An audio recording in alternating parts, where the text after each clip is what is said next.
Hey, what's up? This is Breakman X, and welcome to the game show on January 15th, 2025. We've got a great show for you here tonight, and of course, got my buddies here with me, Jack Burton. Hey, Break, what's going on, man? Just another cold week here in Kansas City. God, you can say that again, super cold. And of course, we've got, Maul is not here, actually. Maul is on vacation and doing some family things at the moment, but he will be back shortly next week, and we have his picture there just in honor. And then Logan, how are you doing? Doing fantastic. I'm excited for the show tonight. Awesome. Fabulous. And Daria. Doing pretty good. Had Awesome. a good week in technical directing, so I'm excited to talk about video games. Awesome. Very, very nice. And of course, we have our special guest we're going to get to here shortly. We're asked to do a brief intro of the show, so I'm going to do that really quick. So the game show is a celebration of video games and our collective interests mixed with a healthy dose of humor while bringing in our favorite people in the game and movie industries as our guests. I started the game show with Richie as my co-host on September 28th, 2002. We quickly developed a community of tight-knit gamers and earned a Halo 2 interview and trip to Microsoft after I made fun of Halo enough to warrant rebuttals directly from them. This plus our Penny Arcade interview saw our site quickly take off, and the show continued to grow until I ventured into Hollywood in 2008.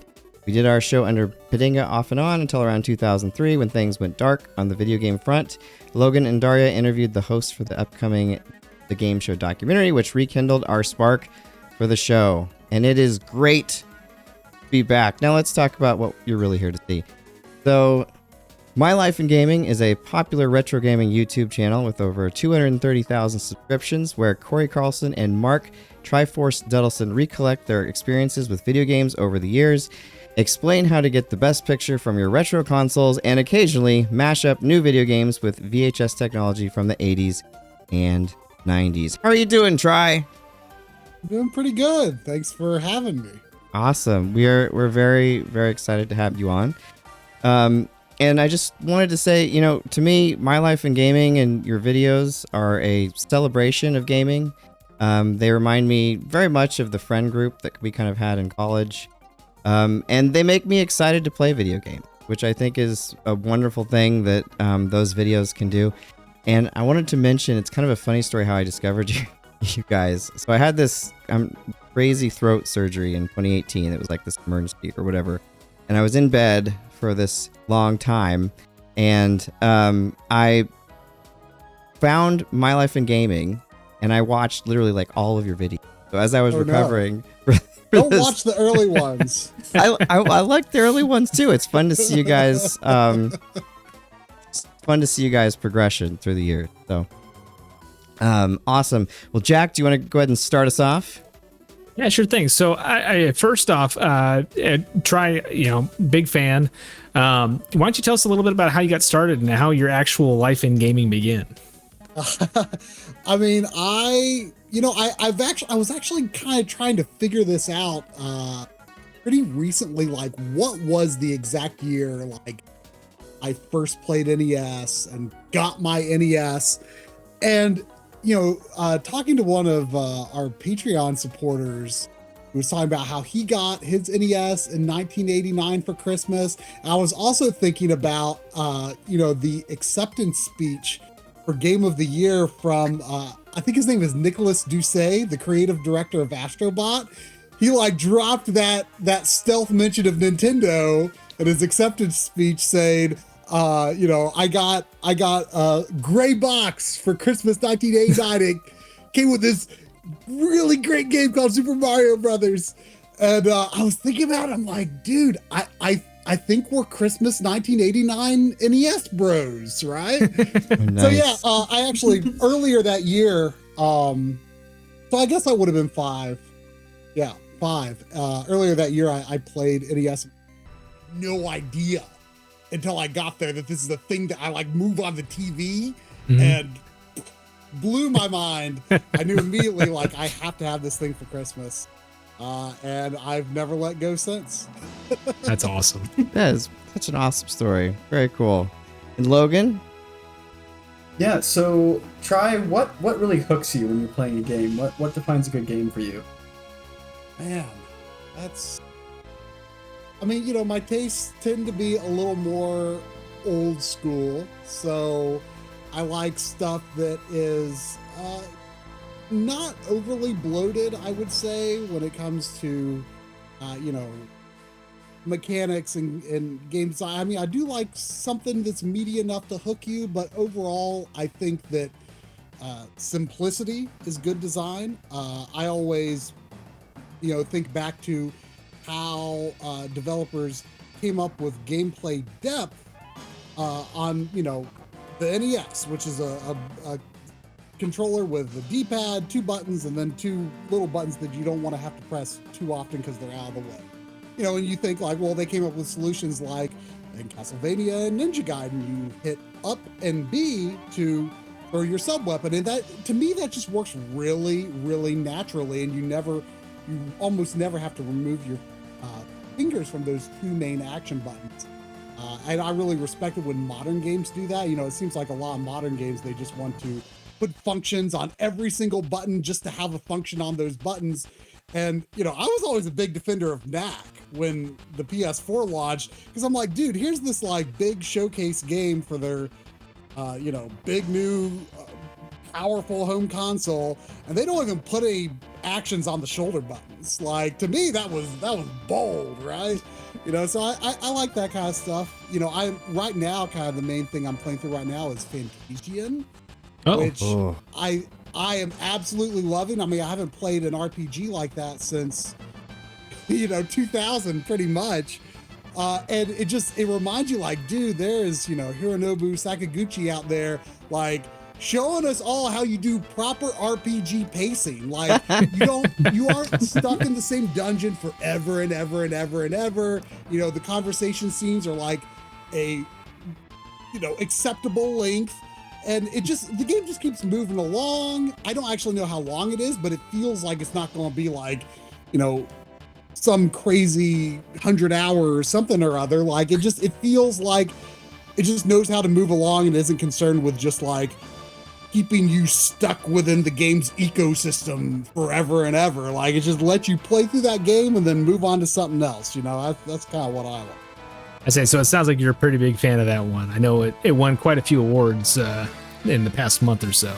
Oh, nice. I didn't know if it'd been winning many awards, but I mean, I know it came out a few years ago on Apple Arcade, but I'm not much of an Apple guy, so I miss it then. I'm like, oh, this game needs a console port so badly, and then, oh man, it's really good. It's really living up to what I had hoped it would be. Yeah, I think a lot of people picked it up when it got the first console ports earlier this year. So yeah, it's a pretty great game. As a big Sakaguchi fan myself. Yeah. And it has no boot. You know, oh, go ahead. Oh, I was just going to say, every time I finished the last story, I've not finished Lost Odyssey, but I really liked what I played of it. Like, I always used to question, like, was Sakaguchi like great at Square because of the people around him? But then, like, when he set off on his own, and you know, we've gotten games from him very sparingly, I would say. But every time he does, like, it just reminds me, like, dude, this guy is just really good at what he does. Like, you know, I know he's mostly the producer on these games more so than the director, but like, you can see like that hand that is going back to, you know, the style of story and stuff that was being told in Final Fantasy IV and the lot. And, you know, you can see, like, yeah, Sakaguchi, like, can stand on his own 2 feet without Square. But it's really cool to see Square Enix publish Fantasia. Yeah. Yeah. Real quick, I got a couple of comments here in the chat. Captain Swag 101 says, my life in gaming really helped kindle a love for retro games. I grew up in the 2000s, so my main focus was GBA, PS2, and DS, but their channel really made me take a closer look at the classics. That's really cool to hear. Nice. And Storm Eagle 0083, been watching my life in gaming since the RGB masterclass of the Game Boy, Game Boy Color, and Game Boy Advance, and that got me hooked. And that was certainly the most difficult video I had done yet at the time. That big Game Boy video, but I was really proud of it for that finished. I felt there was at the end of that video, like I just felt so like almost emotionally connected to this huge project I was undertaking. And I felt like I needed something really special for the ending. And it doesn't look that great now. I could do a better job now, but I had this like super tight close-up shot of the DMG screen of the ending of Super Mario Land, which has, I think, one of the greatest pieces of music in all of gaming, the credits of Super Mario. I just love that ending. And I was like, it's going to take a little extra time. I mean, it's not a long game, but I'm like, I'm going to play through this whole game and hope that I then set the system down in the exact right place to get this shot before it's too late. I'm like, but a lot of times, like, I'm like, oh, that's too much effort for that one shot. But that time I felt like I need to do something like really meaningful to me to finish this episode with, because then like I feel like I can accept like, okay, it's over. I can move on past this thing now, Like I had to do something really special for that ending for me. So kind of jumping off of that, like trying to get the shot, like your videos have a lot of really great cinematography and just skill with video in general. Do you have a history with video work and how? Yeah, I do. I mean, I suspect, I don't know that much about Breakman's history, but I feel like we might have like a similar background where we're kind of like a little more like old school and like went to college for video production. Like, is that what your background was as well? That's absolutely correct.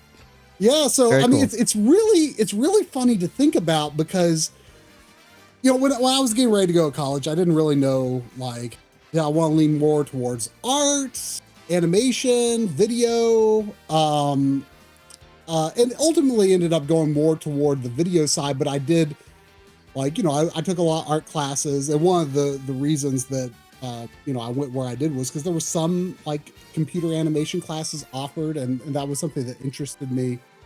But yeah, I mean, I did video in high school, and then I was like, well, I like doing that.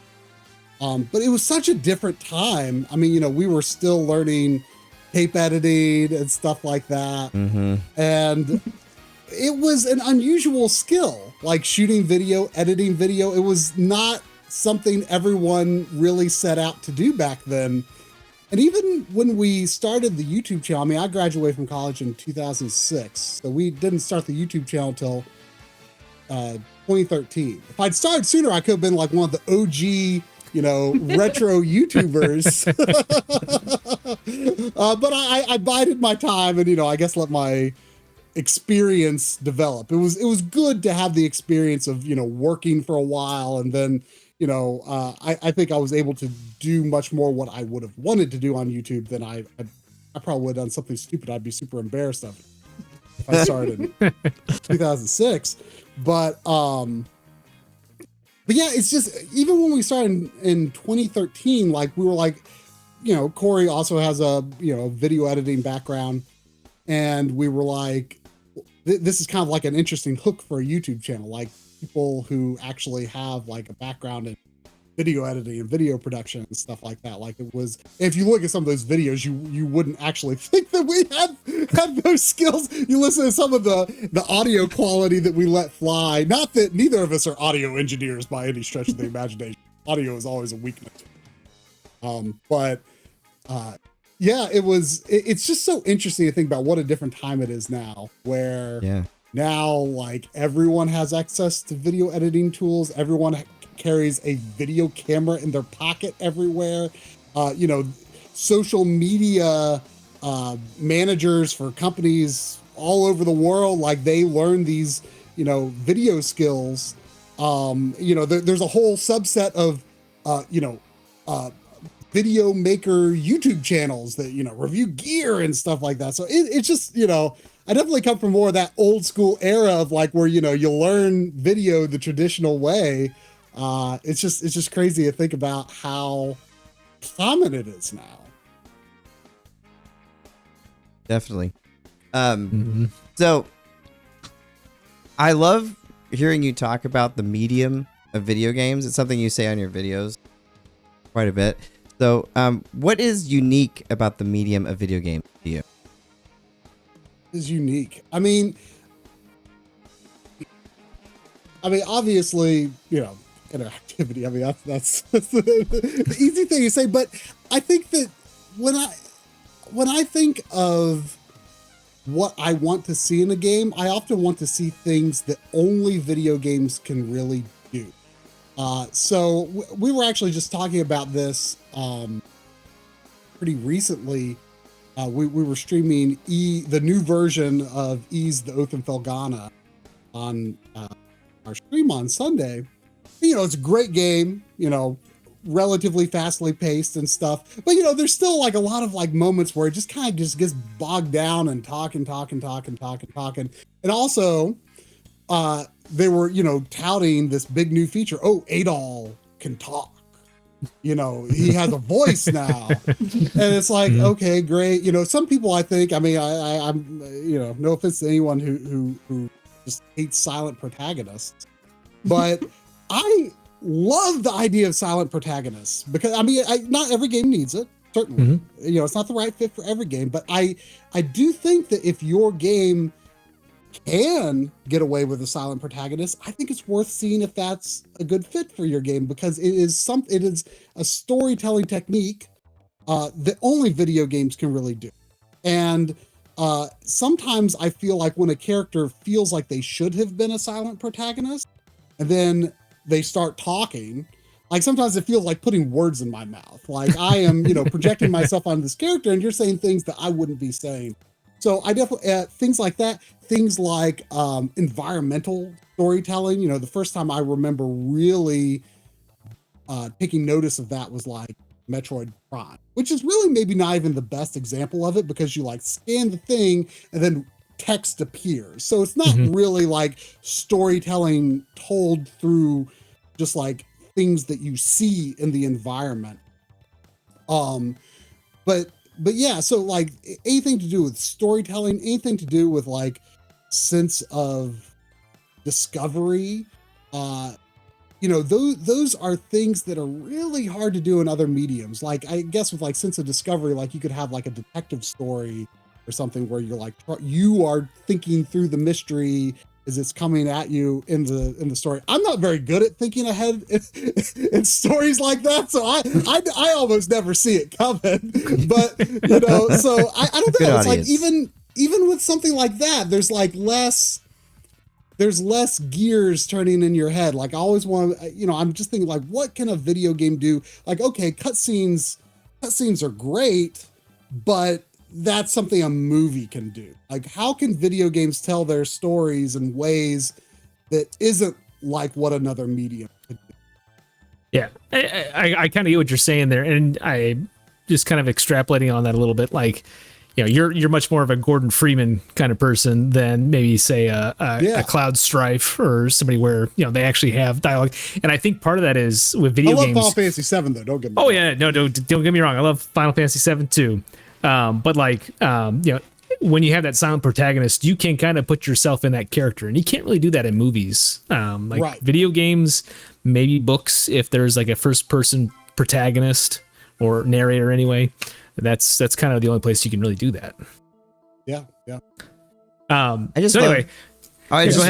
love that we're just even having this conversation. I mean, I think a lot of maybe the younger folks, like now it's pretty common to talk about video games as an art form and explore them in that way. But growing up, I think most of us in this room, that was not something that was talked about a lot. So it's really nice to see that conversation, and I love how My Life in Gaming brings that in. Yeah. Back when I started, you think, well, not started, but you think about like the first Doom. It's like, oh hey, you're on a base in Mars. It's like, okay, what the heck happened here? There's just zombies all over the place. Just shoot everything, mow everything down. But there was really no storytelling other than, hey, guess what? There's a pentagram over there. That's pretty cool. Spooky. Yeah. Oh yeah. There's a comment here actually about Subnautica. I'll read it real quick and I'll say what I think about Subnautica. But Captain Swag 101 says, I felt that way about Subnautica Below Zero. The first game had a silent protagonist and it was exploration focused. BZ added more explicit story and dialogue, and I feel like it takes me out of it. And I haven't gotten too far into Below Zero, but I have played a little bit of it, and I've played a lot of the original Subnautica. And yeah, I totally agree. Although I like both games, the original Subnautica has a really nice atmosphere, just being able to explore things, that sense of discovery that Try mentioned. And that really is like a serious art form to get right and immerse you in that way and make a world that the players just naturally want to explore and dive deeper in.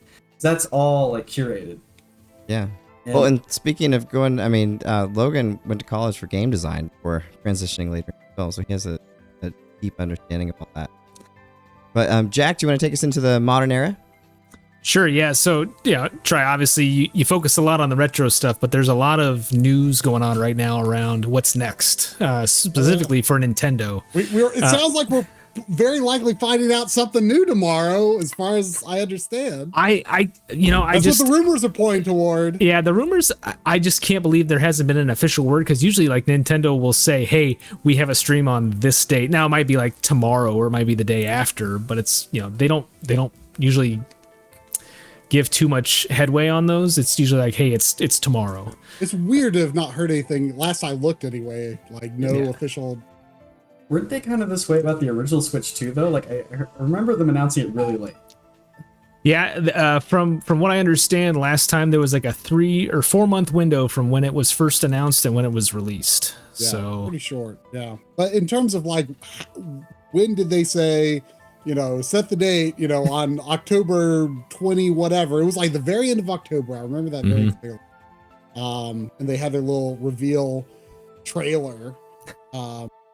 Yeah, I don't know, but I'm excited. I mean, I still, even though I'm a retro guy, I still feel like a kid when like new platform launches are coming up. It's very exciting to me.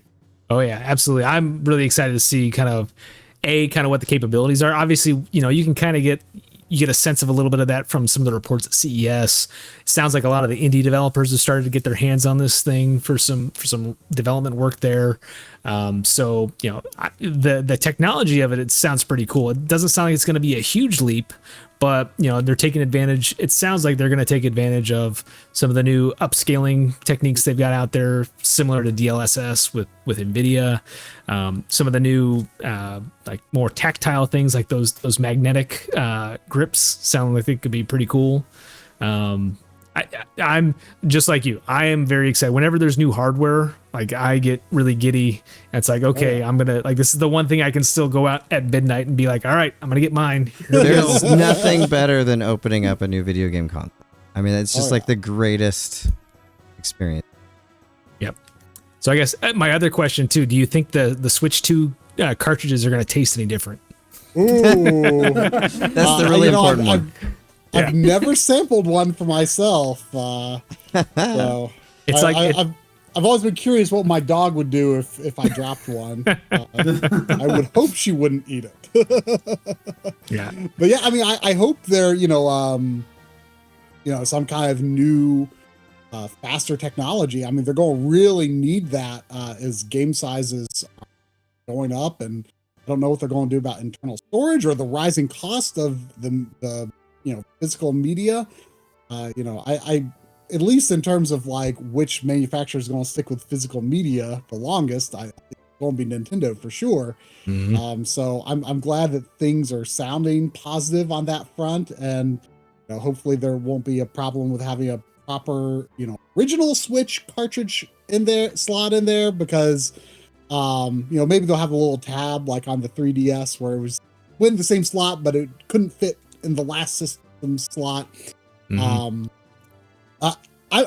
mean, there's one or two games, mainly Echoes of Wisdom, I'm like holding off playing until the Switch 2 because I'm not that big of a frame rate snob, but the way the frame rate problems manifested in the Link's Awakening remake drove me nuts.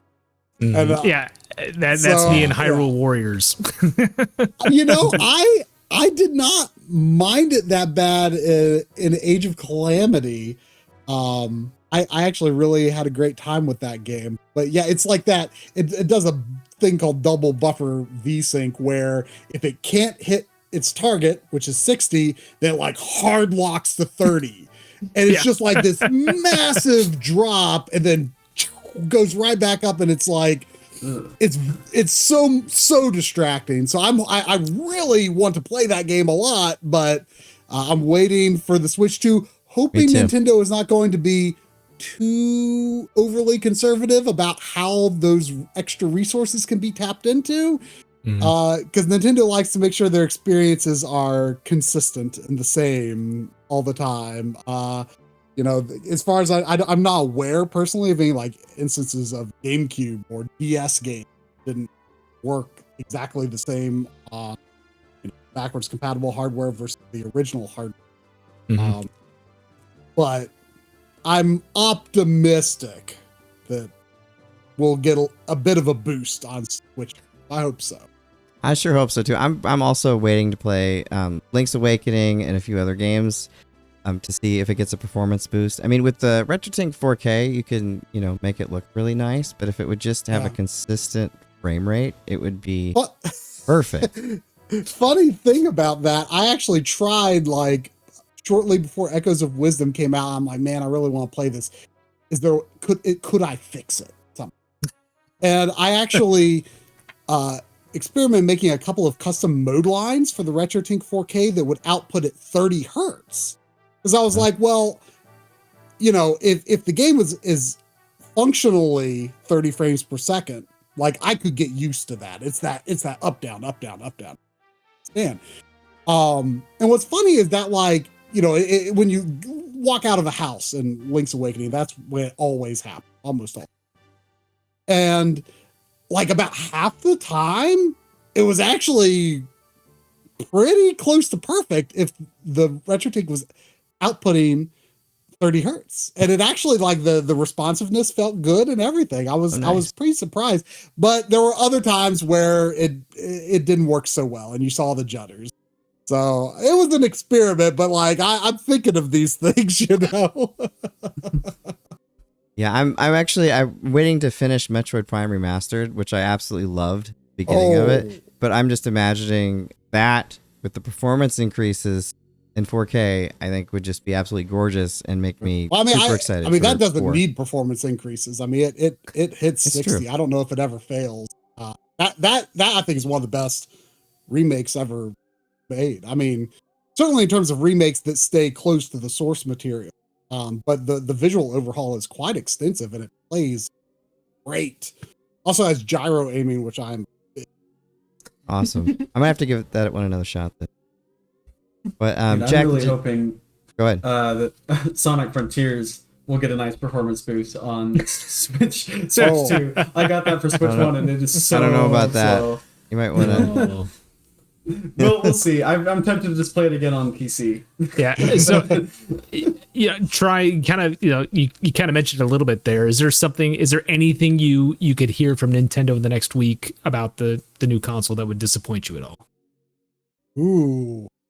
I mean, the biggest thing would be, it sounds like, at least the rumor, like for quite some time has been that it will not be launching with an OLED.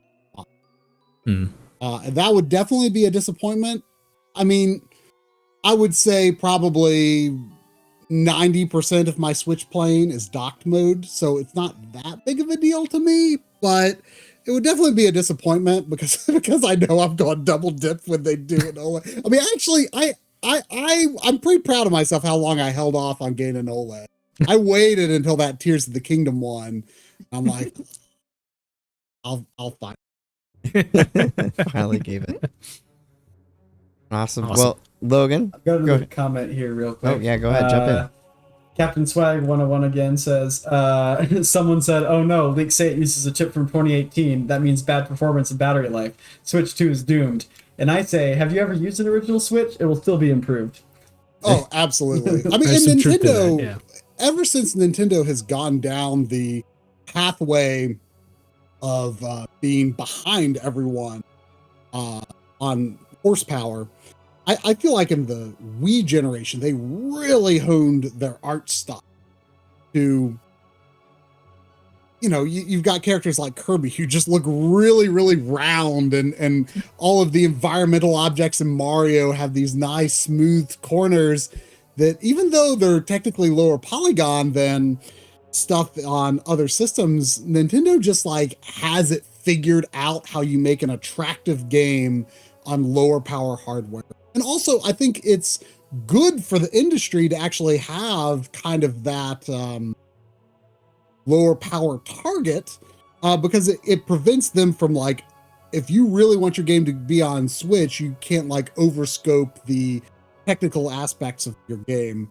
That has the knock-on benefit of like the PS5 or Xbox Series X version also like potentially, running at really high frame rates, if they were targeting the Switch as a necessary platform. So, whether you play on Switch or Switch 2 or, PC, Xbox, PlayStation, like, I think everyone benefits in some way by having that lower power machine as part of the line. Really good point. Yeah. Logan? All right, so next question here. The backloggery is a great tool for keeping your gaming life in order. How did that come about? I use it. I do.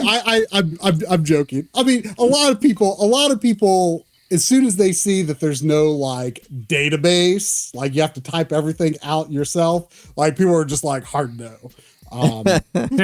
And I don't know that. I'm not as tuned into what the actual roadmap is for the site these days as I should be. But I think there are plans for, if not tapping into another database, like kind of having it be self-generated by, what other users have on their backloggeries. And you can, I like it because you can, if you don't want to call the game Pokemon version or Pokemon Blue version, you can just call it Pokemon Blue. Because why did they stopped putting version on the titles of those games because it sounded really stupid. So you can just, I like being able to like kind of customize in little ways like that. But anyway, how it started, back in college, me and my friends, Drumble and Xavian, we were, part of just kind of like a little private message board group that kind of spun off of a IGN forum that we had been on as friends since it was 2001 for me, because I remember very specifically like starting to use that forum like the month the GameCube. And the people like the tight-knit group there got tired of the IGN forum, made their own private forum, and me, Drumble, and Xavier were just really good friends, and we kind of got tired of that private forum after a while, and we just kind of made like a blog to like just chat amongst ourselves, and we started doing this thing that Drum had kind of started doing and kind of roped us into, where we were like actually tracking our backlogs and trying to beat our games, and then every time we beat a game we made like a post to talk about our thoughts on it. And so we actually on this blog, it's still floating around out there, we actually made like posts for, our whole collection for, a system, PlayStation 2, GameCube, NES, whatever.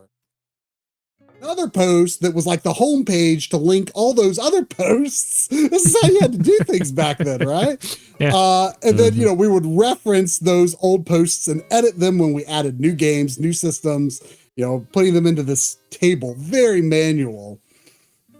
And we did that for probably a year.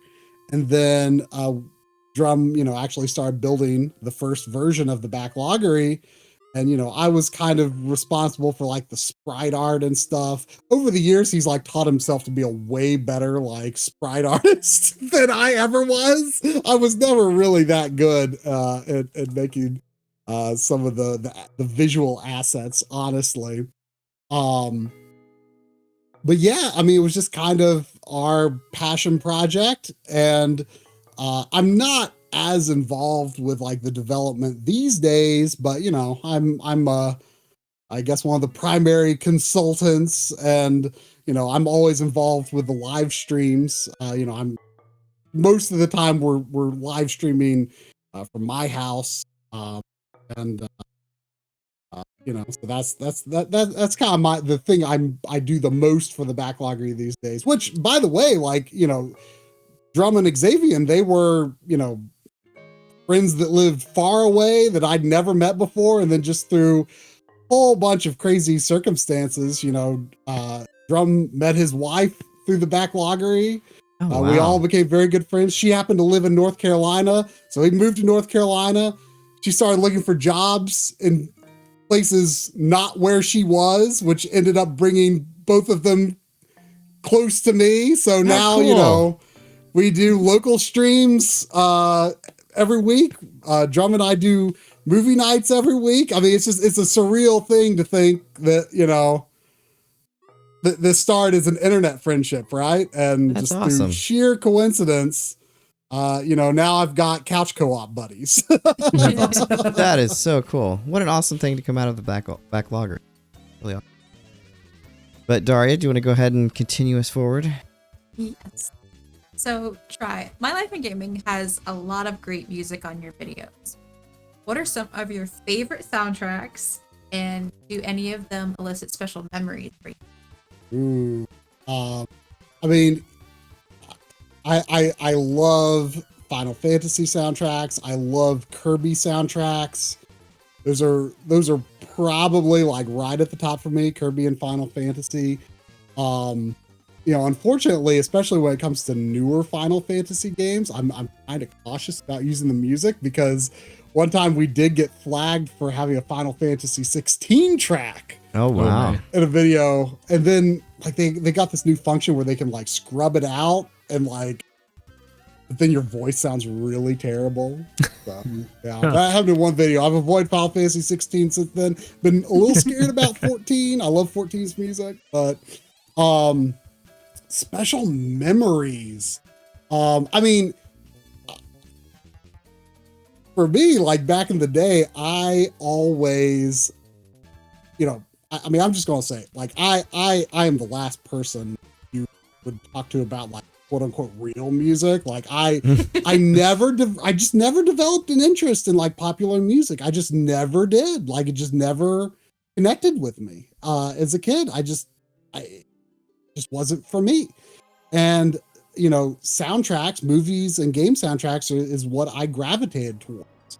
And I think in big part because being attached to the game gives me just something a little more to hold on to, personally. Hearing that soundtrack makes me think of the game again. And what I would do, I would take a tape recorder and put it up next to the mono speaker of my TV and record my own soundtracks from Super Nintendo games. That I may have something like that around my house, around my parents' house for Mega Man 2. Yeah. Well, Coury did the same. Coury has this story about how he recorded the Mega Man 2 soundtrack, and before every single track, he would say Bubble Man. And then, then record the track. And he says, to this day, he hears himself saying Bubble Man whenever he hears that music. And the same thing kind of happened to me, because I made my own Super Mario RPG soundtrack on cassette tape.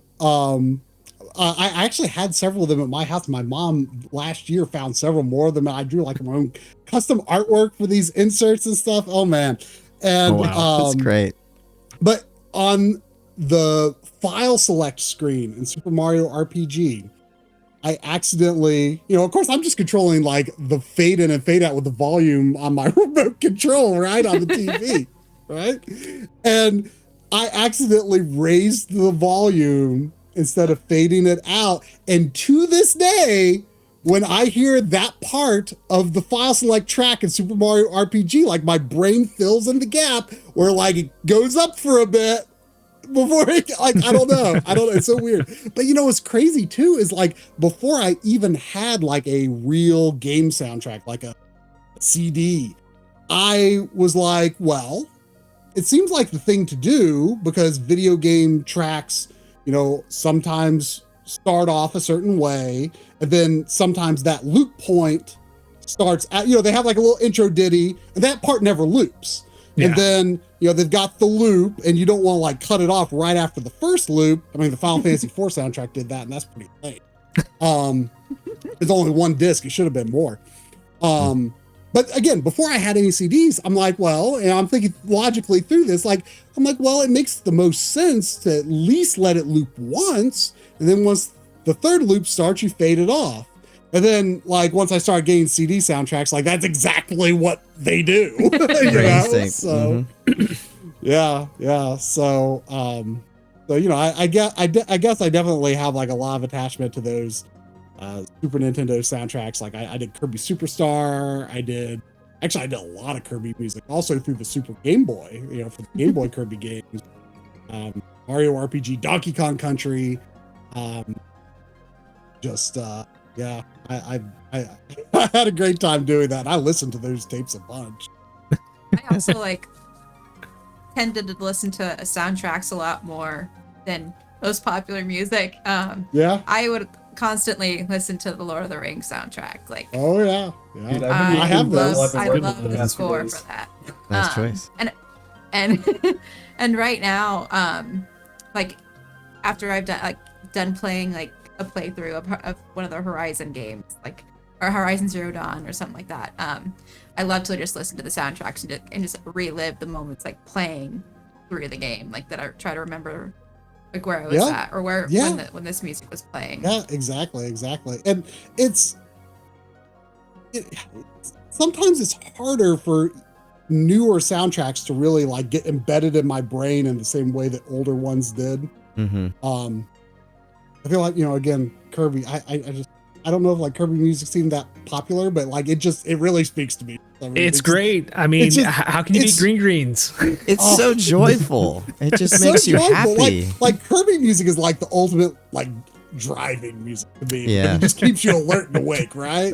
Goemon is really good for that too. I've got, you know, it's actually like one of the rarest things I own is like the Goemon 64 CD soundtrack. Like, oh no, like the last I looked at the price, like granted, it would probably be hard to find a buyer in the US, but like Japanese Yahoo auctions, I mean, it's going for like it was going for like $1,000 like 5-6 years ago.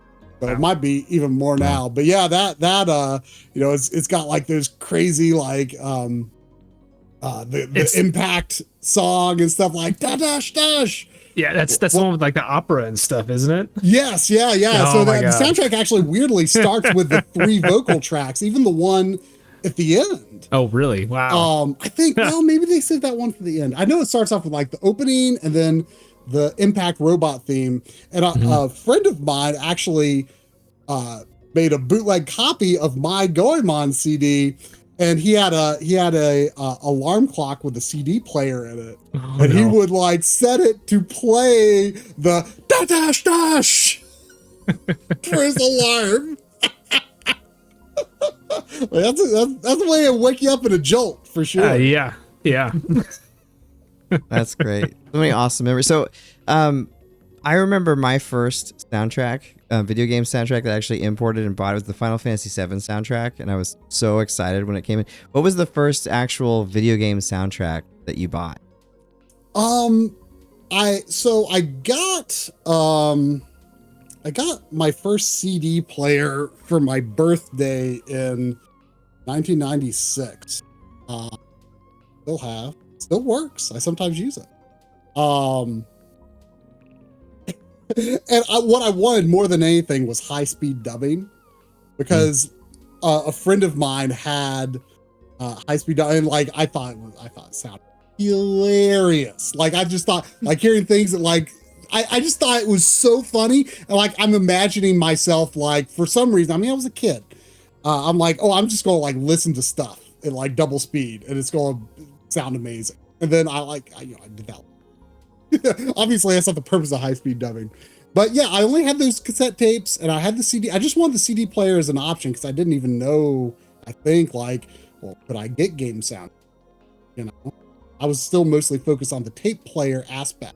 I just wanted something that sounded better than what I had. And I got, I think it was like part of like a bundle deal that came with like a Nintendo Power subscription. I got for Christmas '96 alongside my N64 a Nintendo Power subscription that came with a Super Mario 64. So I think that was my first one. And then the first that I imported was probably either Super Mario RPG or Chrono Trigger. Either way, it'd be a great choice. Yeah. Unfortunately, the Final Fantasy VII and Final Fantasy VIII that I eventually ended up with were bootlegs. I didn't know how to identify that for a long time. But yeah, I mean, I've got like, legit Final Fantasy 4, 5, 6, 9. In fact, like my it's hard to see, but those skinny IKEA Gnedby, those are my soundtrack, my game soundtrack collection. Awesome. There's a few more comments here. Oh yeah. Yeah, Ashley Wilson says Breakman with 4 exclamation points.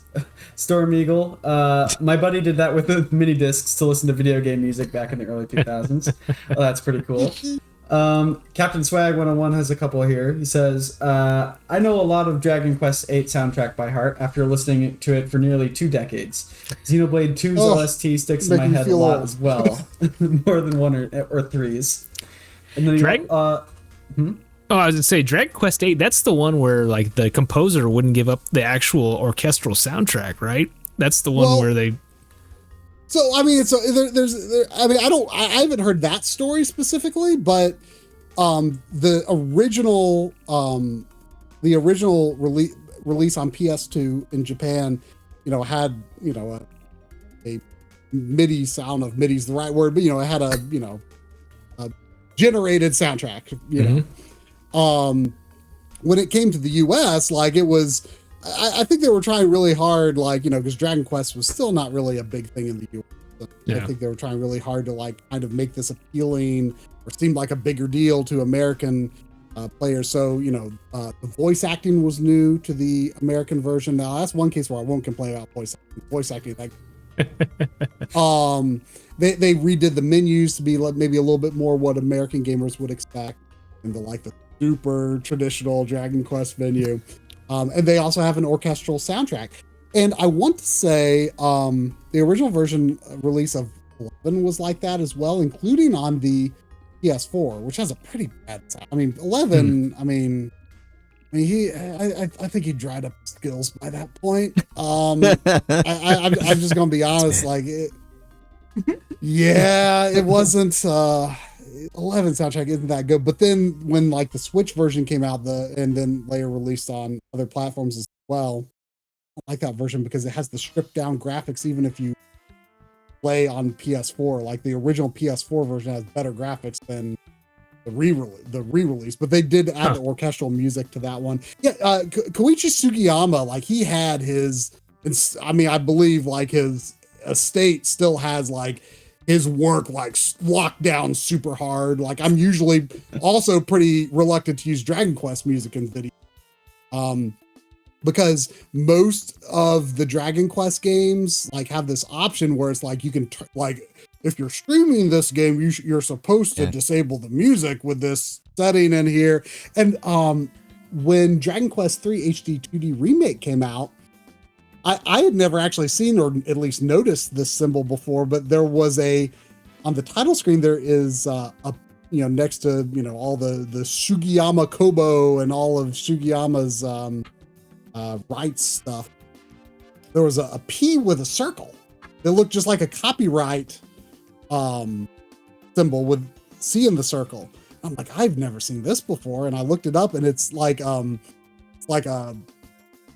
phonography copyright or something like that, where it is not like the copyright is you have the copyright to the music, and then the P circle is like, I also own this very specific instance of the recording of this music, which I don't think that the Dragon Quest III HD 2D remake actually used new recordings of that Dragon Quest III soundtrack, because these recorded orchestral versions of all that stuff. I think it's just the same old stuff. As far as I could tell, it sounded the same to me. So, yeah, like that stuff is locked down real hard. Iron key. I just wanted to give a shout out to everyone that's writing in. Captain Swag, thank you so much. Storm Eagle, and then Ashley Wilson, who's my sister-in-law. Thanks for writing in. Appreciate everybody watching the show. And if you want to join in, there's a link to our Discord there on breakmanx.com, or you can comment on the YouTube or the Twitch stream. So we'd love to have any input from y'all. But what a great conversation about video game music. Really sets the stage. This next question is probably my favorite question of mine for the evening. So Try. You've got the time completely cleared from your schedule. What game would you most like to erase from your memory and then experience again for the first time? Oh my gosh. Ooh, that's a good one. That's a real good one. You know what would be great, honestly? I mean, this is a pretty basic answer, but Final Fantasy VII would be really good. Oh, I mean, that would be mine too. That would be mine. Because I knew a lot about it before I played it. You know, I knew about the big spoiler, and I thought I basically knew most of the plot because I'd watched friends play bits here and there. But I was really surprised when I actually played through it for myself, which was probably around like 99, I would guess. I was really surprised, like, oh, there's like a whole lot more detailing going on. Like there was still enough like surprises for me, even though I thought I generally knew it. You know, I had seen my friend fight the final boss, you know. So it would be actually cool in that way because I could re-experience it without even knowing what I knew the first time I played. In a sense, I've never like had a truly blind run of that game, you know? But you know, another runner-up would probably be Chrono Trigger, because that was the game that got me into RPGs. Yeah. You know, I had played Super Mario RPG, I'd played Pokemon at that point, but I didn't think RPGs as a whole were for me. And a friend was just begging me, he's like, oh, you gotta try this Chrono Trigger. Even back then it was like $70 for card only. And man, that's a lot. I mean, you know, that's not so different from a new game, but that's a lot to spend on a used game, it seemed to. And I'm like, I could spend that same money on a new game. I don't know.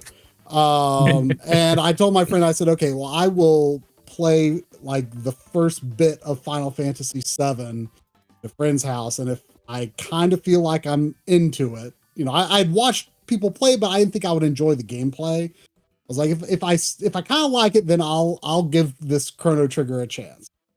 And I was like, okay, I think I like Final Fantasy VII, and I got my used copy of Chrono Trigger, and that was what made me an RPG fan. I mean, that would be another great game to experience for the first time, I think. Oh wow, that's a great answer. And interestingly enough, we have the same history with Chrono Trigger and Final Fantasy VII. Chrono Trigger was also the game that got me like, I'd played RPGs but hadn't really been into them. And then Chrono Trigger, I remember I rented it and just because literally everyone was telling me you have to play this game, and I just remember it was this rainy afternoon, and I popped it in and just was really sucked in, and the music just hit me over the head. So, very cool. All right, Jack, your turn. Yeah, so you play a lot of retro games on your channel, but you think about there's always new stuff coming out. Like what today's modern game is going to be tomorrow's retro game. So just speaking right now and right here, what's kind of a recent game within the last year, or it doesn't have to necessarily be a game. It could be an accessory or something like that you've really been enjoying that you haven't really talked about on your channel yet at this point? My gamer accessory. I mean, we haven't done a lot with it just because it's a very difficult experience to convey to other people. But I did last year get a Quest 3 VR headset. Oh, nice. Which, I did not want that because like I have never liked social media. Never liked social media. I mean, I was on Twitter for a few years and then got sick of it like 8 years ago. Like I've been done with social media for a long time. Like that was the only social media I ever really did. Some people might call like backloggers. Like backloggers, not social media. And even YouTube comments, but whatever. I've never liked social media. Never wanted to sign up for Facebook. Never wanted. I did not. That's not what I wanted to want. But I visited my friend John Linneman from Digital Foundry. I visited him in Germany almost a year ago. At this point, it was February last year, and Sony was still pretending to care about the PSVR 2 at that point. And I wanted to want the PSVR 2. I liked the PSVR 1. Mm-hmm. I wanted to want the PSVR 2, but man, I tried both that and the Quest 3 at John's house, and it's no contest. I know the PSVR 2 has that OLED HDR screen, but the motion clarity, and not just motion clarity, but also clarity all around you of the lenses is so much clearer in the Quest 3. There's the actual lens quality, it doesn't really seem terribly improved between PSVR 1 and 2. Still a lot of chromatic aberration. It feels like there's only a very narrow portion that's actually really clear, and just everything is clear in the Quest. And then, the ability to connect it wirelessly to PC, as long as you have good Wi-Fi with shockingly good video quality. I played the first hour of Half-Life Alyx at John's house. It's incredible. It's so good. It really lives up to the hype. It's just, PSVR 2, you couldn't use it on a computer yet at that time. But also just being able to do all that wirelessly. And, I was actually, I can't remember what the context was. I think this was on Sunday's stream. I was kind of talking about how, in a lot of ways, yes, there's innovation in games now, but for the most part, gaming on a flat 2D screen is a figured out. You have your twists on the formula, but the best practices are kind of unknown thing. Yeah. And VR feels like the space where you're kind of getting that, even though it's been around a while now, that if you want to have something that really feels like a new frontier kind of experience, that is where you're going to get that experience. I mean, for me, growing up, that was the N64 because I loved, and something I still love about the N64 is that, they were still figuring it out at that time. People think I can't go back to old 3D. I think those old 3D games are so fascinating because they didn't know what they were doing, and they just they were figuring out as they went. Each game is kind of different, has its own character, and you can still play some of those games today and be this is kind of interesting because games these days don't do things this way. And it's not necessarily bad. It's just they decide that's not how we do it as standard now, right? So for me, VR is kind of the place where you can still sometimes get that same spark that I felt in the N64 era. Yeah, no, I completely agree. I've played through Half-Life Alyx, and between that, you get things like Beat Saber and just all the other experiences they've got on there. It's something that when I first got my headset, I was really just I was in awe of what you could do, and just how it was pushing different boundaries. And then the reality sits in, and I think maybe part of the reason it hasn't taken off as much as we thought it would is just it does kind of like when you're in VR, you're kind of in that bubble. Like you're not really aware of what's going on. So like I've got kids, I've got a wife. So like I can't be in there for hours at a time playing something like Half-Life. I've got to be aware of what's going on just because, you know, I can game, I can go down to the basement and I can game, but if I'm like completely enclosed in that space, it's, you know, bad things usually happen. Well, the good thing with having, you know, like a Quest headset is it's, you know, self-contained, runs off a battery. It ain't gonna last that long, so you can't just completely lose yourself for hours and hours and hours anyway. By the way, if you have the means to play Walkabout Mini Golf, that game is freaking incredible. I saw that on your 2024 year wrap up, so I want to check that out now. Oh, it's so good. Which, by the way, though, your wrap-ups is pretty much how I plan, like, what I'm going to play for the next year. I've done that, the last several years, because it always comes up with great stuff that I probably haven't played. So, thanks for that.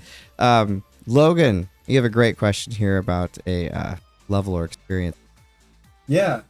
So describe a level or experience from a game that sticks in your head to the point where when you think good design, it immediately comes to you. Ooh, good design. I mean, I don't know if I would call out like a specific level necessarily. But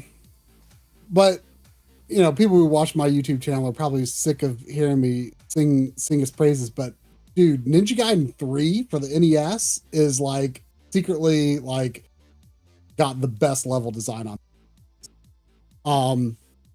And when you know that game has a lot of baggage, and you know for so long, you know, and maybe even still now, people tend to say like, "Oh, this is the worst Ninja Gaiden. It's just way too hard." And the reality is, the Japanese version is actually the easiest Ninja. It's not that crazy. The American version, they took away the infinite continues, they took away the password system that was new to 3 in the Famicom version, and they added additional enemies. But really, if you play the Famicom version and then you kind of get used to it, then you can kind of like, I kind of understand like how these levels flow. Then the NES version actually is very difficult, but it is doable. And so I recommend everyone start with that Famicom version of Ninja Gaiden 3. And the level design in that game is just so impeccable. It, you know, I've always like kind of compared like Souls style games to like Castlevania in the sense that, you know, like it's a lot of it's about like remembering where the enemies are. You know, you're not going to get a lot of randomness that you won't know how to deal with. And as long as you remember where the enemies are and how they're going to come at you, you can overcome the challenges you've already overcome and then just, you know, get a little further, get a little further, get a little further.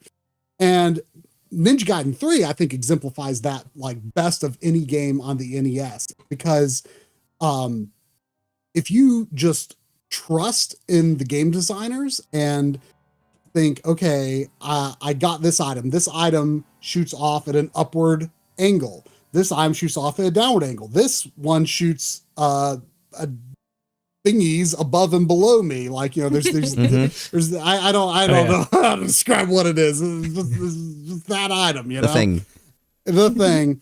But if you know, you'll pick up these items from, you know, the Kindle equivalent, and then if you just trust the designers and when you see the next enemies come on screen, chances are they can be the next several enemies you will encounter will be extremely easily dispatched by the item you. Yep. So once you start to learn those levels, you just trust what's going on, and you just will have a lot more success in the game than you would imagine you could in such a brutally hard, tough as nails game. And just as a general rule, the Donkey Kong Country Super Nintendo trilogy, I've been railing against in the MLIG Discord today about Donkey Kong Country Returns. I hate that game. Like that game is my arch nemesis. I've played worse games, but that's the game I hate the most because it hurt my feelings. Okay, I had a great time playing that on the Wii. Oh well, you're a youngin. No, the Donkey Kong Country trilogy. You know, I felt like I was for the longest time the only person like, because I would see most people say like, oh yeah, you know, they were popular in their day, but those games were just about the graphics. I'm like, no. Those games are like the most impeccably designed platformers, and they just have this flow to them. And you know, it's a very similar thing to what I'm saying about Ninja Gaiden 3, where it's like you just trust in the design and you just flow through the level. I think a lot of people get that same thing out of Sonic. I don't really get that out of Sonic so much. Sonic's a little harder for me to really just like get into the flow of it. But Donkey Kong Country, like, is very good, especially in the sequels. But the first game is like this as well, where it kind of has an idea for the level and it fully explores that idea and all the things you can do with that over the course of the level. You know, especially Donkey Kong Country 2, people would call those gimmicks, right? You know, and people use gimmicks in a pejorative sense, but I think in here it's a very positive sense. Each level has something that makes it unique, especially in 2 and 3. And most of those gimmicks don't reappear in other levels, and they do, you know, okay, you're going to run into one enemy like this, then 2 enemies like that, and then 3 enemies like that, and all these different permutations of what challenges you could come up with for that gimmick for that level. And then, you know, the next level is something kind of different. And that's something that I really appreciate, is when games can do fresh things like that, where they can make it different each level or make it different very often, but in a way that is very intuitive with the core controls and core gameplay. I don't like it when a game does something new, but then you got to learn all these complicated new controls. You got to remember these new gameplay systems. You have to equip different items and stuff. You know, you were mentioning Half-Life 2 earlier. Half-Life 2 is a great example of that, where the game is just constantly giving you new stuff to do and all of these extremely distinct scenarios, but it all jives with that core gameplay. I don't like it when the game tries to mix it up by making the core gameplay totally different. Like, mini games can be okay, but for the most part, they don't play like the main. Mm-hmm. Zelda mini games tend to, though. Like, you know, you're just using your bow or using your bombs. That kind of works, you know, but I really want most things that the game does, like, explore those core mechanics, but do something fresh with them per level. It makes sense. So I have to say that's yet another game that I've played because of you and your channel, Ninja Gaiden 3. I loved the first 2, but I heard from everyone that the third one was the worst one. And within the last couple years, because of, you know, what you said on My Life in Gaming, I played through it, and I think I agree with you. I mean, I think it's fantastically designed, and the cinemas seem to be a little bit more plain, but, you know, I don't really play it with the cinemas. That's a lot weaker. I mean, the cinemas are what Ninja Gaiden is famous for, right? In addition to its difficulty, so that is a bit of a bummer. But just if you're just evaluating it on level design, the other thing I like about that game is, like, every single level looks like it could be the last. Yeah, it feels like it. Does it?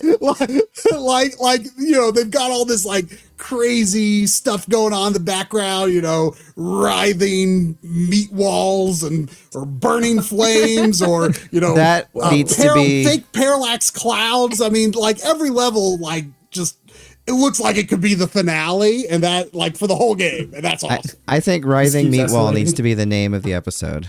I think that's got to be it. Do it. All right, I've got another comment from Storm Eagle here. So I've got a question. What is a good video converter to play PS2, GameCube, and Sega Genesis games on modern TVs on a budget? So what were the systems again? The PlayStation 2, GameCube, and Sega Genesis are the ones that list. Okay, see that it gets a little tricky when PlayStation 2 is part of the mix, because most PS2 games are 480p. There are means to force 480p, but because of the way PS2 works, like, it's kind of broken in most games, whereas forcing stuff on GameCube and Xbox doesn't play. So yeah, 480i, it can be tough. So something I'm really excited about is that the RetroTink Mini has gone back into production. It's I looked at Mike's website, the RetroTink website just the other day, and I think it was $100 now. I think the part shortage initially killed it, and then I think everything else Mike was doing put it on the back burner. But that used to be my go-to product to recommend to, because I think it's it absolutely is the lowest cost scaler that I'm comfortable recommending, because it doesn't have lag. And the results are good. It outputs 480p, but it looks a lot better than plugging directly into your TV. It looks a lot better than one of the generic, $30 scalers or something, and certainly has less lag than those do. It handles 240p correctly. That's if you're okay with playing in composite or S video, I think that's great. Especially for N64, that's like what I used to, and now will again recommend is like the go-to thing for someone's like, hey, I just want to stream my N64. Okay, that's the composite S video. That's perfect for N64. So I think that's a really good starting scaler. The only caveat to that would be that for 480i content, like you would have on PS2, it uses what's called bob deinterlacing, where the scan lines kind of bob up and down. To me, it looks a lot like how interlacing looks on a CRT. So I don't think it's that bad, but a lot of people really can't stand it. And the other thing to keep in mind with it is if you have an IPS, if you're going to be playing on IPS LCD screen, oftentimes those screens are susceptible to temporary image retention caused by flickering pattern. If it's just like on one frame, off the next frame, on one frame, off the next frame, which is essentially what bob deinterlacing is doing. And it could leave you with like, you'll see like, oh, why is my screen like flickering in that corner? And it's probably because like the game had like a mini map in the corner that was there for a while, and it's just constantly, bobbing between those fields. And so yeah, there's a few caveats with that. That is my go-to if you're on a budget. The next step up, like the lowest cost thing that doesn't use bob deinterlacing that has analog inputs would be the RetroTink 5X, which I don't have the price off the top of my head anymore, but it might be like $350-ish, which is getting outside the budget range. But I think for most situations, the RetroTink Mini. And if you want to spend a little more, go for the RetroTink 2X Pro, which I think is like $140 maybe. But the Mini is a great starting point if you're okay with composite and S video. I don't know if it still comes with a Nintendo S video cable, but it used to. So yeah, that's like the starting point. But if you really want to do PS2 right, you kind of got to get up to the RetroTink 5, or just, I really don't like it these days when people are like, oh, just get a CRT off the curb. That doesn't happen anymore, y'all. That doesn't happen. I don't know where y'all are living, but that doesn't happen anymore, y'all. Getting a CRT is a little trickier these days if you don't already have one. But my opinion is that PS2 is the system that benefits the most. Yeah. I think the interlacing looks really good on a CRT. It almost prefer how interlacing 480i looks on a CRT over 480p. Because something about I think it's just something about the phosphor decay with how it's alternating those fields almost gives PS2 games a sense of depth that is punching above their weight. Corey and I always like to talk about the first time we saw like Dreamcast, which is mostly 480p system, but most people were playing it in 480i on and Sonic Adventure had this grass texture that just looked like it tricked my mind into thinking it was individual blades. Like it just, because the resolution looked so high compared to what we were used to, even at 480i. And it just, something about that depth of that interlacing just made it look just infinite depth. And you look at it now and you're like, why did you think that was individual blades of grass? But like back then, like it, So it real. was so convincing. It was so convincing back then. Like it just, oh man. Live and learn. Okay, so I've got another comment Could on persist. YouTube here. The Squidster, my brother, says Donkey Kong Country was peak on the Wii. I absolutely agree. I loved it.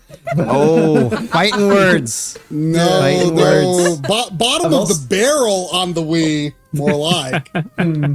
Well, I've actually got a follow-up question of my own about the scalers too. So I do a little bit with like I've got an old Laserdisc player, and I've been interested in getting a scaler. I was wondering how well the RetroTink works on video as opposed to games. So I'm going to direct you to the Retro RGB YouTube channel. Bob, just a couple of months ago, I think it was, did a really good video on converting VHS as well as Laserdisc, digitizing them with RetroTink 4K and 5X. He actually goes through, it kind of compares the features and caveats of using the 5X versus the 4K, but both are quite competent at doing it. And the big feature, especially for VHS, I'm not honestly very familiar with Laserdisc. So I don't think this is a thing in that area, but, the RetroTink 4K actually has like a time-based correction function, which helps a ton with keeping VHS stable and clean, and professional time-based converter extraordinarily. So the RetroTink 4K provides a really useful feature for that. The only thing I know is that Laserdisc is generally considered you want to use composite, even if S-video is an option, just because of the way that the video is encoded. It really is made with composite in mind. But Bob goes through that on that video. So just, Retro RGB YouTube channel, look for that. It's not too old. Just look for RetroTink VHS Laserdisc. Awesome. Yeah, I'll check that out. There's a comment too. The gaming nostalgist agrees. They say the 4K is what you want for Laserdisc. Cool. I'll have to look into that. 4K is the amazing. RetroTink 4K CE is coming out in a couple of months, I think, and it's going to be, what is it, like $475 or something like that? It ain't cheap. But Well, less that's better cheaper than the 4K. It's less than a PS5. It's less than a PS5 now. 4K is my favorite gaming thing in the last year. I love it. so much. Yeah. I mean, but the caveat with the CE, I haven't used one, but it does, it has some missing features, including some deinterlacing stuff. I'm not sure to what extent that might matter for converting Laserdisc or VHS. Oh yeah, I'm totally with you. I mean, the RetroTink 4K it's as good as a game platform or a new game. Really, I get so much joy out of tinkering with it. Me too. It's funny because I feel like there's a lot of, I really love using it for pre-scaling modern retro style games, if they, and giving them CRT effects and stuff like that, and doing the same thing with modded systems and stuff.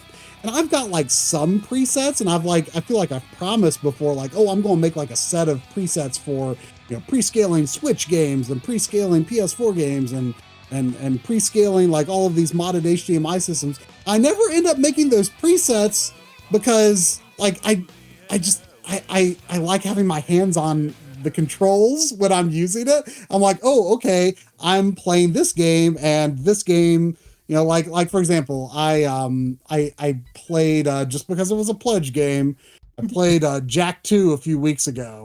It was a pledge game from last year, but I played it this year. Don't recommend playing it. I have no nice things to say about Jack 2. About what I expected, to be honest, though. But, I thought it was time to judge it for what it is rather than what I was mad that it was not. Well, I think Daria's next question is actually about why Jack 2 is the best game of all time. Oh, no. Oh, no. So my sister and I grew up playing Jack, all of the Jack games. fighting over the controller, everything, all of that. And probably the one that I have the most memories from is the first game. She kind of stole the controller more for the rest of them. But why do you think the Precursor Legacy succeeds where Jak 2 fails?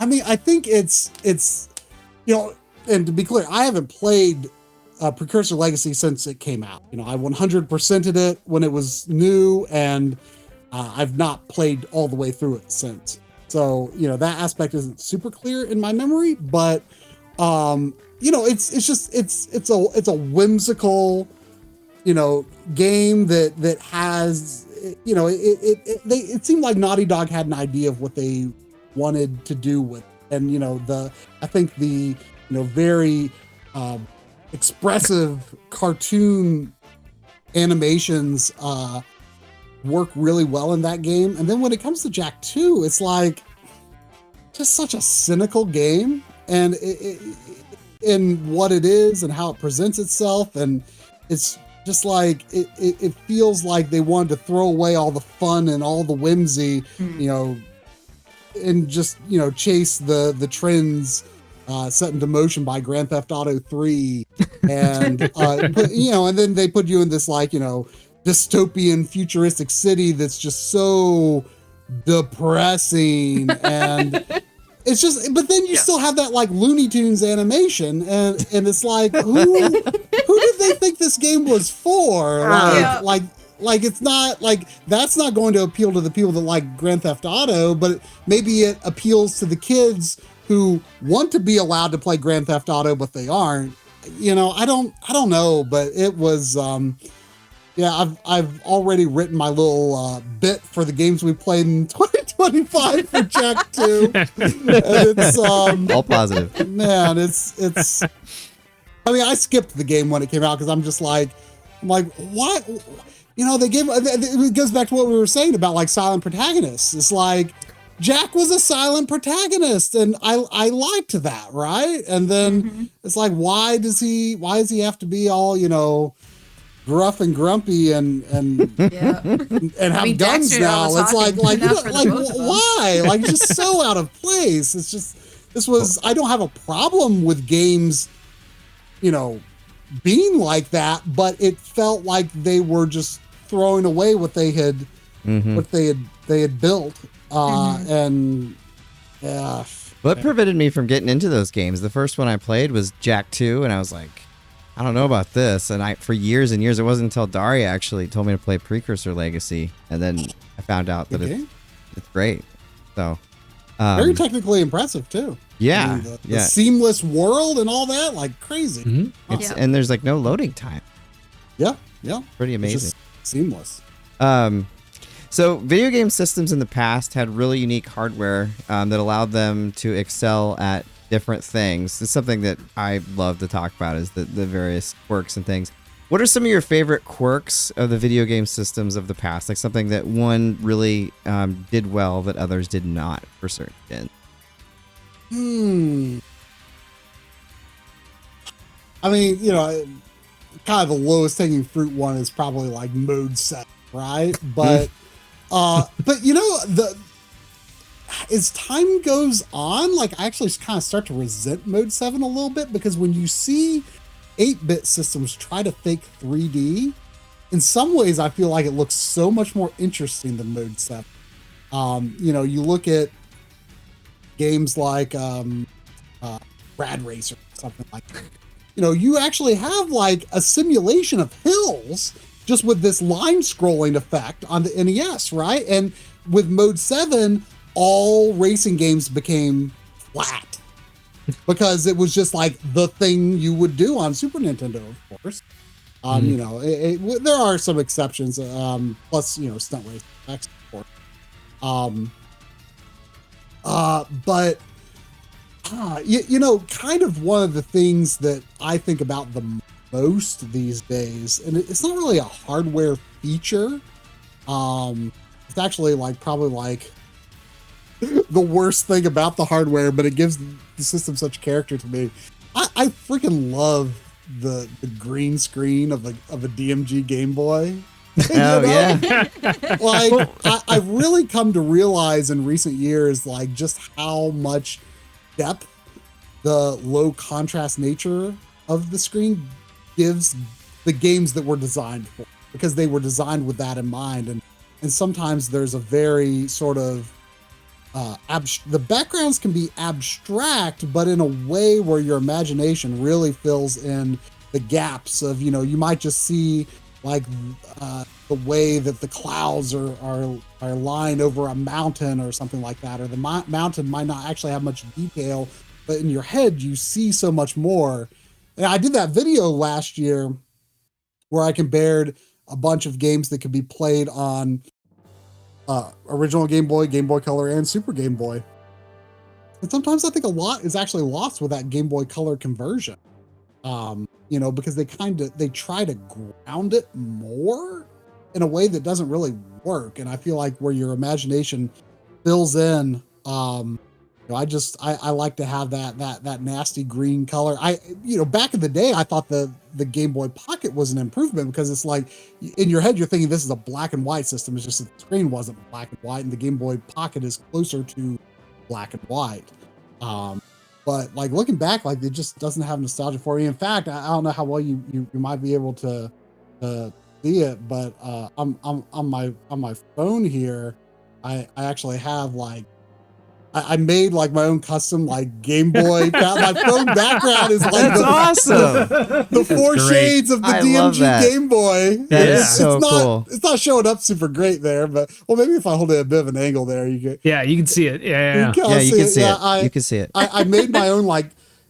I you know, studied the screen, and like I wanted to make my own like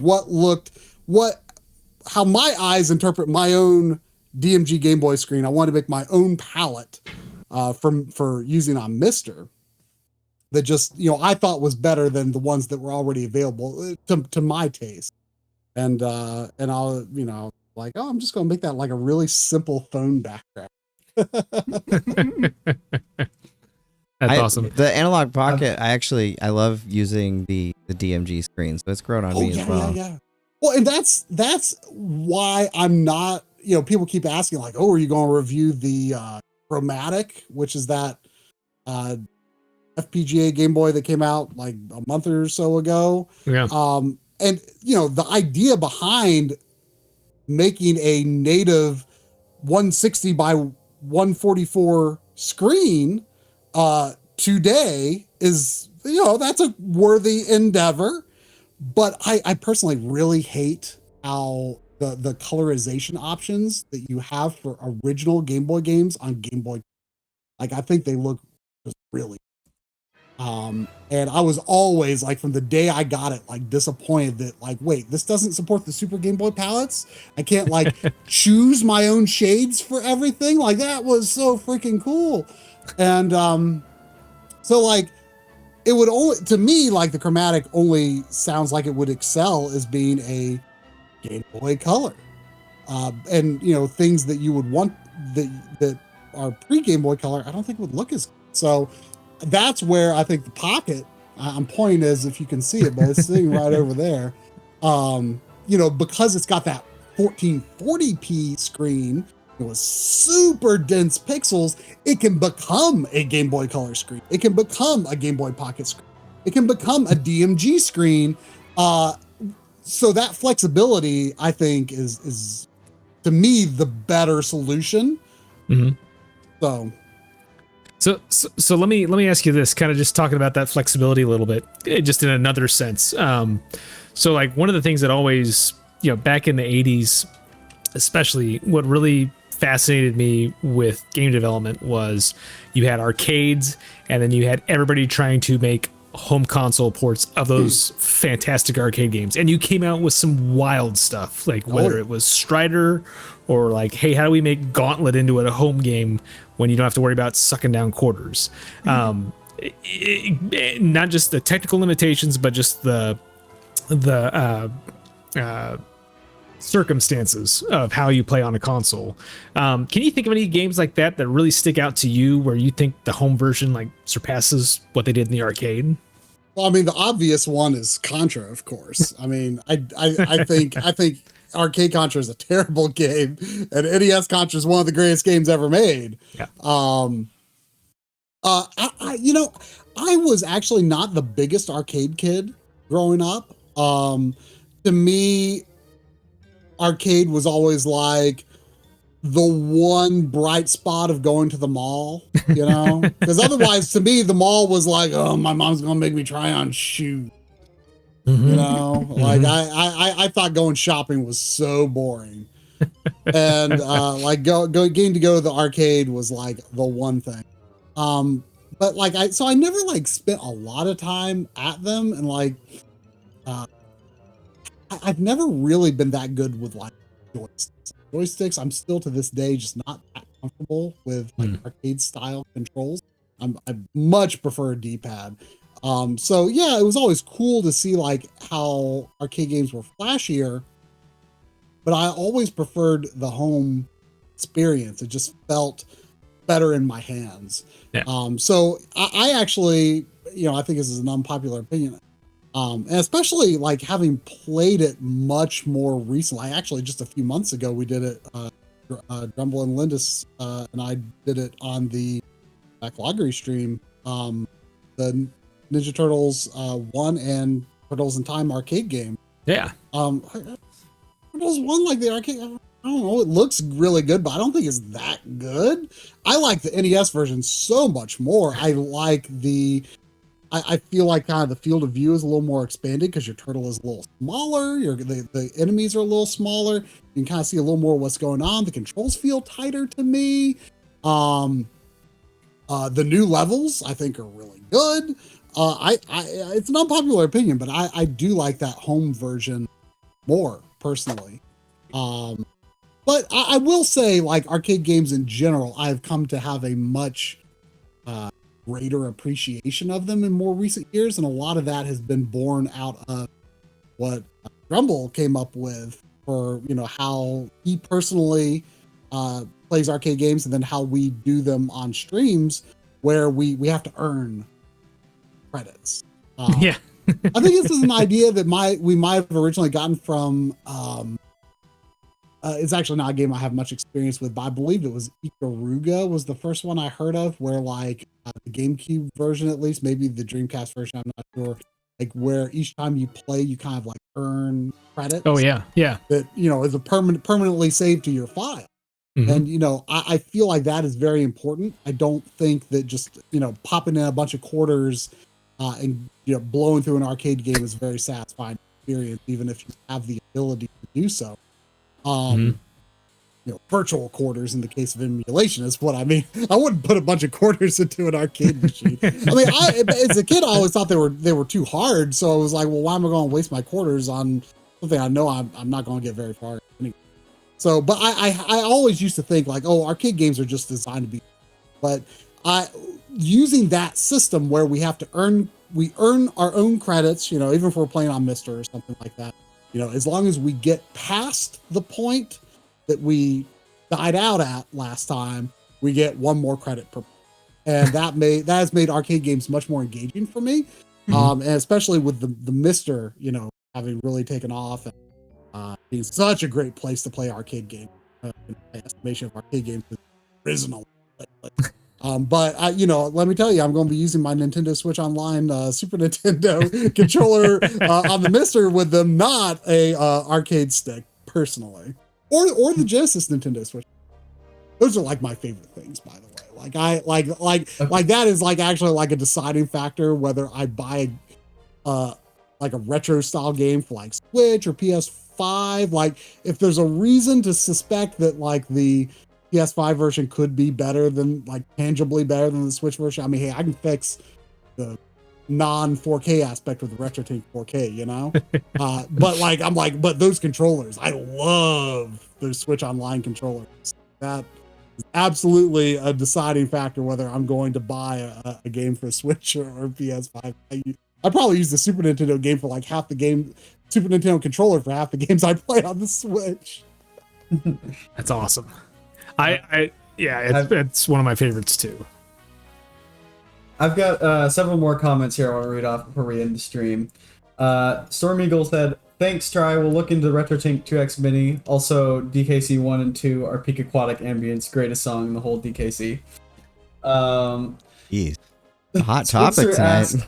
asked- People have strong feelings about Donkey Kong. Spitzer asks, I know I asked last week, but Try, what's your opinion on Titanfall 2?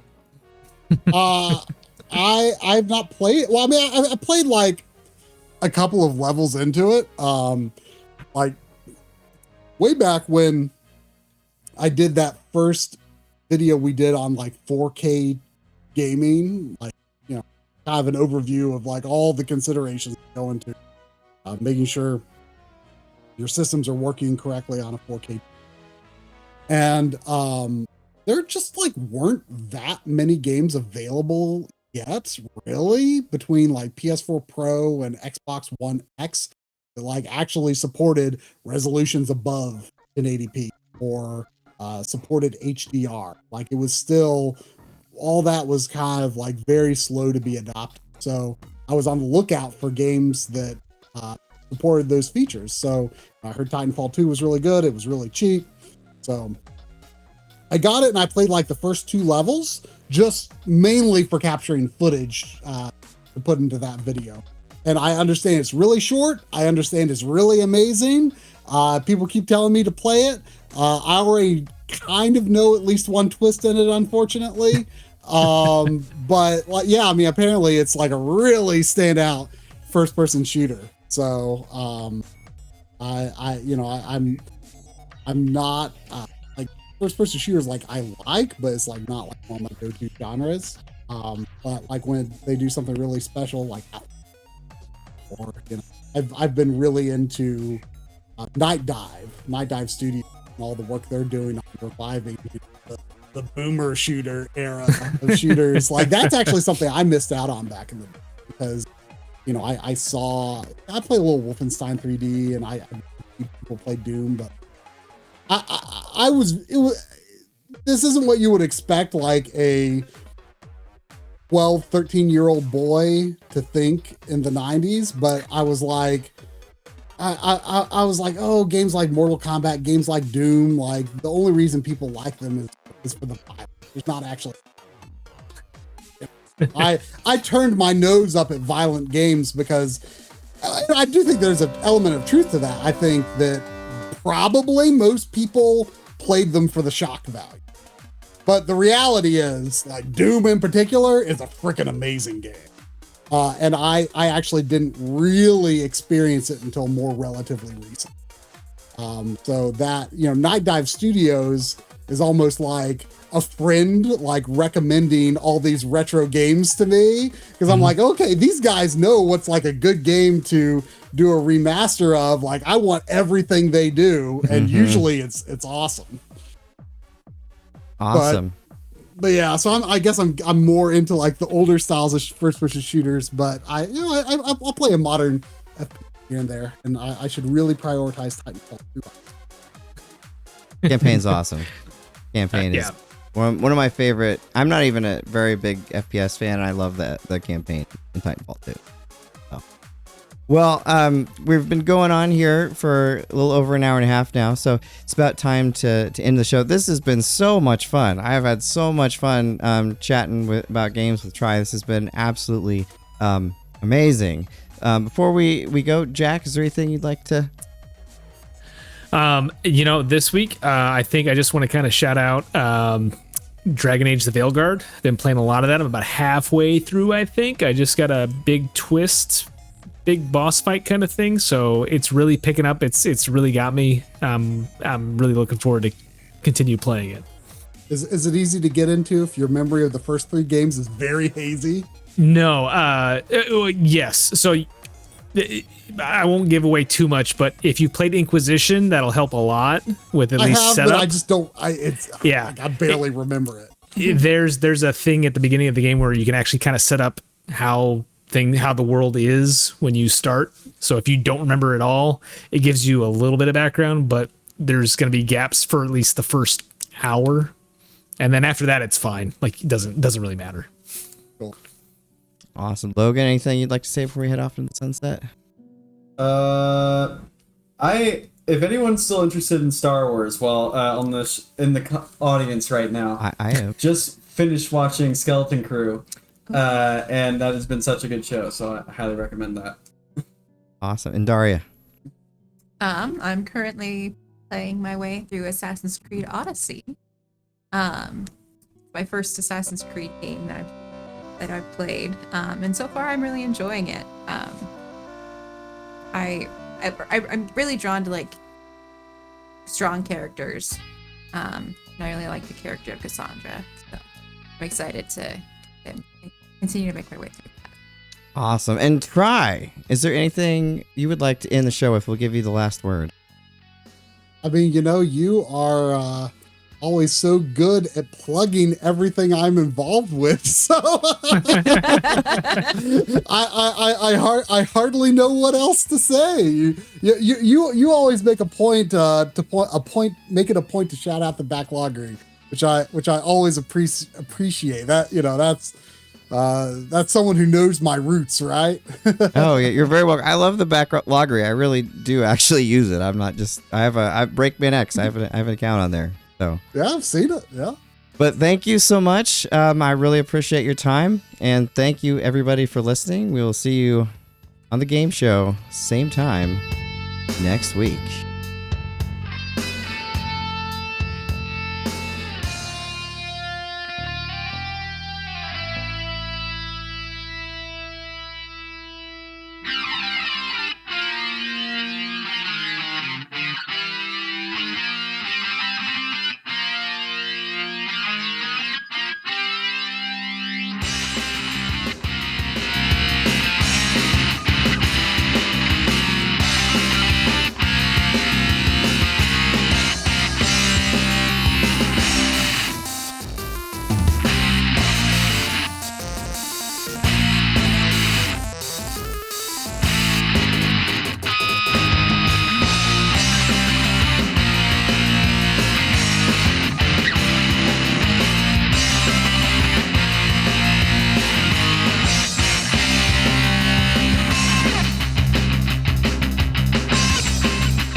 This is Breakman X, and welcome to Game Show on February 26th, 2025. How's it going, Jack? It's going pretty good. The sun has been shining. The weather has been getting better. I feel like it's March almost. It's almost March, right?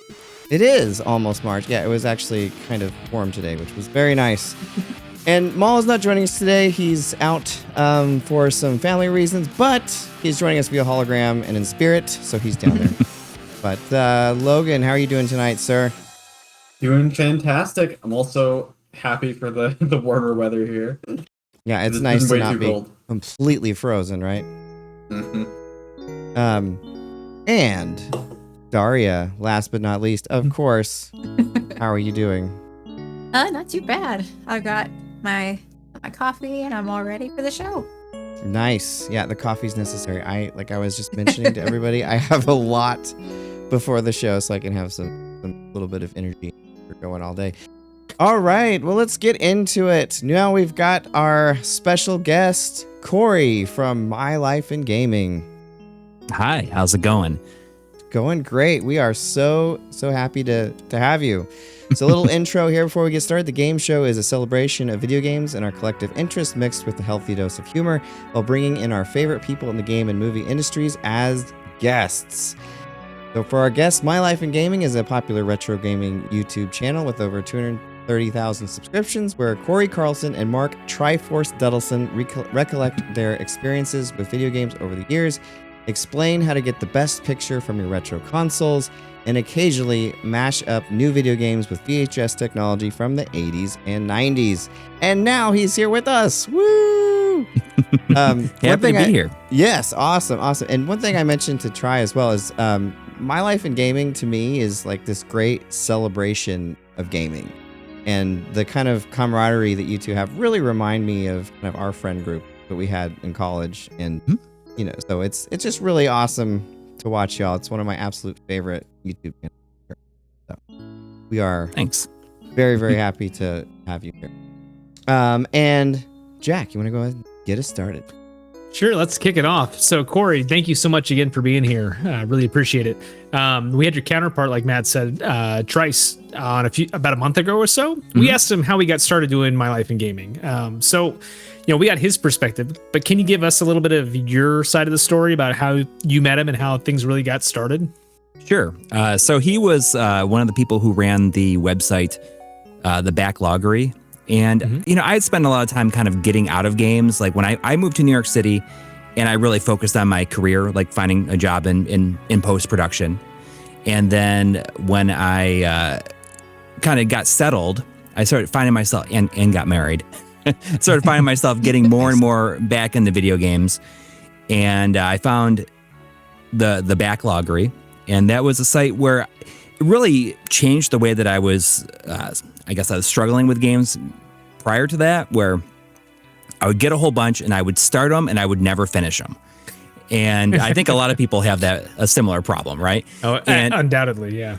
So what I found was nice about that is that by having a site to track this, I found myself committing to a game and being like, all right, so I'm gonna start this game and this is all I'm gonna play until I finish it. So after a while, like I found started watching Try doing live streams on they would do it on Mondays and Thursdays maybe on Justin.tv. Oh yeah. And I got into really watching that. And then I recall hearing him saying I'm late to the stream tonight because I was filming something. And I was like, does he work in video? And so I sent him a direct message and we started talking and we became fast friends over that. And then we got into working on a whole, just discussing capturing stuff because since he was streaming, he was always looking for ways to make it look better. So we kind of got hooked into that kind of stuff, and we spent all this time figuring out how to capture stuff in the best way possible. And I think it was when we were at MagFest one year, we saw a bunch of YouTubers and saying we should do something similar to that. We have the experience. And also, I was working at a post-production house at the time, and a lot of the stuff that I was working on was like kind of depressing. You know, I was doing a lot of like medical stuff, like just like approvals for like FDA approvals for drugs and stuff, and you hear like about all this like real awful stuff, right? So it was pretty depressing, and I said, I want to make things about something that I'm interested in and that I like can get excited about and feel good about. So after messing around with different technology, then we decided to like do the channel, and we started out doing like VHS stuff, which is where you would take like new games and make what I like to call is like how to win videotapes. Because when I was a kid, I would go to like the video store and rent these tapes that had, like how to win at Nintendo games. Yep. And guilty here too. Yeah. and that was like the game guides you see on blogs now. Yeah, and the thing is that was such a good way to, I guess, like see entire games without having to like either A, buy them, or B, even like waste their rental on them. Mm-hmm. So you could, I mean, at the time there's like obviously no YouTube or anything like that. So that was really the only way to see the game in action, unless you like rented it or you bought it, because we were just like looking at screenshots and magazines. Yeah. So I got way into that. That's awesome. Go ahead. And he would, I was really inspired by those, and I said we should like do that, but with like new games. And that's kind of how we started out, where we would, capture and edit this footage from these games in HD, but then lay it off to VHS and then digitize it back. So like no filters or anything like that. I kind of feel proud because we were, I guess, ahead of the curve with like the VHS aesthetic. I guess that's very like all over everything these days. So I feel like in 2013 we were ahead of the curve. Definitely. Yeah. That's awesome. Reminds me of kind of the old GamePro TV stuff a little bit. Yes, yeah, exactly. I mean, that's a big part of it too. Whenever you could catch that on TV. JD Roth. Yeah, it's on so early on Saturday or on Sundays. Yep. I mean, I say early, but it was probably like 8 o'clock, and that's just not early at all anymore. Right. Like But back then, once you before have kids, it's like not early anymore. Before kids, it was very, very early. He's like a producer now or something. JD Roth. I randomly I think looked that him up recently. He's been involved in like a lot of reality TV stuff, I think. Yeah. Very, very cool. All right, Logan, you're up next, sir. Yeah. So what really hooks you when you're playing a game? What really hooks me? It's it's an always moving target, because you never know when something might just click with you. There's been times where I played something and did not like it, and then I tried it again, like a year later. Like that happened with Nier Automata, as I didn't like it at first, and I came back to it a year later and just loved it. I mean, it's really hard to say. It's like it could come down to something as simple as like a piece of music, where it just like gets you like hyped up. I'll tell you one thing though, if a game has a Space Armada like level, then there's a chance that I will love it. Nice. Nice. Awesome. Awesome. And I want to remind everybody, if you want to talk to Logan or all of us, you can go to breakmanx.com, hit us up on our Discord, or comment below on this video, and we will see your message. Logan will keep us updated throughout the show of all the happenings. We love the feedback, so do that for us, right? All right, Daria, your turn. So, how would you say that your experience as an editor helped My Life in Gaming success? Oh, I mean, it's like everything, everything. I mean, even at the time, the super highly polished, entirely edited shows were not like such a thing on YouTube yet. Right.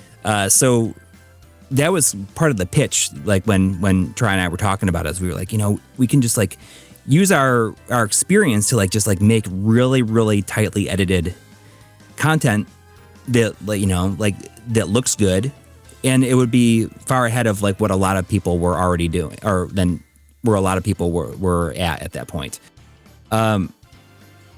It's funny because we get these emails all the time saying, they just send them to everybody saying, hey, can we edit your show for you? We have like a team on standby here, and we will edit your show. And I'm like, you guys have no idea. Yeah. Like they say, oh, we'll do one video or like 10 videos for free. And I'm like, you have no idea. No like, idea what you're doing. and clearly you have not watched our stuff. Well, yeah, that's real quick. When I discovered you guys, that was what first really impressed me was how high quality the videos were. Because so many of the videos that you saw back then were very, very kind of lo-fi, and you couldn't hear them very well, and there was like super polished, high quality video, and then it was about things I was really interested in as well. So it was a nice combination of both things. So Go ahead. Oh, it's interesting, like looking at those early videos and seeing how little those early videos had in terms of B-roll, and now there's just so much B-roll, and that's basically my favorite part of the process is just like shooting all these different shots of these products. And if I could make that like a separate job where I'm just like filming products, I would love to do that. Oh, it's awesome. That's what I was going to ask. Is like what your favorite part of the process was. Oh yeah, for sure. Like, filming stuff, and even like down here in the basement where I'm set up, I built I call it like the B-roll set, where we use a lot of like the wood grain background and stuff. And we moved into this house back in 2019, and previous to that, I had taken this wood grain panels and did what Try did, and he just like nailed them to the wall, and like films on it. But I built like a PVC pipe frame for it, so I can like move it around and stuff. Yeah. So it's a big part of the aesthetic of the show is like that, like the wood grain and oak tables and stuff like that. Yep. That 2600 vibe. Right? Exactly. You're either your basement when you're a kid or your friend's basement. Have there been any particular B-roll shots that you're like proud of that stand out to you as you've been shooting B-roll? Yeah. So some of my favorite are the stuff that we shot for the Analog Pocket, and the analog systems in general, like really have brought out like a lot of inspiration just because I think they're pretty fun to film. They look really nice, but there's been times where I've taken like game cases and just like made like a hallway, and we use like a motorized slider. Mm-hmm. Oh, nice. That also has like panning and tilting like on it, like built in. Mm-hmm. So that's like a big part of the look of our show too, is like these kind of slider shots. But when you take that and you could go like straight down that pathway, that hallway of games to the system, like those are some of my favorite shots. Gorgeous. What advice would you give to people just start out on YouTube? Just do what you want. And, I mean, just don't worry too much about like, I guess algorithms. Yeah. But you know what? I think the most important thing is, and something that we could probably stand to reflect on ourselves, is that done is better than perfect. Mm. That's like such an easy trap to fall into, where you spend all this time like saying, oh, it's like, I gotta like make sure that this is perfect in every way. And sometimes you just can't. You just gotta like release it. And then you take what you like, the shortcomings that you found while during that production, like just focus on that in the next one. That is like such a valuable thing. And I think that somewhere along the way, we have lost that a little bit, or a lot, because, it used to be every week we would release a video, and now it's once a month. But they also have gotten a lot longer in that amount of time. That's true. And always super high quality. So yeah, we were talking about this kind of before, but I know that you've talked about Sayonara Wild Hearts a lot, and it really gets you. What is it about that game that just really gets you? I mean, it's the combination of the visuals and the music, specifically like the the vocal tracks in it. I don't know, there's something about it, and I feel like as it gets almost close to the end of the game, like I feel it like well up inside me, like in a way that I don't like. I really like a good, like either a licensed like music track in a game, something that, you know, like a piece of music that I just connect with, because, you know, I listen to a lot of non-game music as well. And when I hear something like in a game like Sayonara Wild Hearts, like the music feels like it's not supposed to be in a game, I guess. And it just, I don't know, it's just that it's very, I can't really describe it, but there's times like almost at the end of the game, like every time I sit down and, you know, it's like an hour long and play through it, I don't know, I feel like at some point it makes me almost want to cry.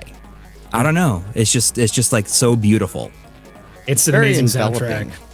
Like, Yeah. That's when I finally sat down to play it after, you know, seeing you talk about it, I just felt enveloped by the whole experience. The visuals, the music, the gameplay, and it's very intuitive.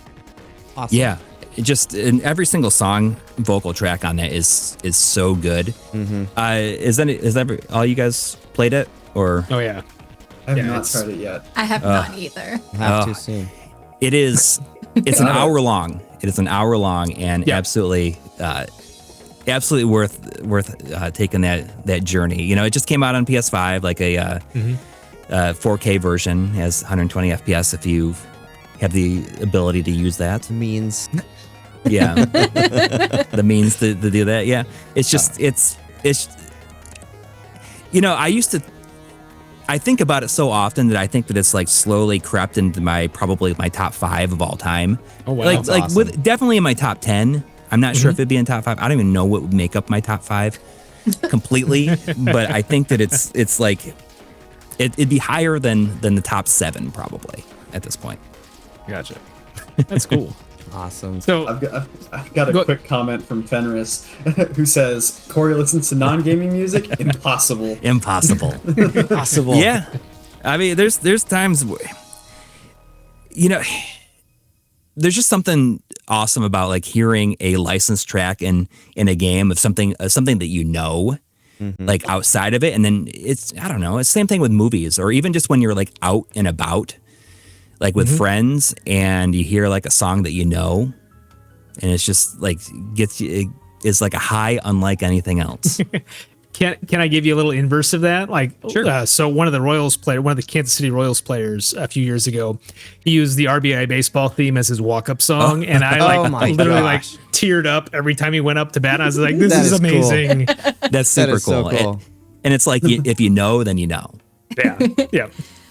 Yeah, I know. That's illegal. Nick of Time there squeaked in there at the top, kind of before things started with "Let's go," and I agree. yeah. Let's go. And then Storm Eagle just left another one. He says, the real question is what non-gaming music Corey listens to. I mean, there's a lot. My favorite band of all time is REM.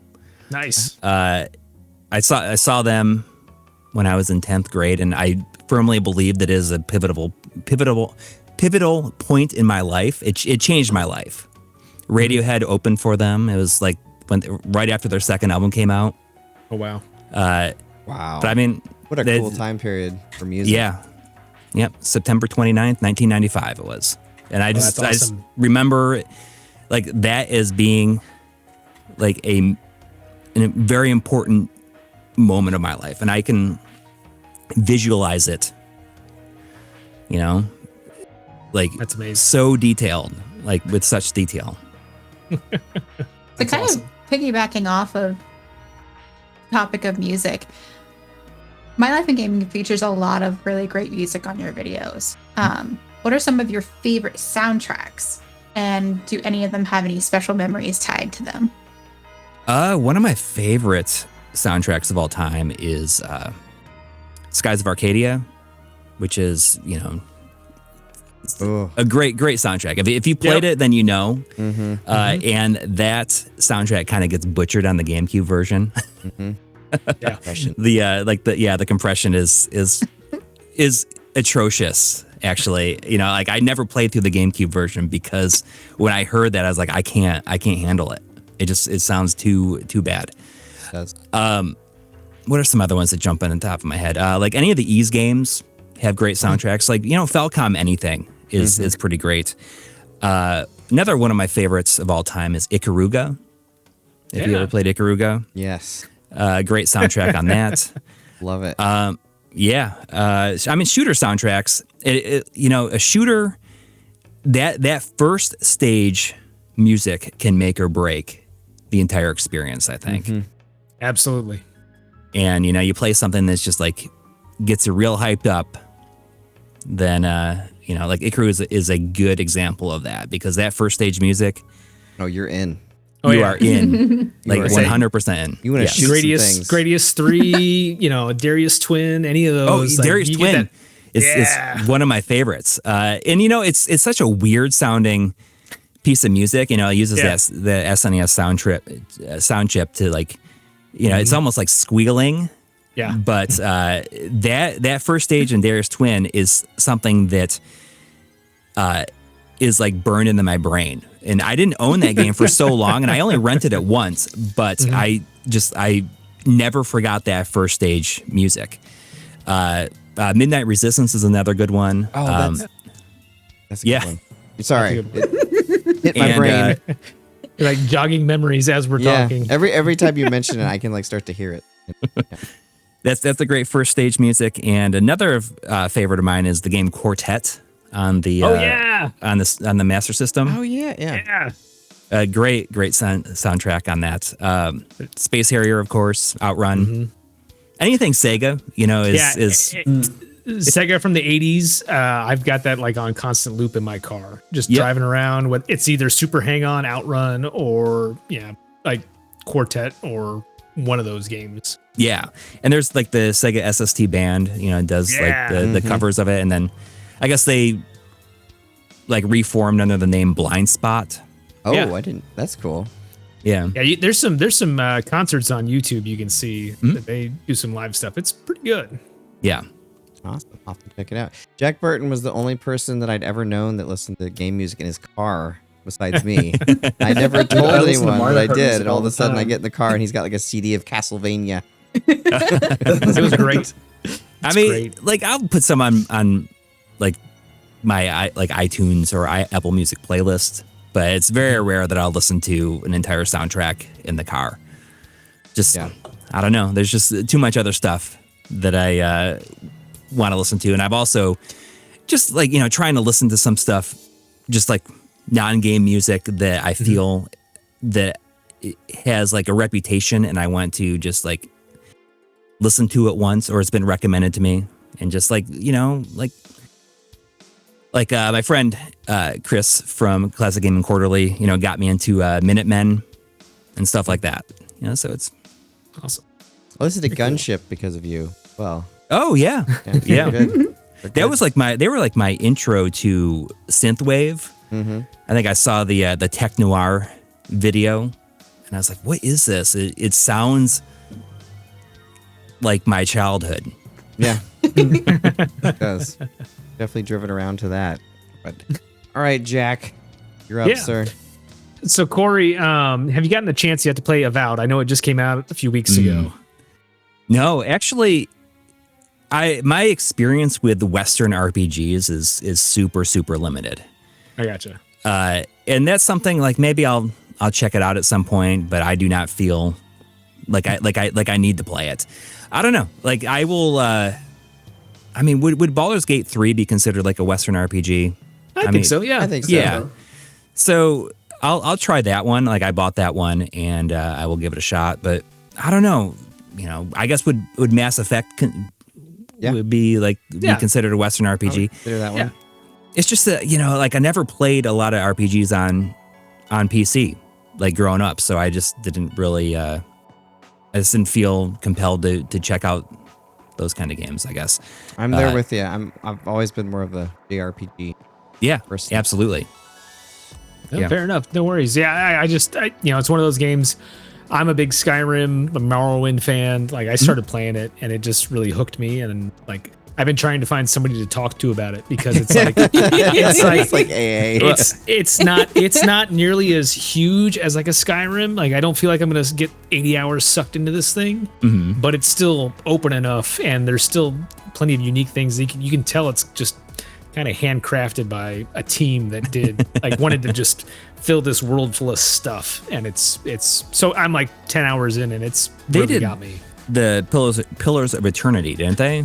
Yeah, and it's actually the game is based in the Pillars universe. Oh, okay. Because I thought the second one didn't do very good or something. Yeah, it wasn't nearly as good as the first one, but it's pretty cool. It's like I said, it's like a tight Skyrim so far, which is kind of nice. Skyrim would rank up there as one of the games that I own the most that I've never played, and I have it in so many different versions. And people are just like aghast when they've like hear that I've not played Skyrim, and I have like at least 4 different versions of it. I always Digital feel or like physical. I'm missing out when I'm not like liking a game that everyone loves, like Skyrim or something like that. Like I feel like I should be liking it, but I just don't. But I wish I did. Tried. We talk about Pokemon a lot with that because like everyone loved Pokemon. I never. Oh, me either. Oh, there we go. Pokemon came out when I was in my first year of college, so I was like, I don't want to play that. Like it was just, and I was working at Electronics Boutique at the time, and so I was very familiar with everything surrounding it and its launch, and I was like, that's not going to succeed here. It's not going to be popular. Right. And also, even though as somebody who, wanted to was just like dying to get their hands on every RPG possible. Although I guess at that time, the PS1 was more than delivering on that front. I just was like, I don't really want to try. And I've tried it a couple of times since then, and I get maybe a couple hours in, and then just lose interest. It just does nothing for me. Weirdly. Yeah. Same here. All right, Logan, do you want to catch us up on the chat messages, and then we can dive into yours? Yeah, so Game Boy says Coury loves to listen to country music. And then Fenris says, Sayonara, from a story standpoint, seems to be about healing from a bad relationship, since the game focuses heavily on the different people and the main character's life with subtle details about them. It's a very emotional game that also gives players hope that things will be okay.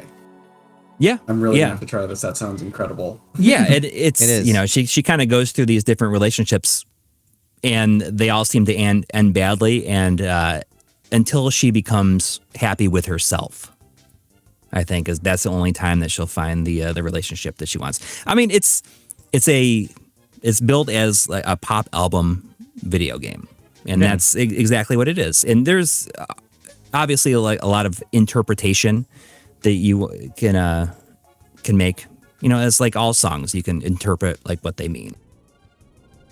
Yeah. From Storm Eagle, we've got Rem is very respectable. Radiant Silvergun soundtrack. REM, sorry. It's okay. Sorry. You're younger than us. You weren't around in the. We'll forgive. And the Radiant Silvergun soundtrack, from what I remember, was epic. I'm so glad he mentioned that. That's one of my favorites. Yeah, that's the same person who did like Final Fantasy Tactics. Yeah, and it sounds like Final Fantasy Tactics. Oh, yeah. When you play it, it's like, where's Ramza? Yep, like those, like the bells almost. It's like a weird kind of like bell sound. Very true. Storm Eagle also says, "Don't worry, Coury. I've only played about maybe 2 to 3 hours of Skyrim, so don't worry about it." Yeah, there we go. Dude, I tried playing Skyrim for a little bit and then modded it, and then it broke my game after I like uninstalled and reinstalled it. Like I can't open it anymore.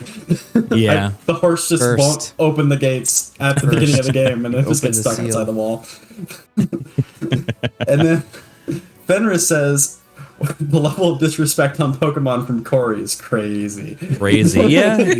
What can I say? Every week for Fenris. That's okay though. I mean, my kids got into it. Beginning of the pandemic, as they were both very much into it, and then they just lost interest. And I mean, I think the best Pokemon game that I've ever played, and I played the whole thing, is Pokemon Snap. Yeah. Because there's it's barely a game, Yep. I think honestly, my favorite Pokemon Snap game was the little mini game they put in the last Yakuza game, the Infinite Wealth. It's so great. Oh, okay. So I've not played that. I'm working my way through the Yakuza games. I've played 7, Kiwami, Kiwami 2, 3, 4, 5, and I just started 0. Oh, Zero is my favorite. Like Zero is pretty so good. ridiculous. It's great. Yeah. I'm definitely enjoying it. I'm happy that I'm playing them in like quasi release order, because a lot of people said, "Oh, you should play 0 first." Yeah. And I decided that it would make more sense to play it in between 5 and 6, because that's when they were released. And I find myself very happy with that decision the more I play it. One of the things when I got into it, there was a lot of gatekeeping around. Oh, you got to start with 0, or you got to start with Kiwami and just go through them in order. And like I got into it after 6 came out, and I was just like, you know what? I'm gonna start with Kiwami, and then I'm gonna go back. And honestly, like, if you want to get into that series, you get in wherever you want to, right? Because everybody's gonna have a different game, because all those games are just a little bit different. Like, I honestly like the new Like a Dragon with Ichiban, because it's more like a JRPG than it is just an action or an adventure game. Like a Dragon was actually my first one, and after I played that and I enjoyed it enough, I was like, all right, I'm gonna commit to the rest of the series, because it is pretty intimidating. Yes. Because they release at least one game a year, sometimes 2, and none of them are short anymore. That was kind of nice about Kiwami 2, 3, and 4, is that they're not too crazy in terms of length, and you can you only just do the stuff that you want to do. You don't feel like, I'm not a completionist with it, so I just want to do the things that I want to do, and if I get sick of it, then I'll just start beelining towards the story and then finish it.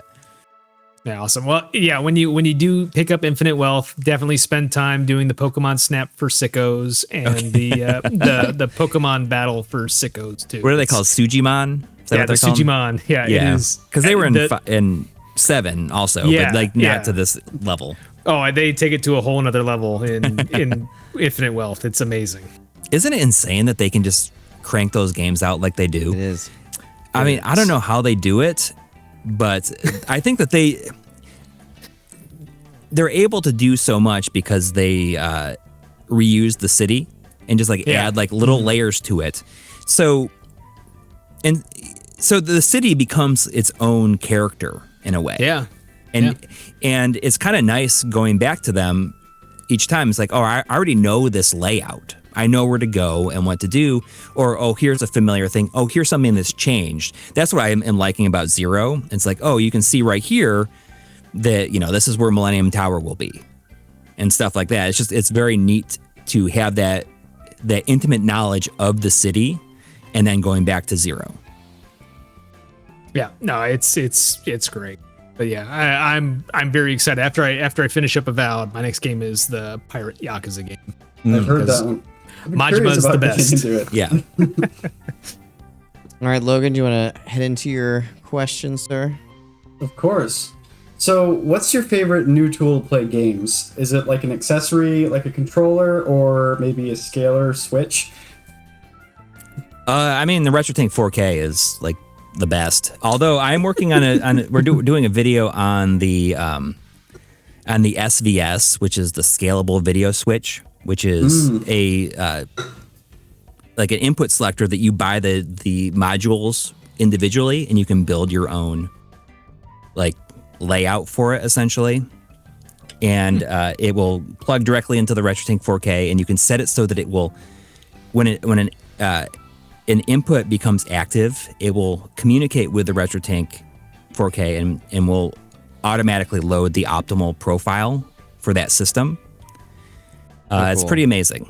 I'm hoping I don't like that video too much though, because I have everything all set up and I don't want to change. Well, that's everything. the thing. So that's really it. I mean, we were not super excited about this because like system selectors and switches and everything like that were working fine for us. I've been using the same layout for 7 years.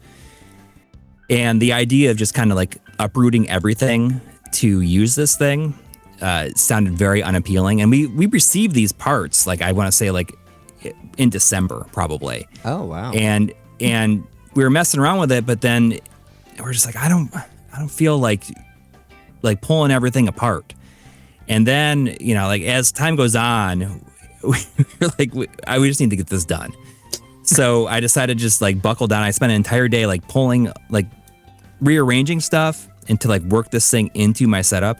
Mm-hmm. And I ended up getting way into it. I like pulled out this gigantic ball of wires ultimately and like streamlined. I pulled an entire Extron crosspoint switch out of, I was able to pull it out of my setup because of the way that this works. So, That's and cool. I could have gotten this to work without it, but I think that just like being able to use this and allowed me to rethink how I want to route some things. It's pretty amazing. It's very well done and well built. It seems really cool. I think at some point I'll probably get it. My setup's working pretty good right now.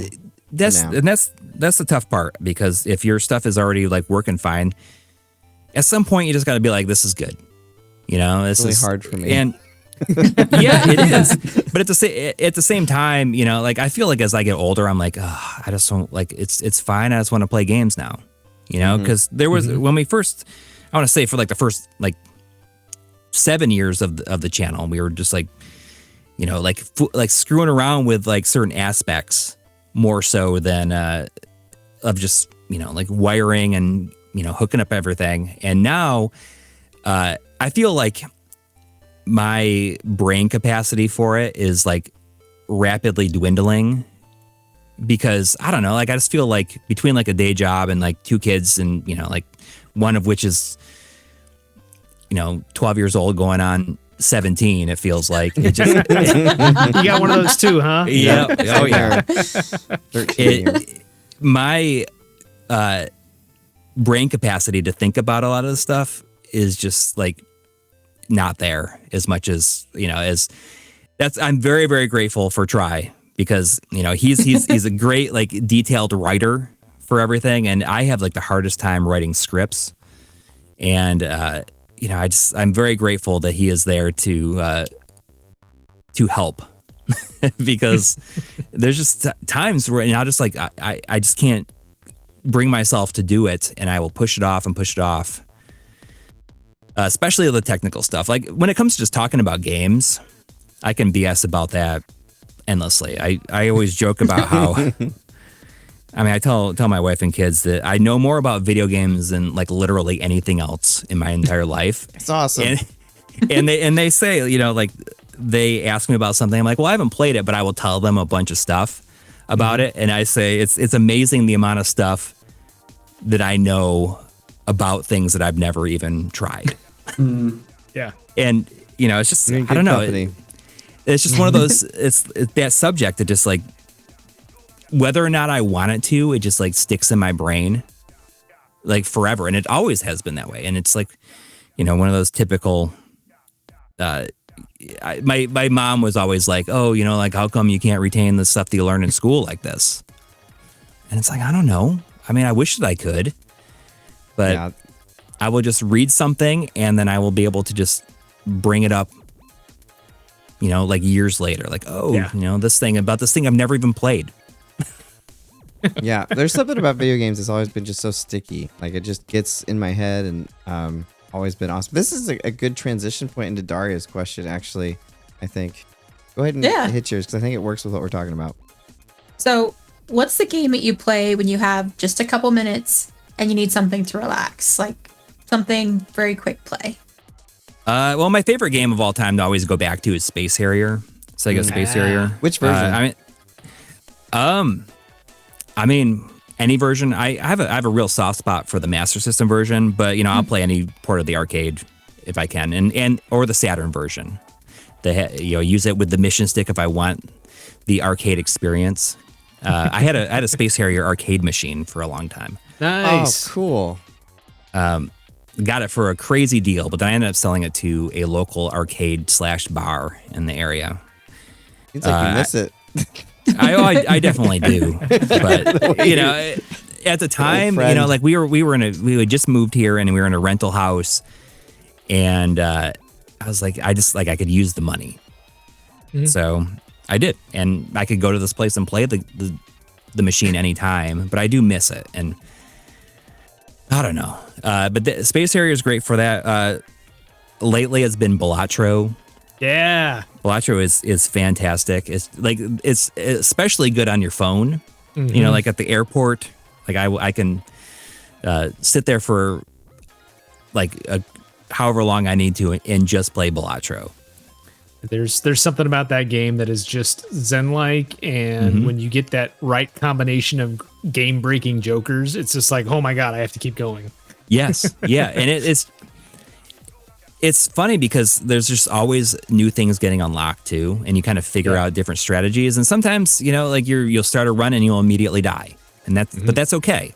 And it doesn't take it's not such a commitment. Like you can do like a full run in 15, 20 minutes if you wanted to.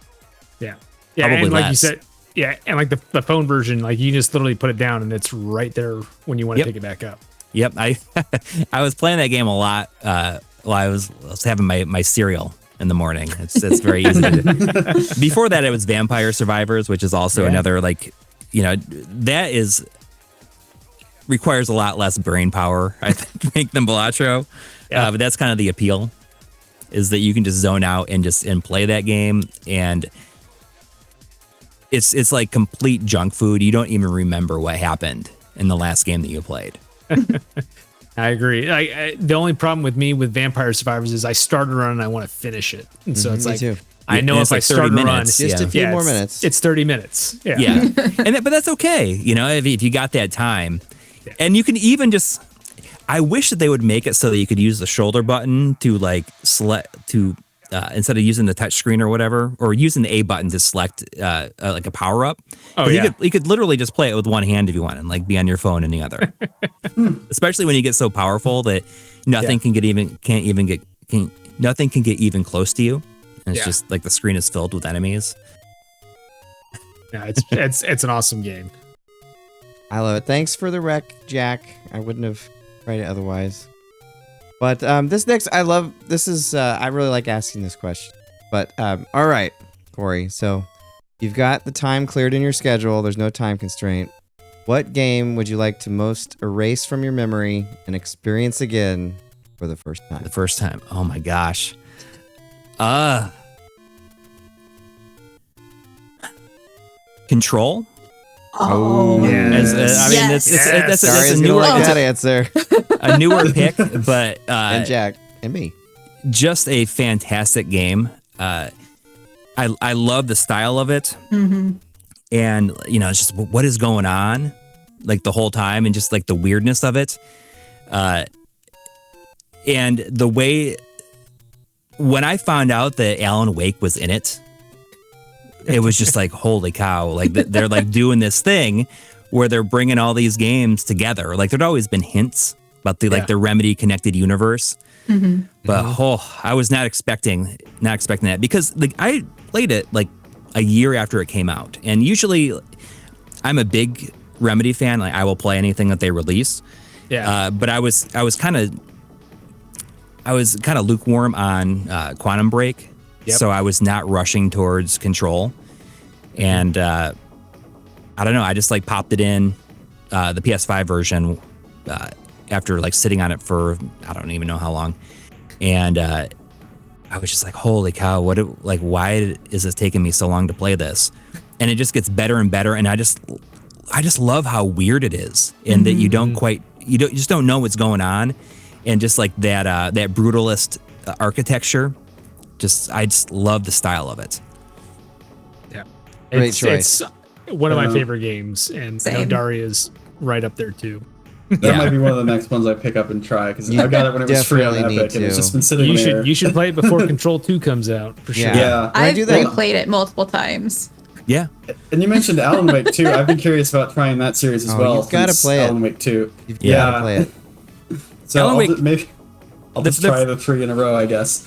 The first Alan Wake is very good, and that's another example where I talk about music really playing a big part, because I remember the first time I played Alan Wake, and then at the end of the first chapter, it plays Roy Orbison's, I think it's Only in Dreams. Yeah. And when In that Dreams, first yeah. first plays, I'm like, oh geez, like this is like it's just chills, like goosebumps, you know. Mm-hmm. And you know, two is very, very good. Although I found myself just like wanting Jesse Faden from Control to show up the entire time. Did you play any of the DLC? Oh yeah. Okay, all right.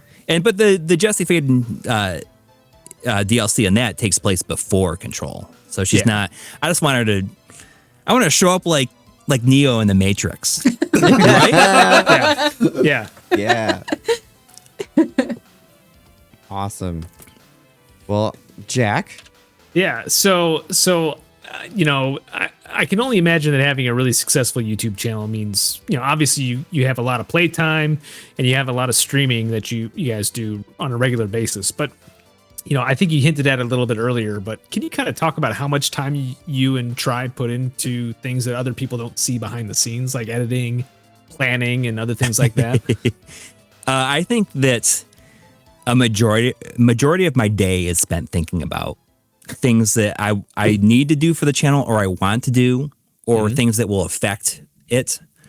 I mean, we save all of our gameplay. We call it G-roll, like on a NAS here, and I really get into like organizing it all. You know, like I don't know. There's something about it's you know, just like data entry that I really enjoy. I spent years working as an assistant editor, and I think that's where that came from. So I just like, you know, sorting all that stuff. But I'm always thinking about it.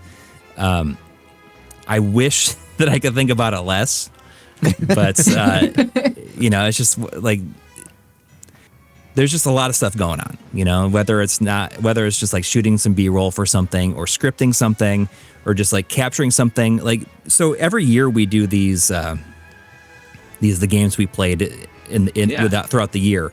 And My favorite. We've kind of got into this habit of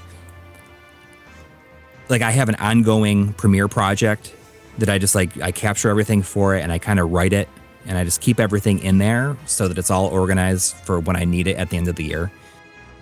Just like even like little stuff. Now? What's that? How long is that project now? Well, I mean, it's just one for each year. So, okay. You know, if Try's very good about like finishing all the games that he plays, but I don't have as much time as him. So sometimes I'll put things in those videos that I try to say if I played it for more than 2 hours, I will put it in the video. Mm-hmm. And he only puts things in there that he's finished. So Wow. it's just sometimes it's hard to finish things, and sometimes just having the knowledge of playing a game is good, you know, especially to draw from for like things like this, like what we're doing right now, and just saying like, oh, you know, I played this game for a few minutes, so I have some experience to draw from. Mm-hmm. But I try to put that stuff into the episode if I can. But yeah, I mean, there's just lots of ongoing things every day. You know, I definitely spend more time thinking about it each day than a lot of other things. So when you're playing games, what % of times are you recording your footage? Like all the time, some of the time? I definitely record most of the first couple hours of everything that I play, just in case. And then sometimes I will just try to, you know, maybe start recording in the middle of the game here and there. Try and I both do this thing we like to call it interval recording, where we have like a script that we set up with OBS that will, every 10 minutes, it will start recording for 1 minute. So I just kind of like let that go, and then I can let my computer go to sleep or whatever, and it will just like record like a minute or 2 minutes of every 10 minutes of this game. And then by the time you're done, you don't even have to think about it, right? So it's just happening over on the computer. So I just start that and then don't think about it. I'm gonna have to steal that that's idea really because smart. I've been trying to figure out how much I should record, and whenever I'm playing, I'm like, oh, I should be recording something. Yeah, And it's some a of that really stuff good is way to make it more efficient, so you don't have to have literally every minute, but you still have a good variety. exactly, and that's really it. Because unless there's something you want to bring up specifically in there, and you might need to go back and record something for that, and in which case, like basically every game that I play now, if I can save in multiple slots, I will save in multiple slots, just because you have that, like that stuff to pull from if you need to jump to a specific area. Very That's cool. awesome. That's super helpful. Well, Logan, do you want to catch us up with the chat? Yeah. So Fernal Inferno says, "Hey, welcome to the show." Hey. And then he also says, "Been thinking of getting a RetroTink for my Wii's component cables." RetroTink is a good choice. That's come up a few times here. Yes. Yeah. It's always a good choice. Anything Mike Chi has done is a good choice. Yes. Yeah. We have to stop having people on that have these because it's just making me want to get It's one getting more more and tempting. more. You're going to get one someday. When you come over here and play it, Wait, you're say, going to have one the next day. I got one from Matt. Matt sold one. Oh, You got the a 5K. 4K, or is it the 5X? She has my 5X. Oh, okay. Yeah, I sold it to her when I got the 4K. Yeah. I mean, it changes the way you play retro games for sure. It does. It streamlines the process to a crazy extent, and it's been very fun kind of watching this stuff evolve as we've been doing the channel, I guess. And it's just sometimes it just blows my mind that we're even involved in the way that we are sometimes, because it was like a total accident. We did not plan this. We just happened. It's just right video at the right time, I guess. Like we did that first Framemeister video 2 years into the channel, and the I don't know, just like the zeitgeist around it had not started, but there was interest in it, and I think that brought a lot of people in. Like seeing that video, an accessible video, Oh, definitely. brought a lot of people in and say like, oh, this is pretty fun. And also, for like the more tech-minded brain people, like it's just fun to screw around with this stuff to see if you can make it work and how you make it look. It doesn't have to just be about games or just playing the games. You can have other interests included in that. Yeah. Well, I'm thinking about getting one eventually for my Laserdisc player, just so I can improve the quality for those. Definitely. Yeah. Well worth it. Yeah, that Framemeister video got me to get a Framemeister, and then the OSSC video got me to get an OSSC. As you guys have evolved, so have I. But it's just so interesting to see how certain problems have been fixed over the years, because those, like the Framemeister and the OSSC, they had what we always refer to as the Chrono Cross problem, where it changes when a game changes resolutions, then it like interrupts the signal, and then the device has to re-handshake with the display. Yeah. And that made certain games like Chrono Cross unplayable, where it would change resolutions every time you go into the menu. So then you end up waiting forever. And now that's all been fixed. You don't have to worry about that anymore. It's just really amazing the amount of work that people have done and figured out just how to make playing old games accessible. And it these looks days. so amazing. Like it looks amazing. If I'm gone for a few days and I come back and I play the RetroTink 4K, it's like astounding to me how good it looked. Like you kind of get used to it, but then when you haven't seen it for a couple days, it really is like ridiculous. It's like wow, and then the CRT effects and yeah, it's amazing. It is. And I feel very grateful that even though we don't release as many videos as we used to and stuff, it's very fun. It's very humbling the way to see the people in the community like treat us, because they're like, oh, we want you guys to talk about this thing. And even though there's people that they could easily get to talk about certain things and release videos way faster than we do, we're still very honored to be able to look at the stuff and to make the videos on devices.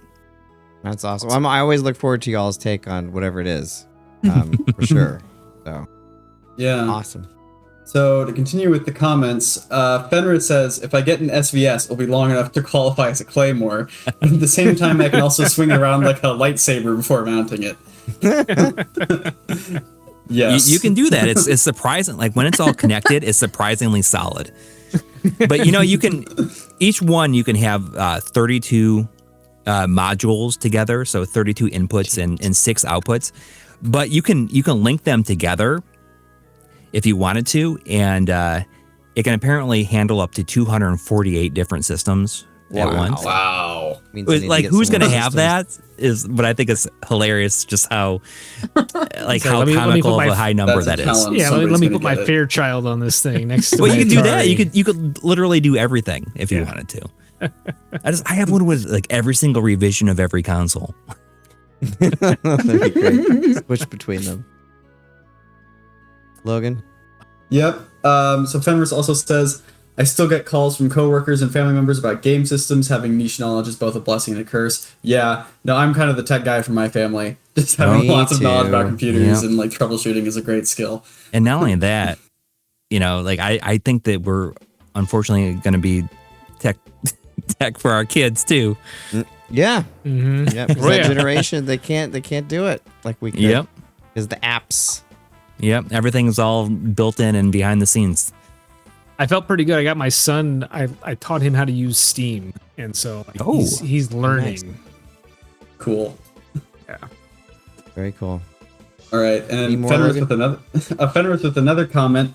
I'm not allowed to give my answer to Breakman's golden question yet. I have to save it next Yes, week. Next That'll week, be a good Fenris, show. when you're on. I can't wait to hear your answer to that one. And then, wow, another from Fenris. I don't just have a retro Roll. tank. I have nearly the entire set. That's cool. Yep. Just missing the transcoders, 2X Pro M, and the 2X SCART. That's impressive. And then Storm Eagle says, that's really awesome that you can do that on OBS. Would love to know how to record 1 minute every 10 minutes. Yeah, that's a really nice feature. So I use it in a combination with like a Stream Deck, and you can have like macros on that. Oh, okay. I don't know how Try does it, but there's like also a program that I used to use that would, I would bind like recording and stop recording to like a hotkey, and then you could like, it's like a make it so that presses that key, to start it, and then 1 minute later we'll press it again to stop it. Then it will pause for 10 minutes, and then it will do it again. Cool. So there's like key input recorders will work for that too. Awesome. And then Storm Eagle, Fenris says for the last comment in right now, the curse of the RT is seeing how people will still play on those Amazon AV2 HDMIs and the pound HDMI cables. Destroys your very soul to see. Breaks your heart. Yeah, but those are also people that probably don't care a lot of times. It's just, or they will look at that and then they will look it up on YouTube and maybe find like how did they get this to look so good, and then that'll open their eyes to like a whole other avenue that they could do. I mean, it's the example of you try to do something as cheap as you can, and you buy so many cheap things that it would have been cheaper just to buy the most expensive thing first. Yeah. Yeah. I also have to like stop myself when people ask for advice because they're like, "How should I play this thing?" And I'm like, "Well, you should get a G comp and a G start and like go through all the different things." It's like, wait, no, actually, maybe just get the simple thing. Maybe like the rad. Yeah, or just get a Mister or like another way to just it has it all built in, or like a Analog. like a retro Pi or something like that. Yeah. Lots of options. Yeah. All right, Logan, I think we're finally to your question after the Yeah. All Thanks the for all the write-ins. comments. Yeah, thank you very much. And if you want to write in, type it in the YouTube or wherever, or the Discord, either place. Yeah. So for my question, describe a level or experience from a game that sticks in your head to the point where when you think about good design, it immediately comes to you. This is also a question we asked Try4ce when he was here. Oh, jeez. I don't know. Like something like I guess Green Hill Zone and Sonic 1. Sonic 1 is my favorite, and I played through it so many times that I could finish it without dying or taking a hit. I don't know, like it's just one of those. I think it's a classic to me, and like I think that those first 3 acts of Sonic 1, like I can just blow through them without even like slowing down. Mm-hmm. But outside of that, just like levels, I have my CLZ games cloud up on here so I can scroll through like the games that I own just in case, because I knew that I would be hit with like certain things that like questions like this where I might need to like look at something or just like look at like a system that I care a lot about. How about like Bomb Man stage in Mega Man 1 is one of my favorites. I Mega Man 1 is my favorite of the series. Oh wow. Kind of a unpopular opinion, I think. But like I rented Mega Man 1 and Zelda 1 at the same time. Oh my god. And I never even touched Zelda the entire time. That's great. What a duo of games. Yeah, but I mean, I just didn't play it. Mega Man is pretty amazing. Obviously. Another favorite, like a good game design stage, is probably first stage in Ghouls and Ghosts. Ghouls and Ghosts is my favorite Genesis game, and that's another game that I can just blow through, like maybe not even dying, even now. Wow, it's a solid choice. Even with even Firebrand there, just I cannot stand whenever he shows up. Oh yeah. I mean, I just have memorized so much of the game. So would you rather play the Genesis version or the arcade version? Oh, Genesis version is my favorite. Although I will acknowledge that the arcade version like looks a lot better. I just really love the Genesis game. I would love to see a stream of you blowing through it. That'd be cool. I'm pretty sure that I played it as I have done it before. I'll link you to it afterwards. I'll have to look it up because I would like to see that. Yeah.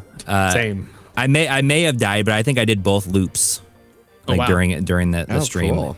And it was not even the headline game. I was able to do it so quickly. Let's see. Another good example is probably like anything in Revenge of Shinobi. It's another favorite of mine. Like the Chinatown level, where it's you go vertical on the top of the buildings. I mean, that's like those are the ones that are just popping in my head when I am scrolling through my list of Genesis games. So Awesome. the Genesis your favorite? Genesis is probably my favorite, but as time has gone on, I'm starting to think that the PS1 might be my favorite system of all time. That's a really solid choice too. Great choice. Just the wide breadth of like random games that are on there is actually like insane. Just like the stuff that didn't even come out in the US, just like endless amounts of games and just like experimental games. Mm-hmm. They're just doing like lots of weird things and, which is all just as viable as like the heavy hitters on the system. What was that caveman game that you guys were playing on the stream that was really bizarre? Caveman game. Oh, Tale of the Sun. Yes. That was like super interesting. Yeah. Interesting is a good word for it. Yeah. It feels kind of like an acid trip. Yeah. Like you're like doing heavy drugs when you're playing it. Like straight down to like the weird music. It's just that is a game that I never played until recently, and I had to play it because I did a collaborative episode with GameSack, and where we suggested 3 games for each other to play that we had never played before. Oh wow! And he suggested that for me, and like I was familiar, I'd heard the name, and I'd seen pictures of it, but I had no idea what to expect. And the game kind of dumps you in there, doesn't tell you anything what to do.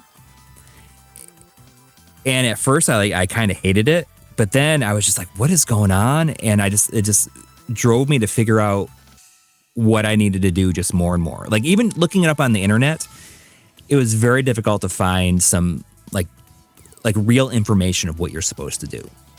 And that's kind of, it's kind of fun. You just kind of walk around, you see what you find, and then suddenly it'll cut to a scene and like the people in your village are dancing and they're just like doing like weird, like, and they all look like their faces are melting. It's such a weird game, and it's impressively weird.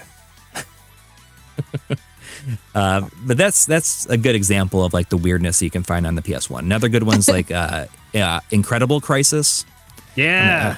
Which is, it's every level is something different, and it has like the music is by the it's like the Japan, like the Tokyo Ska Orchestra or something like that. Ska Paradise Orchestra. I just looked it up. Yeah. Great name. It's about your Japanese salaryman who's just having a real bad day at work. It's such a Needs some great ska. game. Yeah. Cool. All right, Daria, you're up. So, of all the video series that you have done thus far, RGB series, games you played this year, and so forth, which one would be your favorite to do? Well, the games we played is probably my favorite video to make each year. I don't know if they would rank as like the things I'm most proud of, but I would say that those are the most fun to make, just because you can just put all kinds of stuff in there, and I think that's what people like about it so much, is because you never know what's going to be next, and you just never know what games are going to pop up in there, and like if it's going to be something you've heard of. Like people love when they see something that they've heard of, but also, I've had lots of people say like, oh, I always watch these, and I have a whole list of things that I'm going to either buy or at least check out after watching it. Yeah. And that's pretty fun. I think that stuff like that is like kind of the secret sauce with channels like shows like GameSack, because you never know what is going to be next, and that keeps people watching. I also think how genuine you two are when you give your deliveries.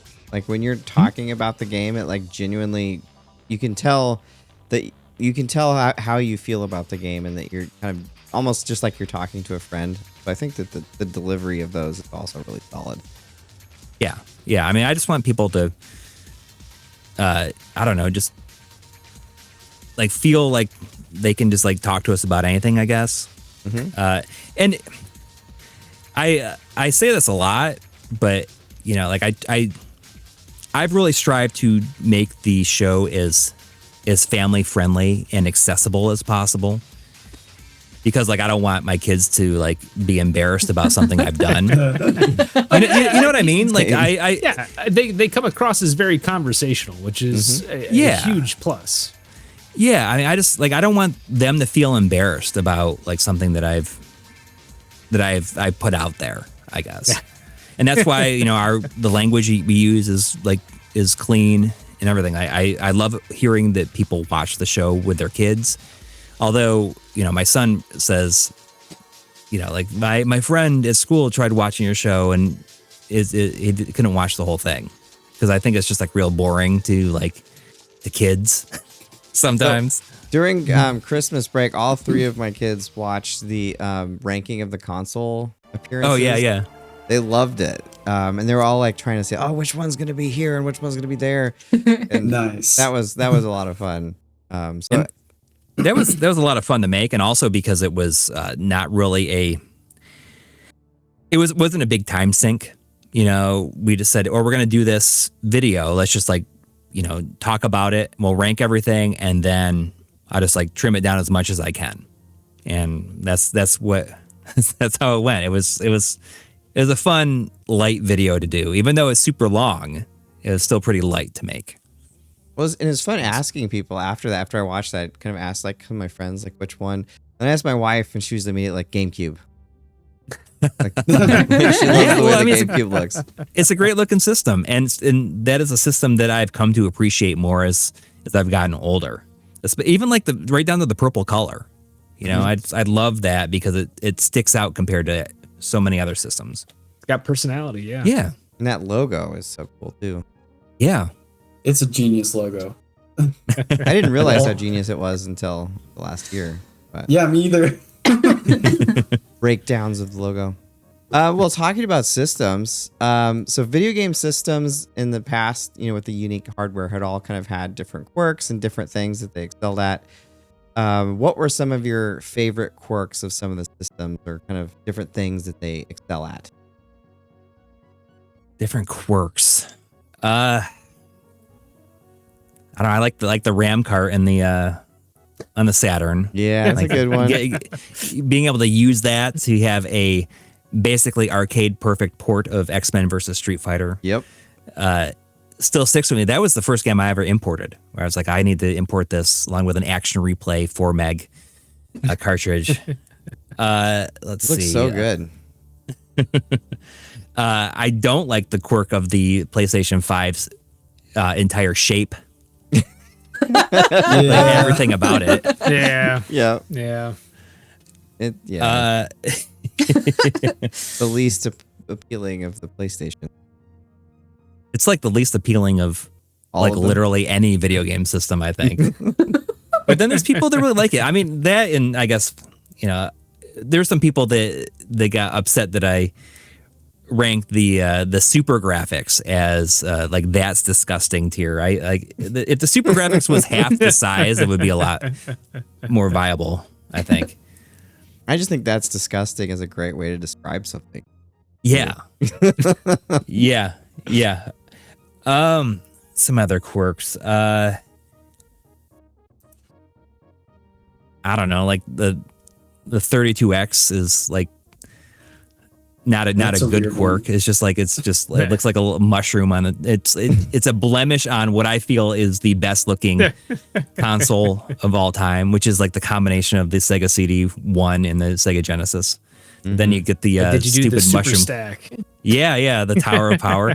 It just like looks like a mushroom cloud on top of it and it ruins the entire thing. I keep mine off of the console, and then if I need it, I'll put it on. But otherwise, I don't like the way it looks. Yeah. How often do you even use it? Oh, I basically don't. But you never know, though, right? You never know. You never know when the Desire to Play Golf magazine presents 36 great holes with Fred Couples might hit you. or the 32X version of Space Harrier. Yes, which is a great version, along with the 32X version of Afterburner, which is another favorite. Yes, absolutely. Very good. All right, Jack. Speaking of long dead franchises, so Coury, you get your NetEase, your Microsoft, or maybe those aren't two great examples right now, but let's just say you get your magic wand, and you get to bring back one long dead video game franchise back to life for a new original game. Oh my gosh! Which one are you picking? Well, I know what I'm gonna pick, but I almost don't want to pick it because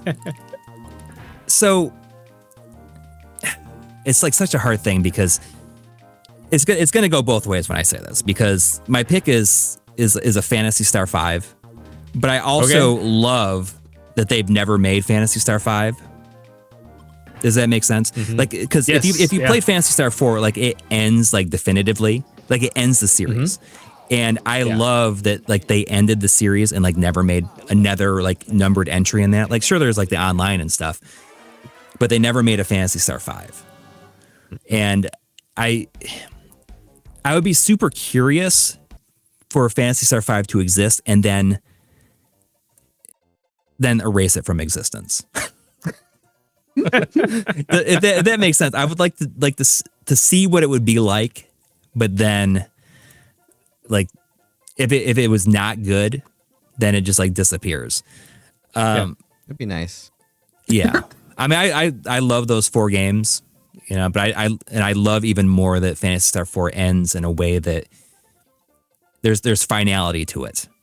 And now like the Ryoko Kodama has died. You don't like there's nobody to pick it up and carry on, I get that.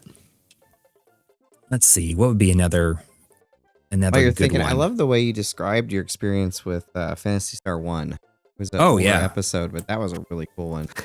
I mean, it's the most important game in my life for sure. Playing that, and it like changed my perspective of what video games could be. Just really a special experience playing that when I was 11 years old.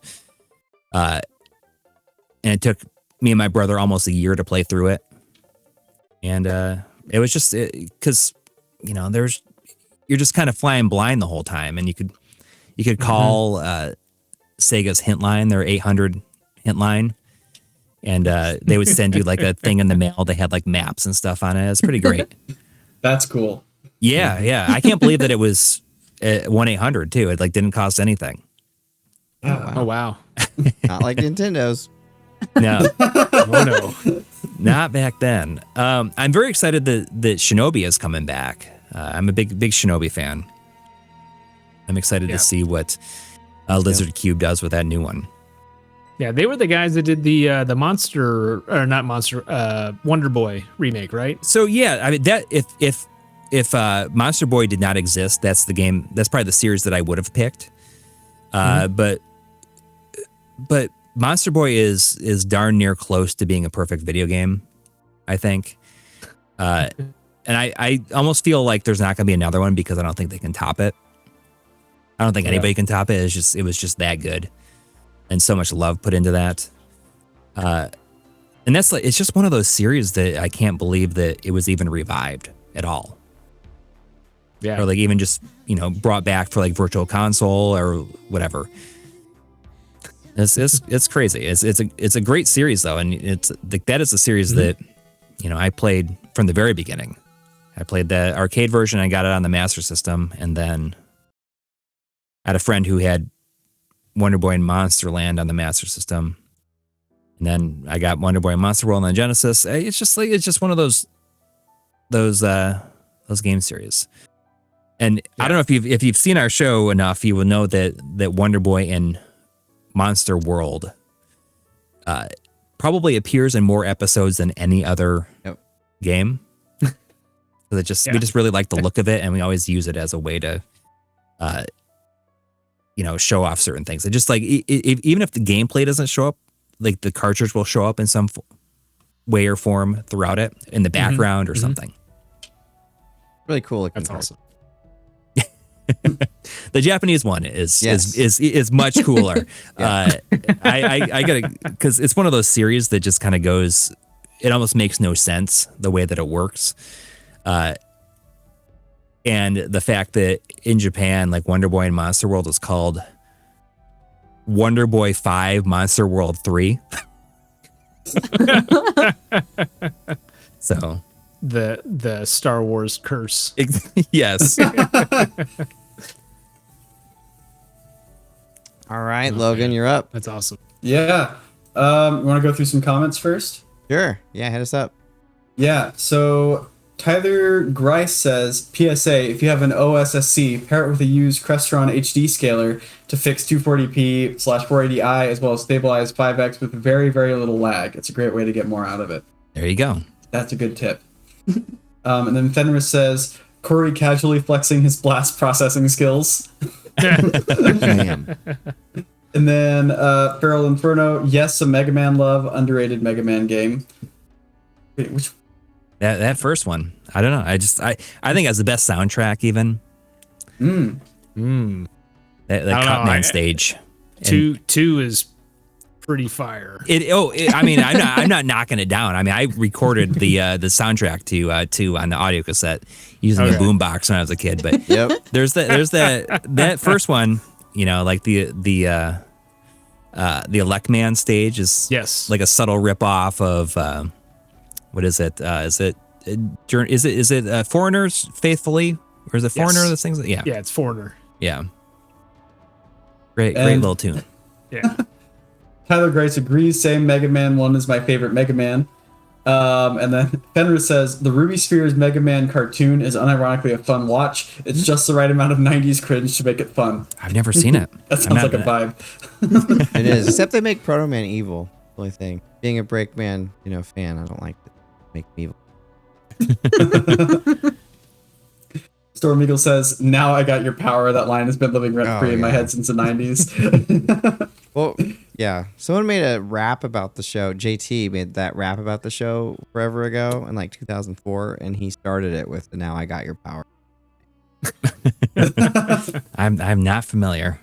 I'll have to look that up. It is super cringe, but I don't know. If you like, and the robots have like muscles and stuff. Is it better? Is it better or worse than Captain N? The Captain N Oh, it's representation of probably Mega Man. Probably. Well, the Captain N version is a little bit closer to Mega Man, I would say, than the cartoon Mega Man cartoon version. Oh, Because the Mega Man cartoon version, I don't know. It's very cringe. He's got like muscles, and just not very Mega Man-y. The first website video game website I like really got into was mmhp.net, the Mega Man homepage. oh, He had a whole like breakdown of why way back in like the 90s, why the Mega Man cartoon was terrible.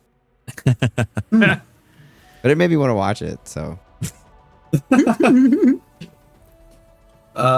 Next one, Fenris says, "Oh yeah, still have your copy of Britney's Dance Beat, Corey?" yes, of course I do. Yeah. I don't know. I unironically love that game. I think it's very fun to play. It's by the people who made is it Bust a Groove? I think made that. It's pretty good. It's pretty good. It's it's clearly of its era, but it's fun. It's fun. I got it for $1.99 at Half Price Books. Nice. I'm happy to have it. Some value there. Okay, and then Fenris also says, "See, even if my family finds my channel, I give zero flips and given about how I represent myself, which is why I keep the cringe in the shorts and make really bad or dated jokes on occasion in the main." I mean, we have bad jokes, but I like the fact that we tend to just play it very straight. We don't call attention to like jokes. I think that's kind of a key to a lot of things, and I think you look at something like the first Naked Gun movie where there's like jokes in there, but the way that Leslie Nielsen plays it is that he just plays it completely straight. He doesn't acknowledge that there's something ridiculous happening, and that's why the jokes that we have, they're just kind of like they're very subtle and they're there, and it's if you see them, you might chuckle, but we'll never be like, oh, look at this funny thing we're gonna do now. We'll never. We just don't do that kind of stuff. It's just not our style. That makes sense. And then Fenris also says, "Breakman, if you give me the system court question, be prepared to get one for every retro system." Oh, there you go. Oh, I'll be Prepared ready. for that next week. I'll be ready for it. All of them. I'm excited for your Fairchild Channel F selection. Okay, and then there's 4 more comments here I'm going to read, and then we're going to move on. Storm Eagle says, "I still love the Game Boy episode you guys did. That was the episode that got me to your channel." That's cool. Oh yeah, that's a big one. For the longest time, that was our highest viewed video until somehow a 4-hour compilation of videos is now like double the amount of views that has. Wow. wow. And then Storm Eagle also says, "Mega Man in caption N sounds like he had 15 packs a day." I'll have to revisit that because I don't remember that. I just remember him being like putting Mega before everything. Yep. It was it was that and Kid Icarus just putting Icus on the end of everything. Maybe the Mega Man cartoon's a little bit better than that. You'll have to revisit it. Now that I'm thinking about it. The Castlevania theme song is super like 90s cringe. It's like super fighting robot Mega Man. I do know that one. Yeah. Yeah. They're all on But YouTube, by the way. Ooh. I think even like legally. Wow.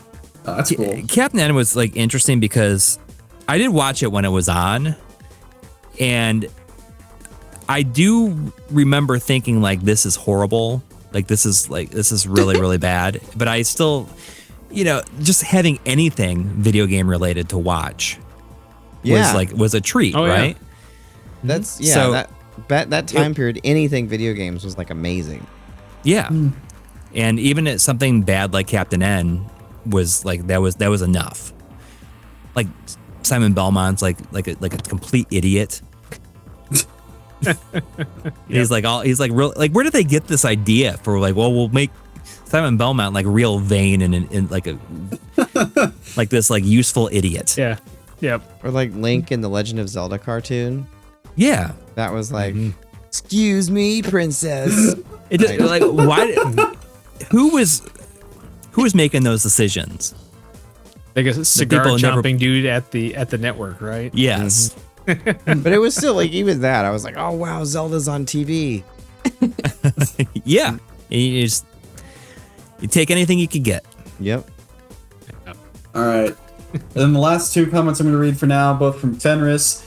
Fun fact, it didn't start off that way. The original pilot of Ruby Sphere's Mega Man had them closer to the original games. It was the test audience that didn't like the smaller characters, so they made them much older and bulkier looking to appeal to their audience, which it did. Interesting. Interesting. Yeah. I wonder if it's better than that secret level Mega Man episode. You guys, any of you guys watch Secret Level? I would need say to the finish secret it. level's probably better than I've seen some of their videos. Cartoon. The The- Mega Man one. And it was kind of neat, but then it's like there's nothing. Like there's nothing after. Like it kind of teases where it can go, and then it like gives you nothing. It's 6 minutes long. Yep. Huh. I would like Like- more of that for sure. I heard Yeah. they were working on a season 2 now. Yeah. Like, I think it did well enough. I hope Well, there's hopefully more they- Mega Man or Mega Man X. A Mega. Yeah. I mean, the idea was pretty neat. I like the idea of the like the robot masters being huge. But of course, they're making it for people who played the game. And I hated the fact that, like they are going to send Bomb Man out to fight the other, like the robots that have gone Maverick or whatever. And Dr. Light says, "Oh, we just like now Metal Man has gone haywire." And I don't know, it's like such a stupid thing to be annoyed about, but it's like, Metal Man was made by Dr. Wily in the second game. If you're gonna do it, if you're gonna just casually drop a name, just like Right. use somebody that was like that is canonically correct. I like the music though. The music was cool. Yeah, was nice to especially see. at the very end there, like that orchestrated Mega Man theme from 2. It's always our cool to intro hear theme, orchestrated too. game themes. Yeah. I was just talking to somebody recently about the chills that I got the first time I ever played Marvel vs. Capcom, and Mega Man Oh yeah. comes out and it plays that theme, Mm-hmm. and it was like, holy cow! I haven't thought about this. I mean, at the time, it seemed like such a long time, but it was like, Oh yeah. like less than 10 years since the game came out. Mhm. Time has marched on. It's crazy looking back and seeing how long ago those games were. Like Yeah. really painful. It really painful, yes. Really painful. Ouch. Yeah, I was looking at a list of games that are celebrating their 10th anniversary this year, or their 20th anniversary, and those are even scarier to me than Yeah. things that are like 30 years old. It's like the 10 years. It's like that feeling of when I went to my first high school reunion, the 10-year reunion, and it seemed like 10 years is such a long time, and then the 10 years going from the 10 years to the 20 years, it just like happens immediately. It's like, how has it like been that same amount of time again? It's crazy. Yeah. It's like and thinking of like 10 years after Legend of Zelda came out was like Ocarina of Time basically.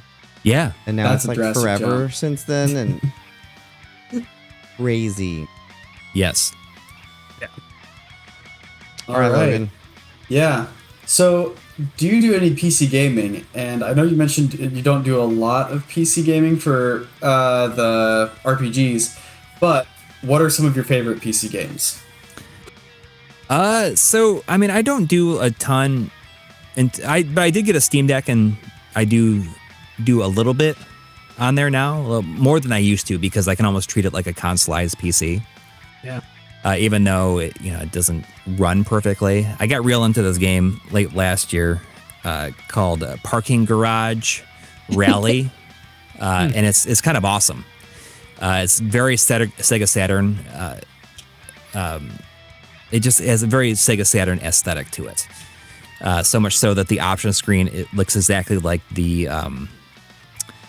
action replay menu. It's pretty neat, You like guys how. stream that one.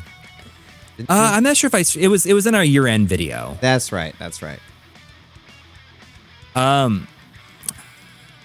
mean, I wish that I played more PC games, and I've been trying to. Like for a while there, a lot of the new Ease games were only on PC, so I'd play those. I guess, I used GOG more than I used Steam for a while there because, I like the fact that I could download the stuff and keep it offline. But I wish I played more PC games. And everything comes out on both now, so Yeah. you can easily see something on Steam and be like, oh, it's $2. I'm just gonna get it. Yeah. And then Yeah. never install it. I mean, I find myself doing that with PSN now, Yep, even I do. or on the Xbox. Even if I own the game physically, I'm like, this $2 I'm gonna spend to just be able to boot this up without grabbing the disc is worth it. Like I think- Celceta went on sale today, and I bought that again. I already Yeah, had it. $8.99, and I'm like, I had it in my cart. And Doom 2016 was $3.99. I'm like, I'm thinking about it. Yep. I'm thinking My- about it. Steal. My favorite / worst follow ever on Blue Sky and Twitter was Wario64. Anytime he pops up with a deal, I'm just like, no. Oh, yeah. Yeah, I'm gonna get it. But I will go through on PSN, and even if it's things that I own physically, I will always like if it's like under $5, I'm like, I'll just get it, and then it will allow me to boot it up at any time. I think $5 is about what I spent. Like, this is the best deal I've ever gotten. It was about what I spent on both Portal games when I got them. Yeah. I mean, that's an incredible deal. Even though that first one's like pretty short, that second game is worth all of it. And For both sure. of them Oh, yeah. together for $5 is crazy. You just gotta be on it for Steam deals. You can get some great stuff. Yeah. Without a doubt. And playing on the Steam Deck is pretty nice. Although I don't take it outside of the house. It's just too big. You know what I mean? Like, Oh yeah. I've got even the one Switch, and like regular Switch is pushing it for me. I find that the Switch Lite I will take with me, but I don't really play the regular Switch outside of the house either. I really just use my Switch as like a regular console that just stays at my TV. Yeah. And I have it so I can play Nintendo games. I don't really take it anywhere. Yeah. Okay. awesome. All right, well, Daria. All right. So it seems like this might be the genesis for the PS1, but what is your favorite video game system of all time and your fondest memory with that system?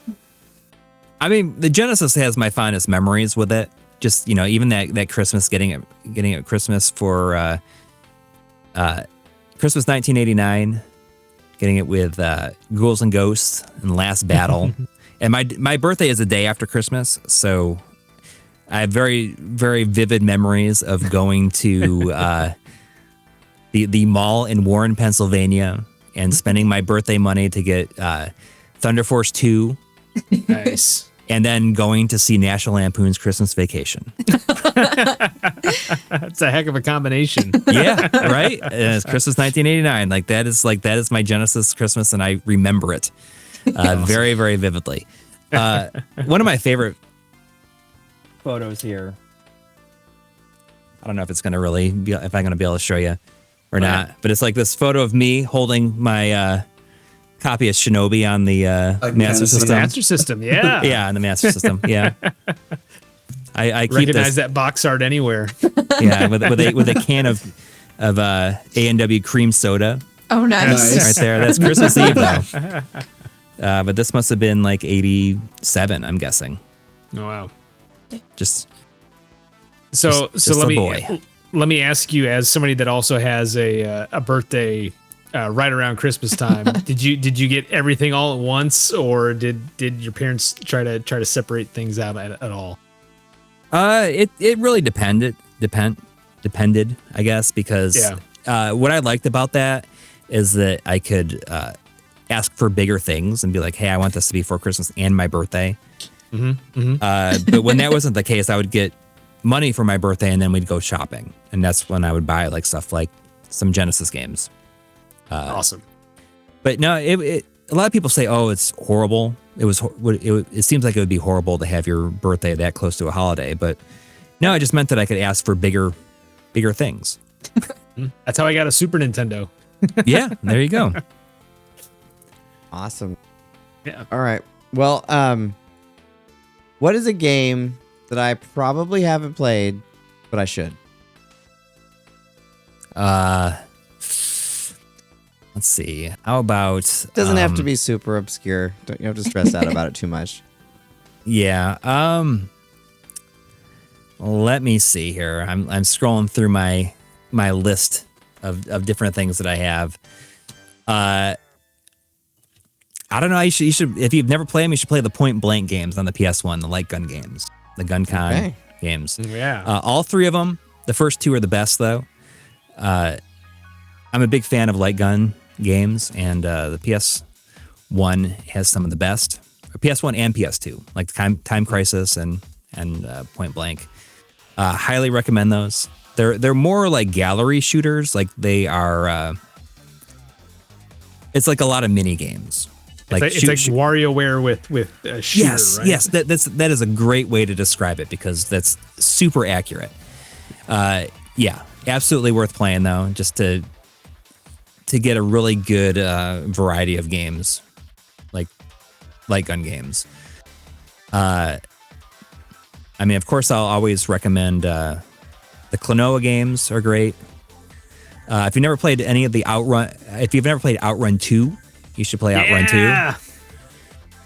That's my favorite one. Yeah, of all of them. The drifting in it, I feel like that.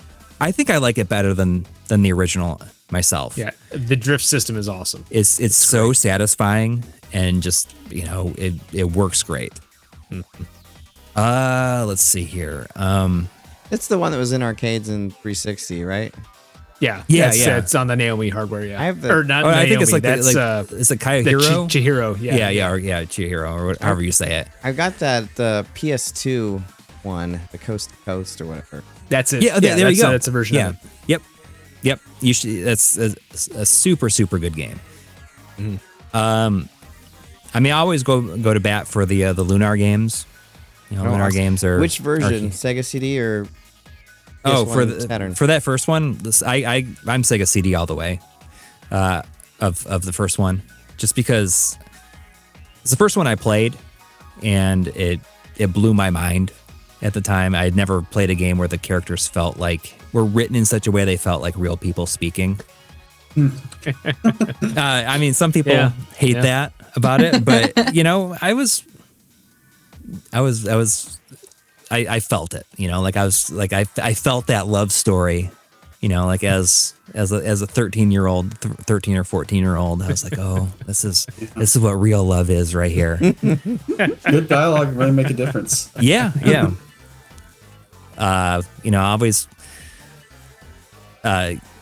say you should play Night Trap if you've never played it. I'm a gigantic Night Trap fan.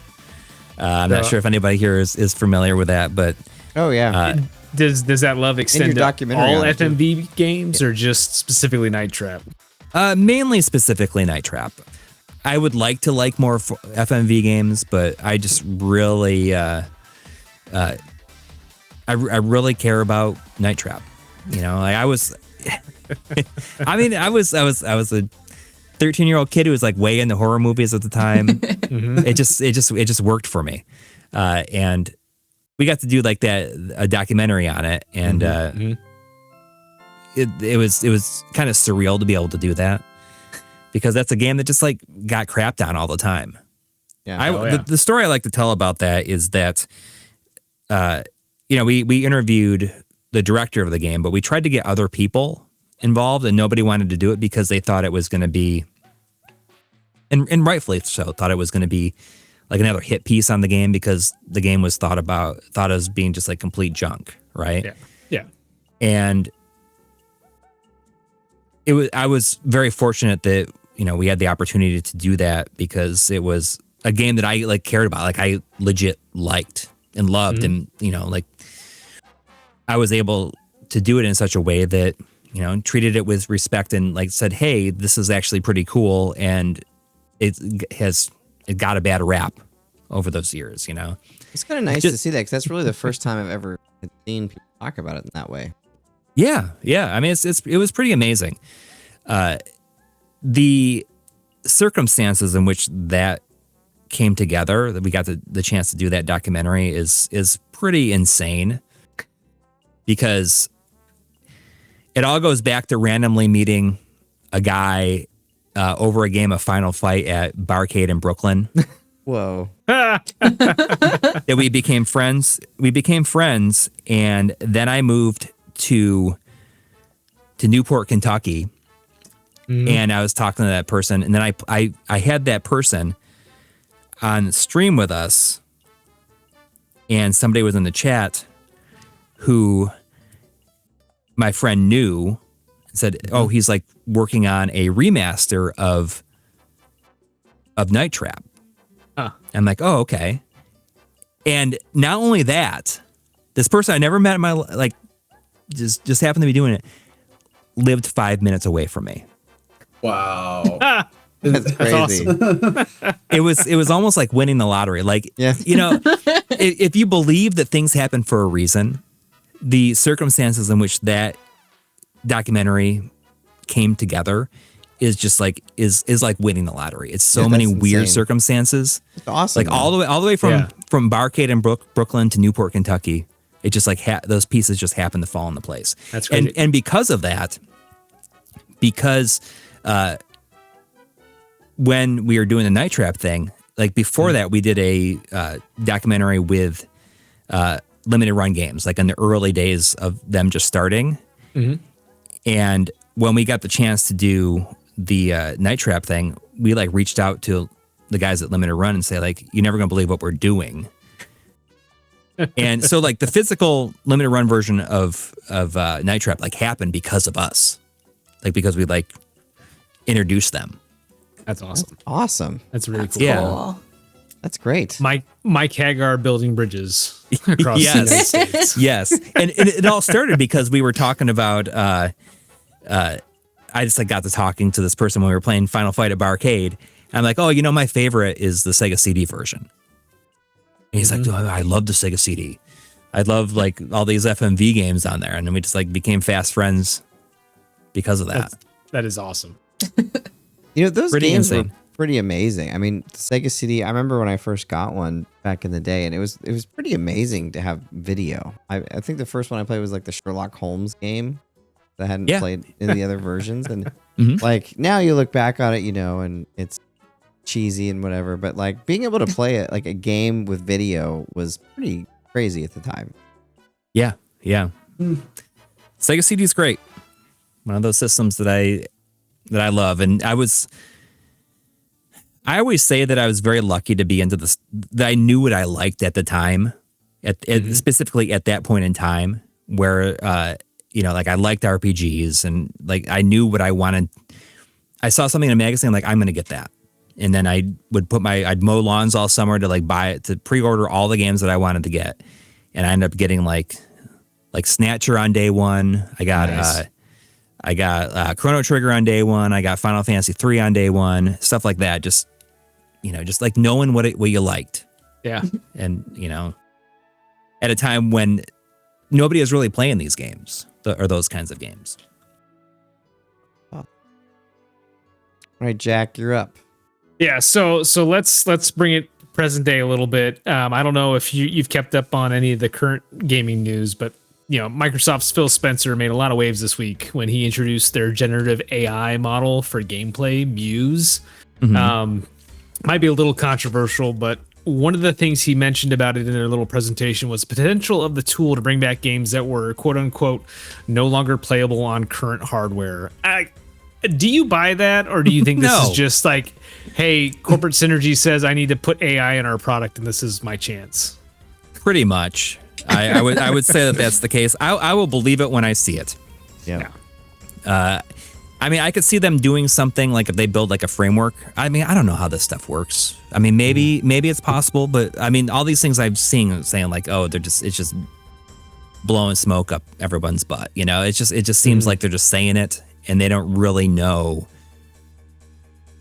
how or if it will ever work out. Like they're just saying it so that it seems like so that people are talking about Microsoft in a way that doesn't feel like they're abandoning like their entire user base. Yeah. No, I kind of agree with you because, like, you know, you think about it, like you think about old games, like, you know, there's nothing that can't say like I can't go down the street or, you know, I got to go find it, but I can find a copy of, you know, Zaxxon for the Atari 2600 and I can play that thing. Like, and even if not, guess what? The internet's there. There's people have found ways to do that stuff. Like it's not that kind of thing that's preventing old games from being played. It's licensing deals. It's like, hey, you know why Tony Hawk 3 and 4 hasn't come out yet? Because they've probably been trying to figure out how you get all that music. In that game. That's exactly it. I mean, I wonder if what they are saying this is going to be like, if this generative AI is going to be, you know, coming up with like an emulator for this stuff. Like I probably an interesting take on this would be to see what like people that are at GOG are saying, because they like recently did like those like the Dino Crisis games brought those back on PC and like the original Resident Evils. Like I wonder how much work that took for them to get that working, and if it's something like that where it's like a back end. I mean, I don't know. Like I'm just talking in a way that like I don't really know how any of this stuff would work. But I think that I would be very interested to hear their take on it, to see if they think that that's possible. Yeah. No, I kind of agree. I want to give them the benefit of the doubt, but like you said, like it just seems more like corporate synergy speak more than anything else. Yeah. I would be interesting to see what would happen, you know, if they put like the first 5 minutes of frog fractions into that. Like, does the actual, like, there's no way it would come out as what actual frog fraction. Yeah. Right? If it's just like generating it like a fake version, is it like using like from screenshots or something? I don't like. It's not. Yeah. It sounds like it would be unplayable. Yeah. Yeah. And the thing about it to me is that the thing about it to me too is that it's not like modern hardware isn't powerful enough to run older games. You just have to port it, like remake it, and that takes artistry in a sense. So yeah, you're really just using it to replace work that people could do. If you wanted to port kind of game. AI's thing in a nutshell. I'm so sick of like, I don't know. I feel we're like I'm inundated with AI all the time now, and I'm just like every second of every day. Everywhere. Yeah. And all it's the time. And the thing is I don't hear a single human being talking about it in a way that is like is excited about it. It's like these corporations saying like, "Oh, use our thing," but I've never met anybody that's be like, "Oh, it's so great." Like all this stuff is so. I'm sure for like programming and stuff is great, but then I heard somebody say, you know, like there's people like applying for like coding jobs, and all the codes that they've done is just feeding the Chat GPT, and they don't actually know how or why it works. Yep. It's just like a whole other hurdle to jump through eventually. About that today, where they had like invisible characters or something. So if you copied and pasted it back, you could tell if they had done ChatGPT, which is kind of okay, yeah. But yeah, it's gotten. I mean, that's something like working as in video also. Like it's a little scary, you know. Yeah. There's no field I think that's safe from this unless you do like a trade, like repairing something, or you know, you're a plumber or you're like a steel worker or something. But I mean, who knows? I don't know. It's a very scary world for creatives, especially now. I use Pinterest a lot to save different like visual ideas. Because I also sew on the side. It's another hobby that I have, and so many of the dresses that are coming across my feed are not even like real people in actual dresses, and it's just that's not something that can be realistically done with fabric. So it's just disheartening. I mean, you see it go around a lot, but like I want AI to like do my dishes and my laundry, not like Yeah. write things that'd be for me. nice. Not the things that we see creative outlets for. The Not things that we want enjoy. to. Yeah. And that we enjoy making. Yeah. You know, it's like, yeah. And the fact that these companies expect us to be excited about it. Yeah. It's because they want to, profit off of big new thing. Yeah. Going down And the then pike. profit even further by not having to hire Anyone, human beings. right? Yeah. Yep. It's all profit. All profit. Very sad. Hopefully, I don't know. Hopefully, we don't end up like Terminator eventually. See. All right, Logan, you're up. Yeah. So why would you say classic and retro games are just as compelling as modern games? I would say it's like entirely because of going back and seeing what they were able to squeeze out of these old systems is like very similar to like what they're squeezing out of systems now. Just like seeing like what they're able to achieve with like a limitation, I guess. Like Try and I always talk about how we really appreciate games that are only use 2 buttons, because that really requires like the optimization of like understanding like what you want your character to do, like gameplay. But I mean, I think it's nice to go back and see like, oh, they're like really pushing the envelope for what they were doing back then. And to people looking at that now, it might not seem like anything. But I don't know. I think it's very interesting to look at them like on a technical level, but also just, like these people were just coming up with these crazy ideas. Oh yeah. It's amazing that they were able to come up with these ideas to and make the games that they made. Like, I'm looking at my thing, and there's like a from the people who made that Tale of the Sun game, they made a hot air balloon game called No Tom of the Wind. And it's just like a hot air balloon game. They're just like making it. It's like, like we want to make this. Let's just do it. I don't know. Like I also don't have a difficult time putting myself into the mindset of being impressed by something. Like if I play an old game, I'm still impressed by it now because I put myself mentally in the mind space of like when it came out, where they didn't have certain things figured out and they were just kind of flying by the seat of their pants most of the time. And I think that's a compelling aspect. I don't know. It's like, sorry about the word salad. I was just like, Oh, you're fine. That's okay. but yeah, that's what I got. That's where my mind went, I guess. Well, I think they're all very compelling. Yeah. Well, Daria, should we end on your question here? Sure. We've been going for. Thanks so much to Coury for going over our time, but it's just been so much fun and such a great conversation. We didn't want to end it. At the normal I time. think you can thank the Woodford Reserve bourbon that I was drinking. Yeah. Nice.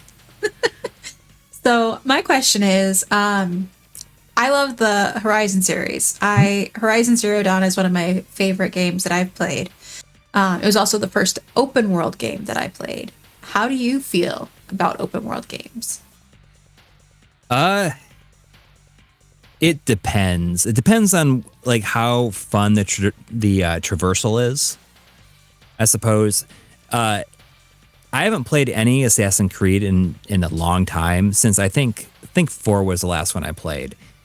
And if a open world game just like slaps like a billion icons on the map, Ugh.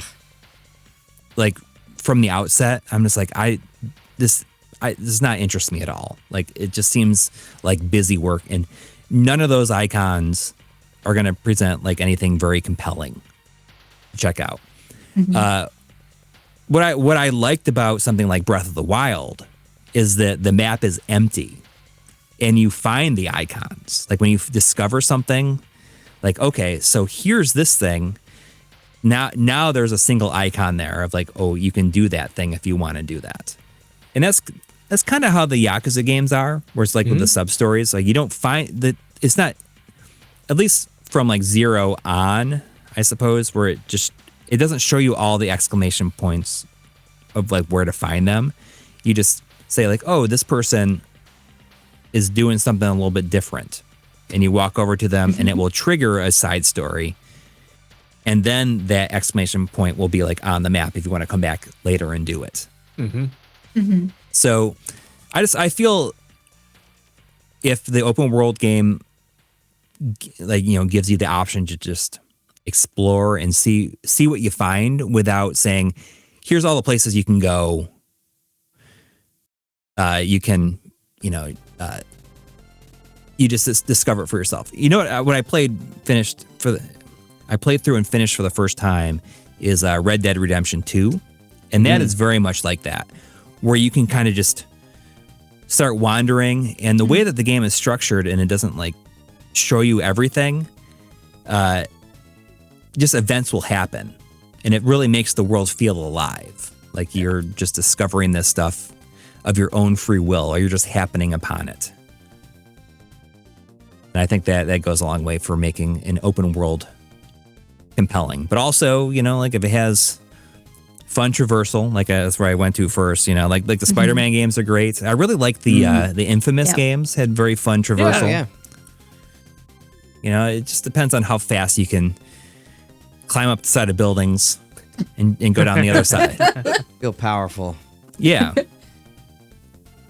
All right. Well, this has been really, really awesome. But it's unfortunately that time to ride off in the sunset. Jack, what do you got to tell us here at the end? You know, I just want to plug Avowed again. Like I've been plugging through it. Like it's a really fun game. If you like open world games, but you don't want something as expansive as a Skyrim, it should be right up your alley. Like I highly recommend it and give it a shot. Would you recommend that somebody play, if they had a choice between that and Indiana Jones, what would you say they should go to first? I would say if you like the Indiana Jones movies, definitely play Indiana Jones first. I really enjoyed Indiana Jones. It is a similar open zone game. Like it's not that big, but it's still big.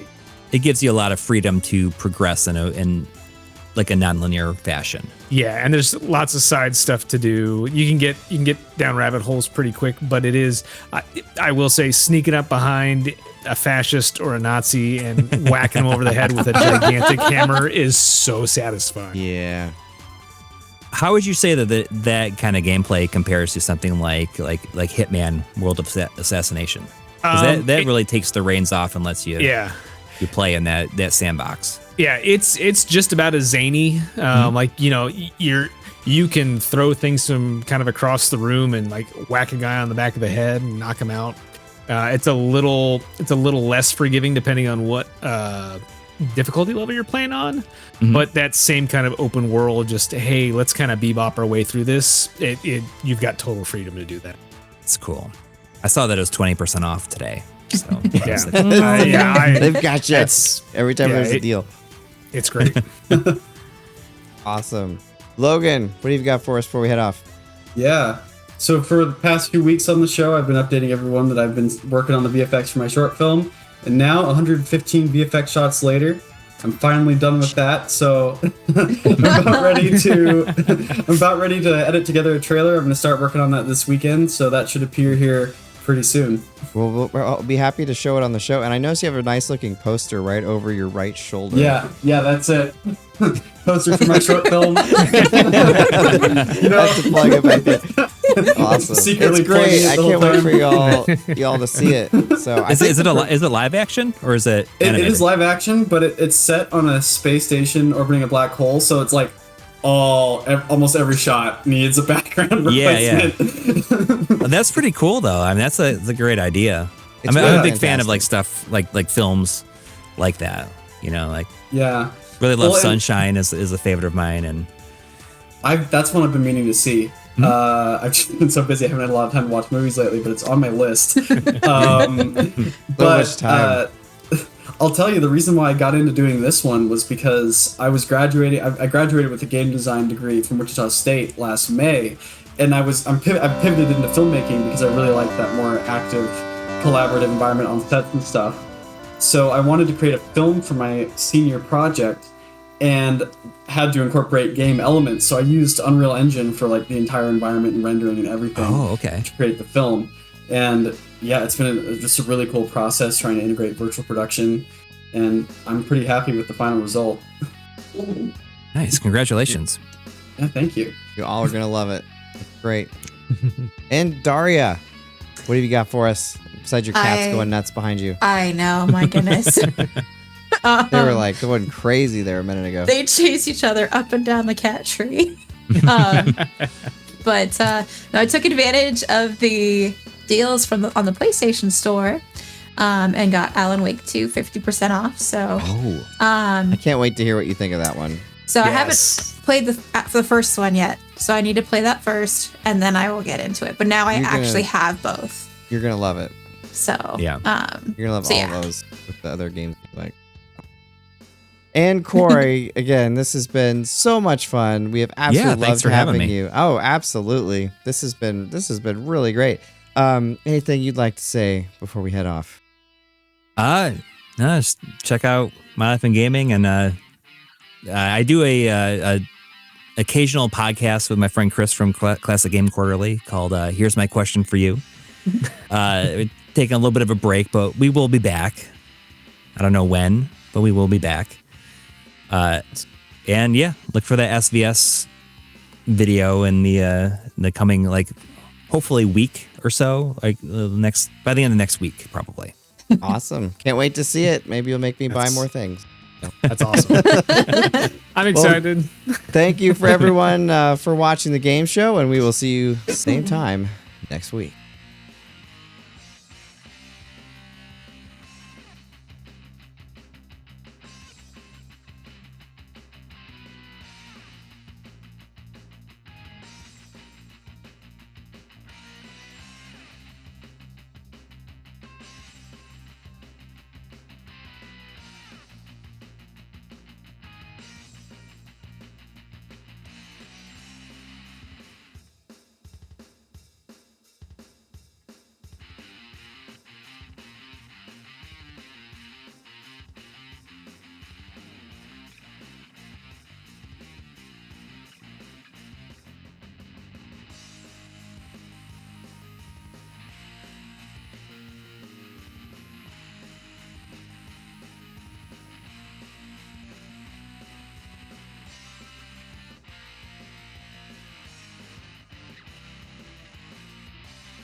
Hey, what's up? This is Breakman X, and welcome to the game show on May 28th, 2025. Since 2002, the game show is a celebration of video games and our collective interests mixed with a healthy dose of humor while bringing in our favorite people in the game and movie industries on as guests. As always, I've got my buddies here with me. How are you doing, Jack? I'm doing great. It's summer. Like, I think I said that last week, but it's officially summer. My kids are out of school. I don't know what to do with myself. It sure is nice for it to be a little bit warmer. That is true. And Logan, how are you doing today? Doing fantastic. Things were a whirlwind because I've been packing up to go to New Mexico. They've got a film conference out there, but all set, ready to go. And now I'm excited to be here. Awesome. And you're not Daria. Jess, how are you doing this evening? I'm doing really good. I'm excited to be here and be a part of this podcast.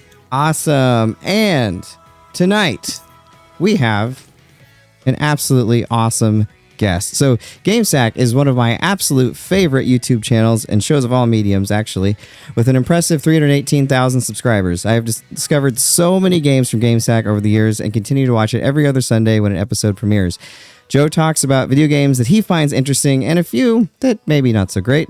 Longish new episode every other Sunday at a minimum, released at 12 a.m. Mountain Time. Check out GameSack now, and it is my honor to have you on the show, Joe. How's it going? Good. What's up?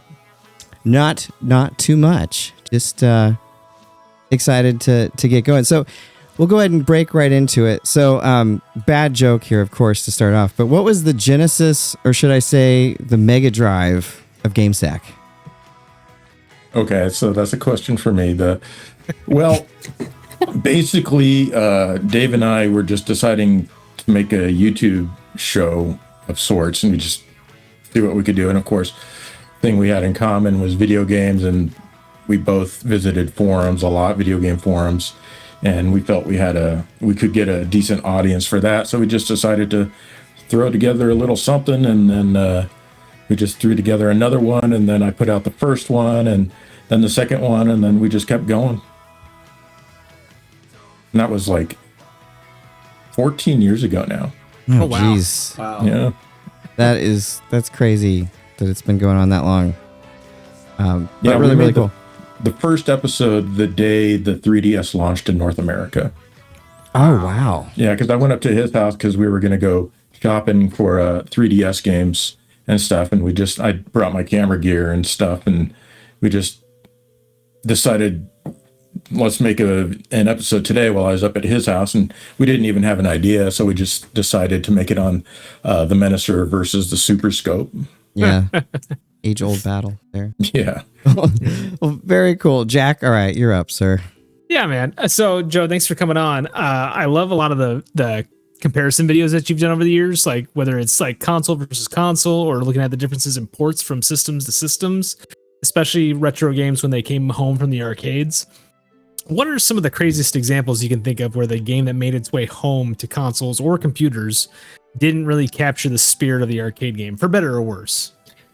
Well, I always go back to there's a few, but like eSWAT and Shadow Dancer on the Genesis are completely different than their arcade counterparts. And some of it's for the better, some of it's for the worse. In eSWAT's case, I think Shadow Dancer is a lot better on the Genesis. Another example would be Thunderblade on the Master System, where the arcade has all this, scaling and rotation and cool graphical effects, and you get it on the Master System. And it's like, what is this? It's like, oh my goodness. No, why did you even try? It's awesome. bad. Yeah. Shadow Dancer is an interesting one because, like the arcade version is more or less just kind of like, hey, it's more Shinobi, but you've got a dog this time. Yeah, and with awkward controls. Yeah. And the home version is something completely different, right? Yeah, I like how in the home version, you charged the dog, and in the arcade, I think you pressed down to use the dog, and it was just awkward. Of course, I played the Genesis version first, so maybe I'm biased.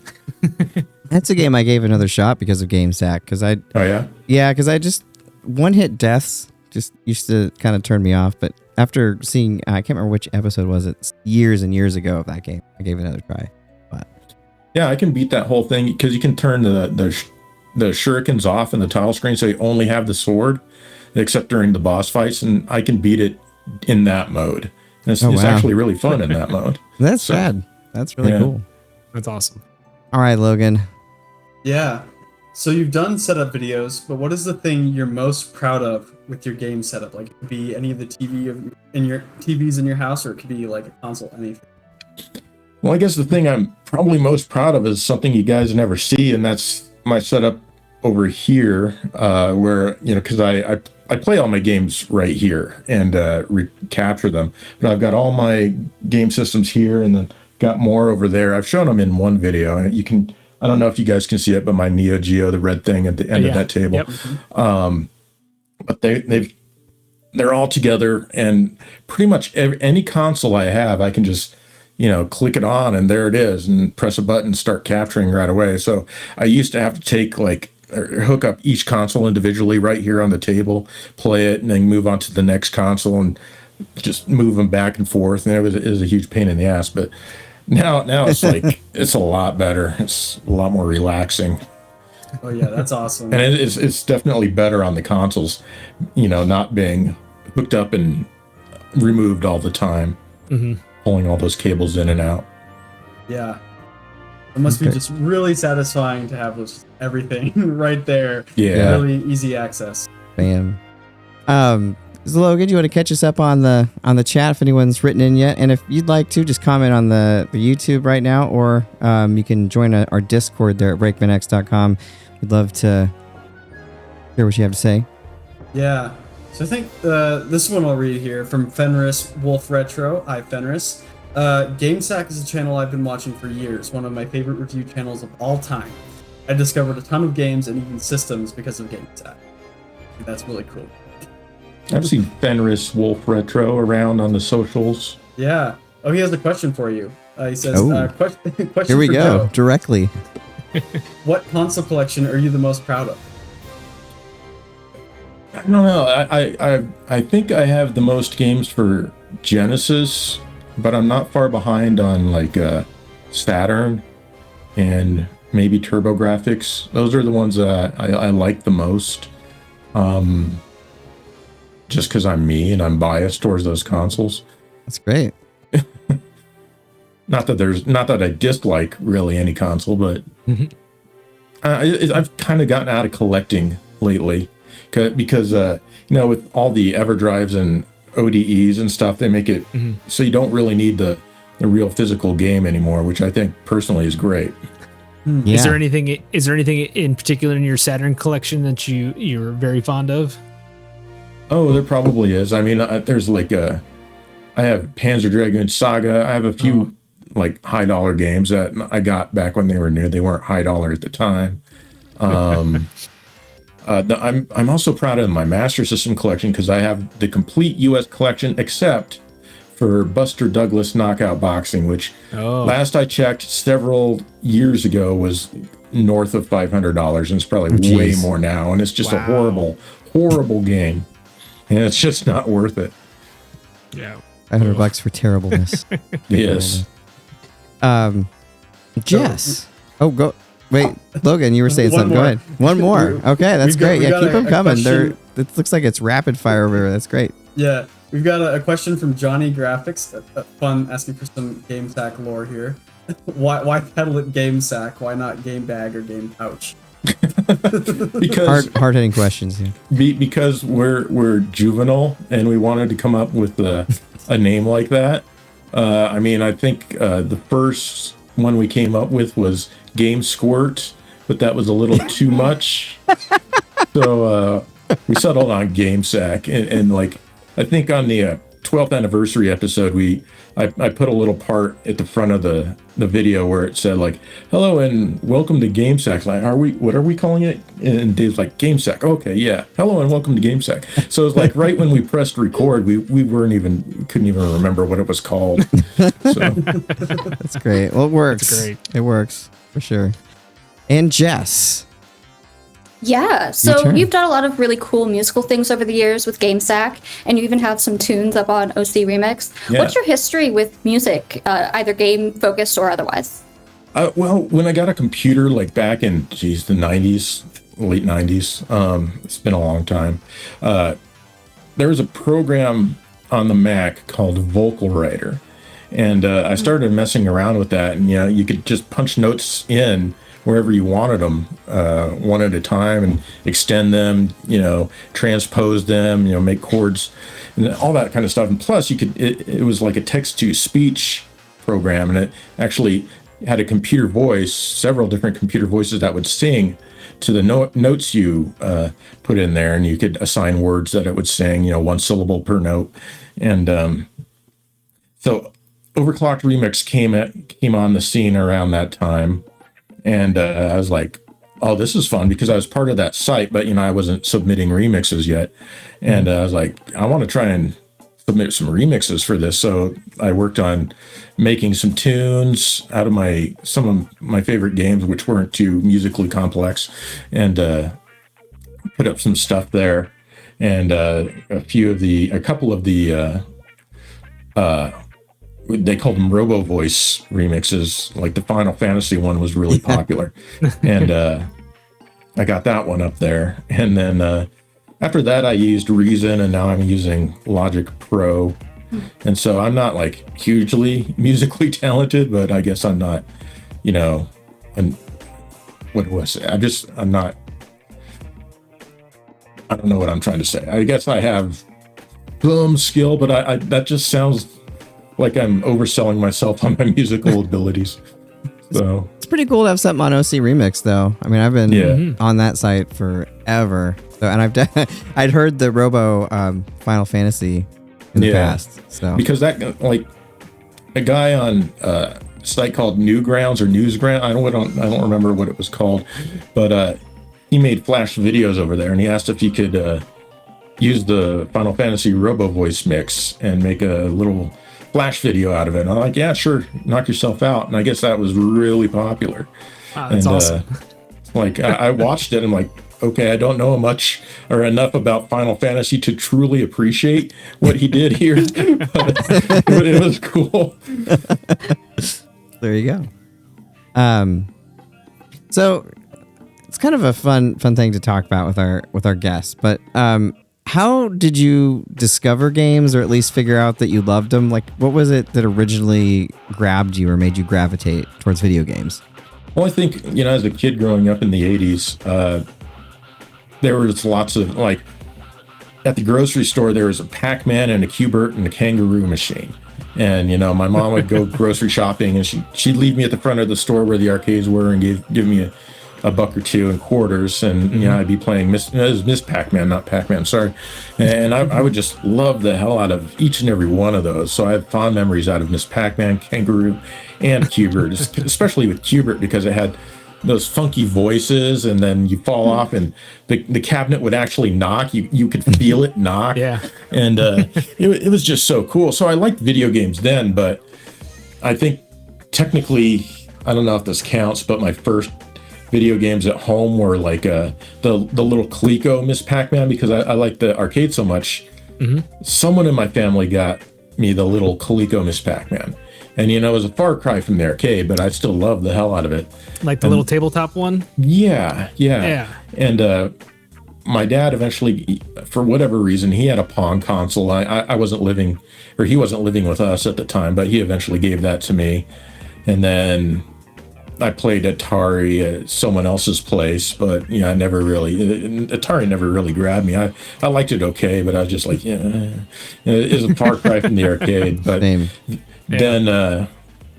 when the 8-bit system started coming around, I started paying attention, because the arcade games were getting better, and then all of a sudden the home consoles were a lot better, and Sega's advertising really grabbed me, and it worked. And it's like hot hits today, hot hits on the way, or whatever it was that they said. And their arcade games were what I would always play in the arcade. So I was like, yeah, I'm going to buy a Sega system. And so I saved for that and got some money for Christmas, and then go to the store. It sold out, and I had to wait for like a month or 2 months before they got more stock back in, before I could finally buy a Sega system. And I think that was beginning of 1988. Oh, wow. Wow, that's awesome. So were you a big like racing game fan, like Outrun, Afterburner? Yeah, Hang I On. loved Outrun, Hang On, Space Harrier really sold me. Yeah. And Choplifter. The first 2 games I got for that thing, the same day I bought the system, were Choplifter and Space Harrier. Nice. And it's like, oh man, for me, there couldn't have been 2 better games to get as the first video games you ever buy. So I was just like, whoa, that's crazy. And, when Space Harrier dies, it has that scream. It's like, and it's like, oh, there's actual speech in this. That's amazing. Yeah. So, and then Choplifter, with the way it scrolled, it had parallax scrolling in it. And that was not really anything I paid attention to back then. I was like, and if I kind of squinted, it had like a 3D effect. I was like, that's badass. Yeah. How did they do that? That's sweet. So then that began my obsession with parallax scrolling. Which still comes across GameSack quite a bit, which is great. Yep. I love that. I didn't even notice all the parallax scrolling until GameSack, which is awesome. It's cool. So, Jack. Yeah. So, let's talk newer games a little bit. Do you have a Switch 2 pre-ordered? And if so, what game are you looking forward to firing up that isn't Mario Kart World when you get it? I do not have a Switch 2 pre-ordered. I tried. Maybe I'll look on launch day. I don't know. It depends. I'm not going to really bust my ass trying to get one. I'm sure I'll get one. I don't think it'll be like the Switch 1 was. I think they're going to have stock pretty soon after launch day, because they say they want to sell like, what is it, 5 million in the first fiscal year. Yeah. Then they're going to have some stock pretty soon. Yeah. The first game I want to try out that's not Mario Kart would probably be either the Arcade Archives Ridge Racer or what is it, like Fast RMX? What is it called? Is it Furious RMX? I can't remember. Is it the little like wheelchair basketball game? No. It's I forget what it is called, but it's like they had that game called, it was on the Switch, called Fast RMX, and it's the sequel to that. Fast Fusion is what I'm thinking. Fast Fusion. Yeah. I gotta go see that. I'm blanking on that one for some reason. Yeah. Sorry. Well, I hope you're right, because I've been trying. I tried the night of to get a Switch 2, and it just did not work out. Jack got one, of course, but I wasn't so lucky. I tried. Yeah, and then I did the Nintendo registration, I think, right away, and still haven't gotten an email. So we'll see. But Dave did that too, and he hasn't gotten an email, and he's like way more into Nintendo's graces as far as like the prerequisites that you need to for them to email you about it, because he's got all the hours. He's been a paying subscriber for a long time and all that. So, and he still hasn't gotten an email. Huh. Crazy. Awesome. Well, hey, we've got a Wild Mall. Hey. Hey, Mall. How's it What's going? up, man? So, just so you're warned, my computer may die at any second, but I'm trying. Oh no. So We'll cast see. the Phoenix down. Yeah, I forgot that like half of like the computer rig I normally use is at my girlfriend's work right now. She's working in the office for one mandatory week before bringing everything back here. So all discombobulated, my rapid charger's out and everything. So anyway, we're here. Hey guys, it's good to see you. Glad to have you here. Yeah, I do wish, Break, you have great fortune in getting your Switch 2. I'm hoping to just walk into a Target, as I have many a Nintendo release in the past, and just find one laying on the floor somewhere and pick it up off the ground. It's probably going to be we'll fine. see. As Joe was saying a minute ago, I think that they're going to have stock. So I'm not too worried about it. If I get one, I get one. I'm not going to flip out too much about it. Yeah, so that's nice. my thing. I don't want to fight for it. Like everything, like gaming to me should be. It feels like it should be pretty casual. I hate the FOMO aspect of everything anymore. Everything. Running a card shop right now and watching people get into literal fist fights over Pokemon. I just hate, just what the collector market has become for everything that comes out anymore. So I just want to roll in, have a nice retail experience, pick it up, pay the nice person, take it home, and download my update patch for 2 hours and then play a game. I and that want would you be to get into a fist fight over it. I think that. Did anyone here get a Wii U on launch? It took forever to update. Yeah, that did take forever, and the Wi-Fi was super slow on that thing. Yeah.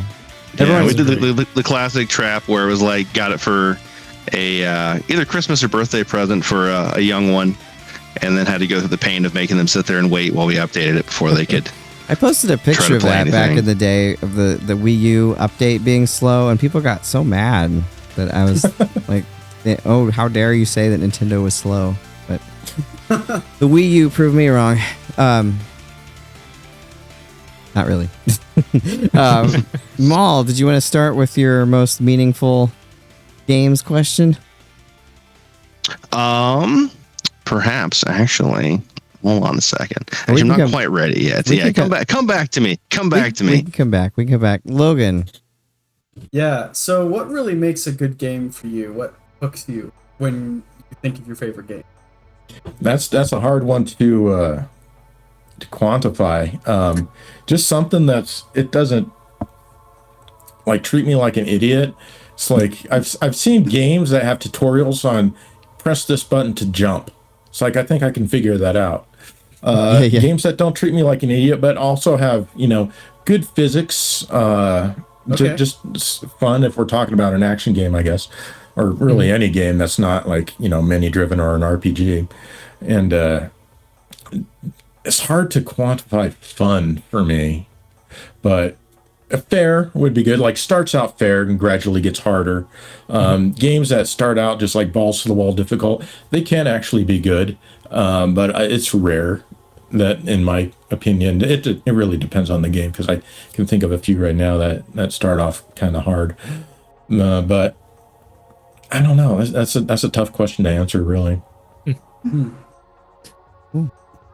Jess. It's. Oh, go ahead, Jack. Sorry. No, I was just gonna say it's different for everybody. Like I know for me, like music, and music really helps. Yeah, good music in a game that'll make me stick with it longer. Yeah.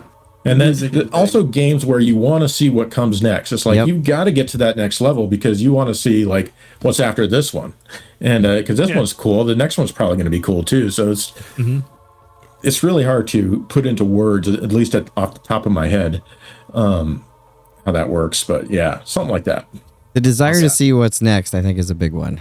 I think that's probably the biggest one for me. I mean, especially in like the older games, the pixel art. It's fun to see how they pull off different things with the limited technology. I'd love to see how they do those various things, even if it's parallax or flat background or whatever. But just how they're able to pull off different things is really cool.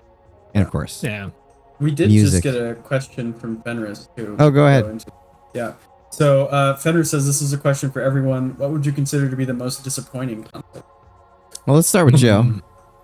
Virtual Boy. Guest.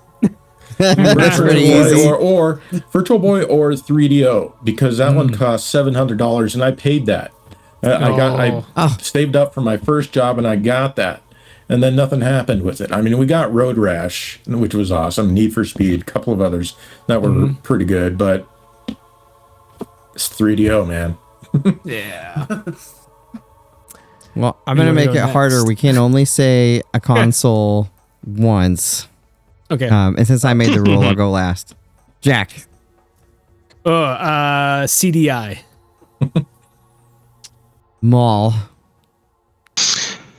God, probably the Jaguar. It had some okay games on it, but I just hated the controller on it. It's getting hard, man. I don't know. All the lot of the bad button overlays, man. Button overlays. Worst idea ever. I'm thinking hard. Logan.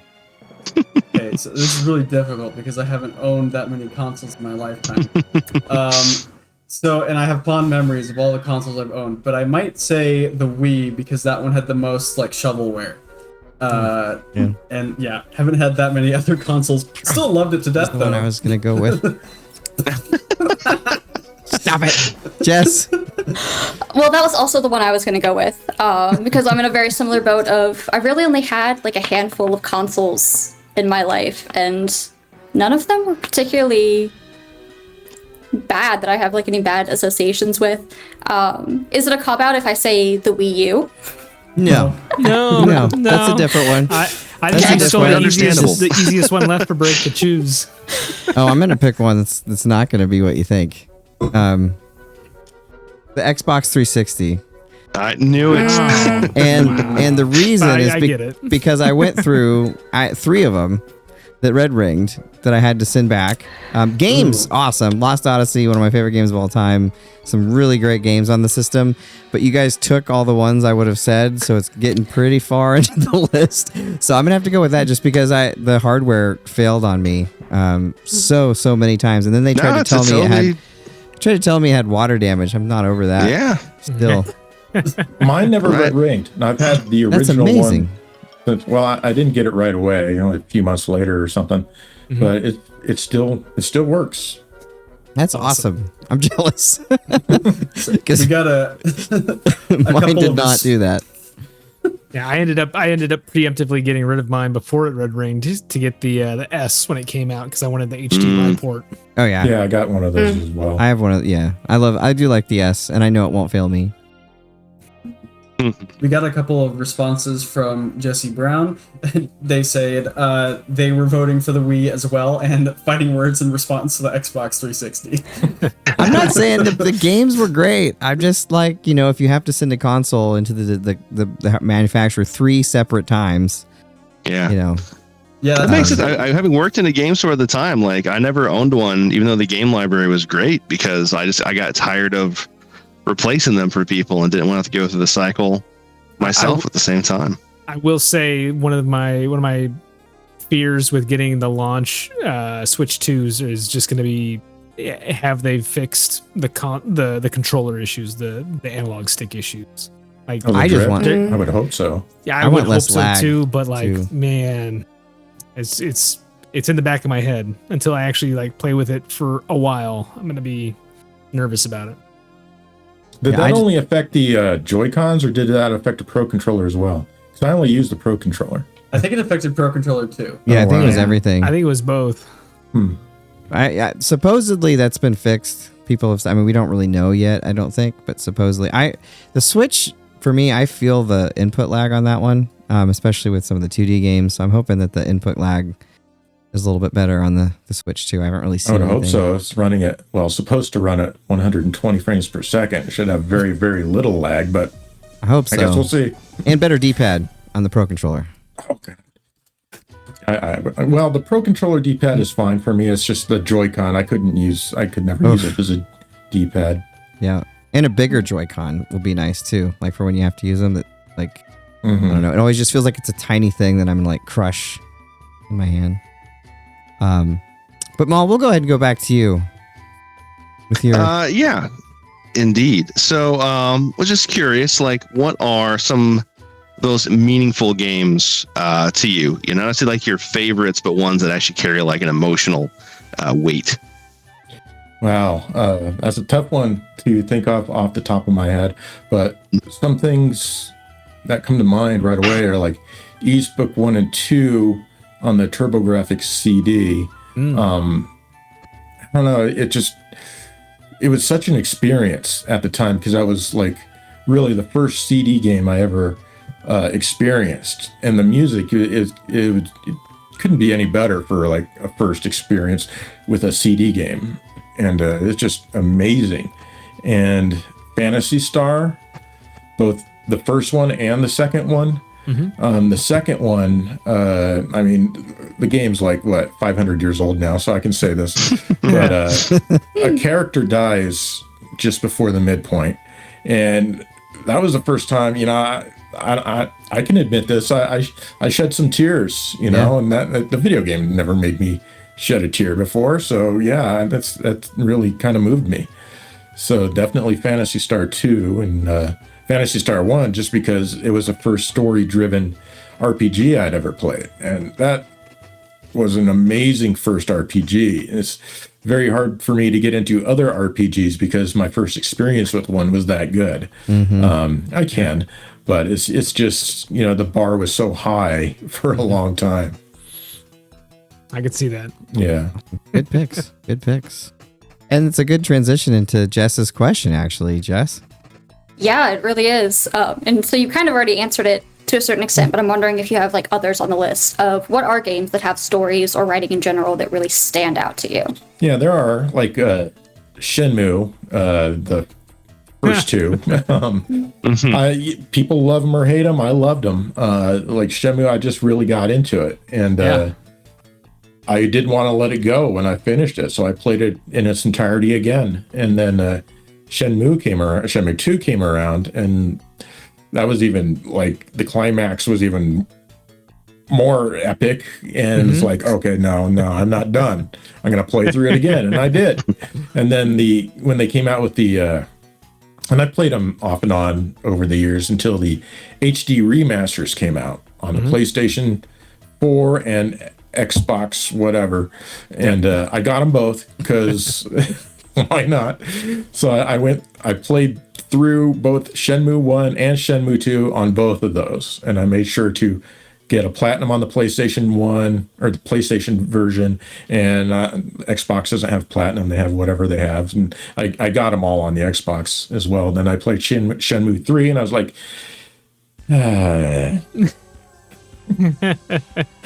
should have just left it alone. well, yeah, it just nothing happened in the game, really. It's just not much happened.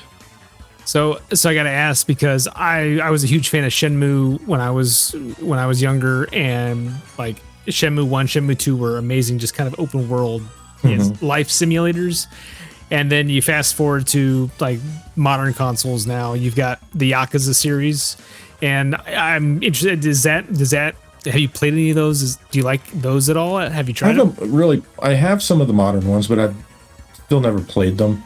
I played a couple of the originals, and I didn't play them more than a couple of hours. I was just like, people are saying like, oh, it's what Shenmue should have been. It's what Shenmue should have been. And I'm like, no, this is its own thing. Yeah, it is its own thing. But I see connective tissue in my head. Yeah, maybe you're wandering around town, and I can't remember if in those first ones you could play arcade games or not. I know in the current ones you absolutely can. Yeah. But yeah, I haven't really played. I know the current ones are supposed to be like super good, and but it's like kind of overwhelming to me now. It's like, where do I start? Can I just pick up any of them and just plug it in and just playing them in whatever order I prefer? It's like I don't know where to start, even though I have a couple of them. Gotcha. Nice. Well, this next one I've been excited to ask back even when you were doing like SoundSack and all that stuff. But we definitely have a shared love of sound. And I just kind of want you to geek out a little bit, if you will, on all the cool movie theater stuff you've done in the past, or some of your favorite, and just why sound is so important to you. I don't know. I think I like sound so much because I like music so much. And then I'm also kind of geeky in a technical way. So I wanted to know why it sounds the way it does, and what they do to mix it and stuff like that. So starting to work in movie theaters, well, even before that, because I'd want to do my best to watch movies in stereo and stuff when I could. But when I started working in movie theaters is right as digital sound was coming into theaters. We got DTS with Jurassic Park, and I watched that movie on opening weekend in DTS. And I was just like blown away because the DTS logo comes on, flies around the room, like, oh, and I was like, that's crazy. I've never heard that in a theater before. That's nuts. And I ended up working at that very theater for a long time, a little later. And I just got into the technical issues of it. And it took me a while to get into the like sound mixing and stuff like that, because I was just like, I was young, but stuff like that where you kind of settle down with it and get into it. Really, it just kind of comes with time. But I don't know exactly what I'm trying to say there. But we're following. I went to another theater where I was more of the tech than just a projectionist. And although I did do a few minor tech things at the previous one, and that's when it kind of really hit me. And it's like, okay, now I want the sound to balance the way it should be. Now I remember when Star Wars Episode 1 came out, I watched the projectionists. George Lucas had like some sort of memo where he said only the projectionists can watch this before it opens because they have to make sure the print is okay. And it's like, okay, yay, we get to watch Star Wars. So I watched it in auditorium number 16, and it sounded fantastic. It was freaking awesome. And then my auditorium let out before the other projectionist auditorium, which was auditorium 1, which was the same size auditorium, and basically a mirror version. And I was like, how did yours sound? And he's like, well, look at the volume. And he had turned the volume way down because it was super harsh. Oh. And you know, normally they should be run at a volume. The director wants them to be run at a volume of 7, and he had his down at like 4 after he adjusted it. And this was another guy who liked sound too. And so I was like, oh, that's not good. So I went in and took what I knew about EQing, and I re-EQ'd and reset the levels to the room. And the subwoofer was way low. The bass in the room was way low, so all you heard was this shrill harshness.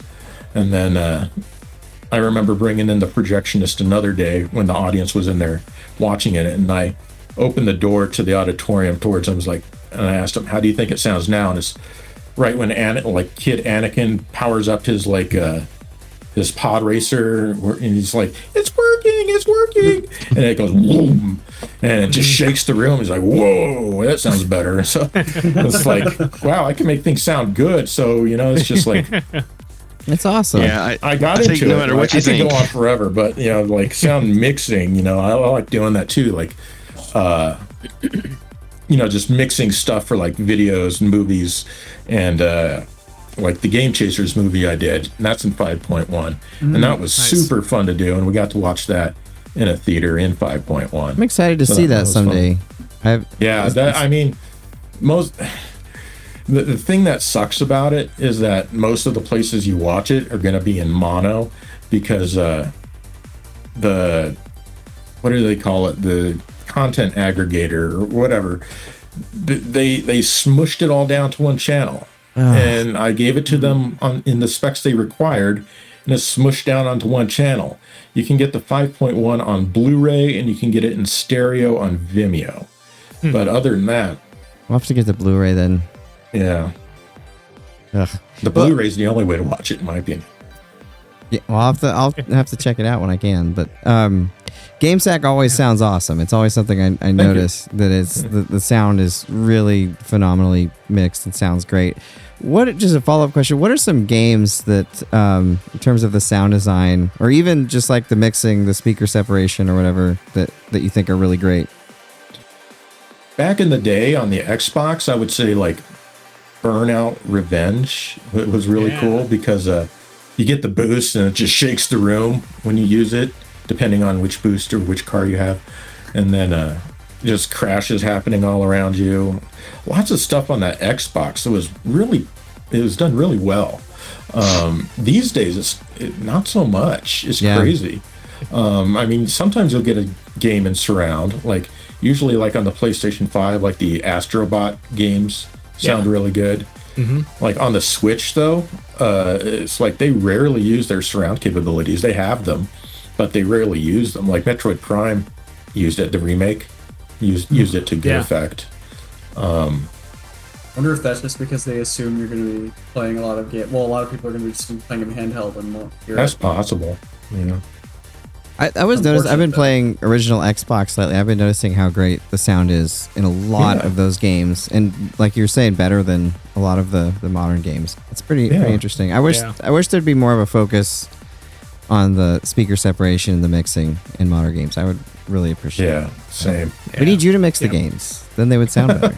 I'd rather mix movies, honestly. There you go. Okay, that'd be even cooler. Awesome. All right, Jack.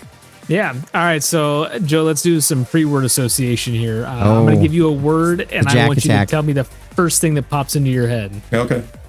3DO. Road Rash. Hudson. B. Demo. Pizza Hut. Handheld. Game Boy. All right. Sega.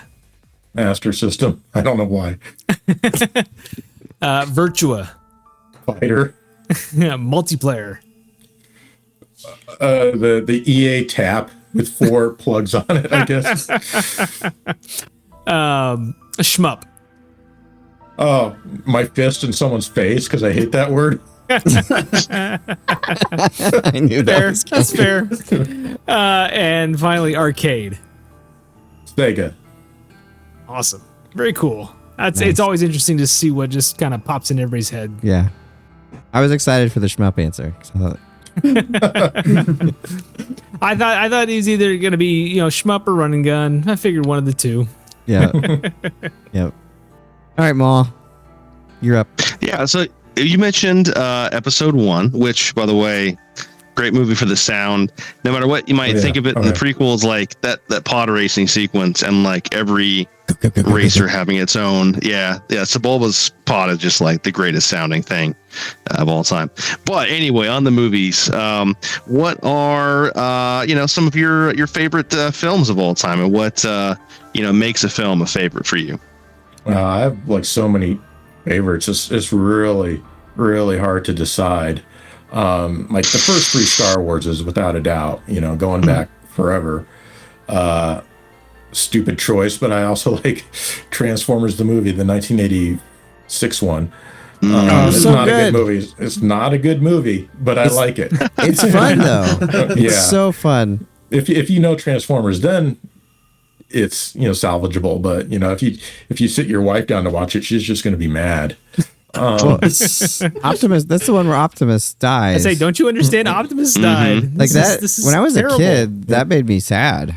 And then, of course, the Star Trek, the TOS movies, Star Trek 1 through 6. Well, maybe not 5 so much. Maybe not 5, yeah. But 1, 2, 3, 4, and 6, absolutely love them. Back to the Future, 1989 Batman, Apollo 13. Yeah, I could go on and on. Lots of them.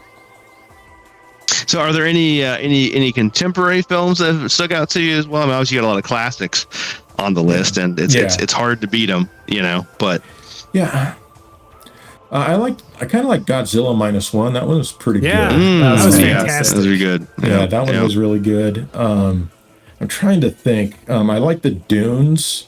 I was on a David Lynch kick not long ago. I'm kind of always on a David Lynch kick because I really like Twin Peaks. Speaking of sound, but he has good sound design. But so I went back and watched the original Dune, and it's not as bad as people make it out to be. yeah. So I mean, it's not great. You kind of have to know what is going on before it makes any sense whatsoever. And watching the more 2 recent Dunes really helps out with that, in my opinion.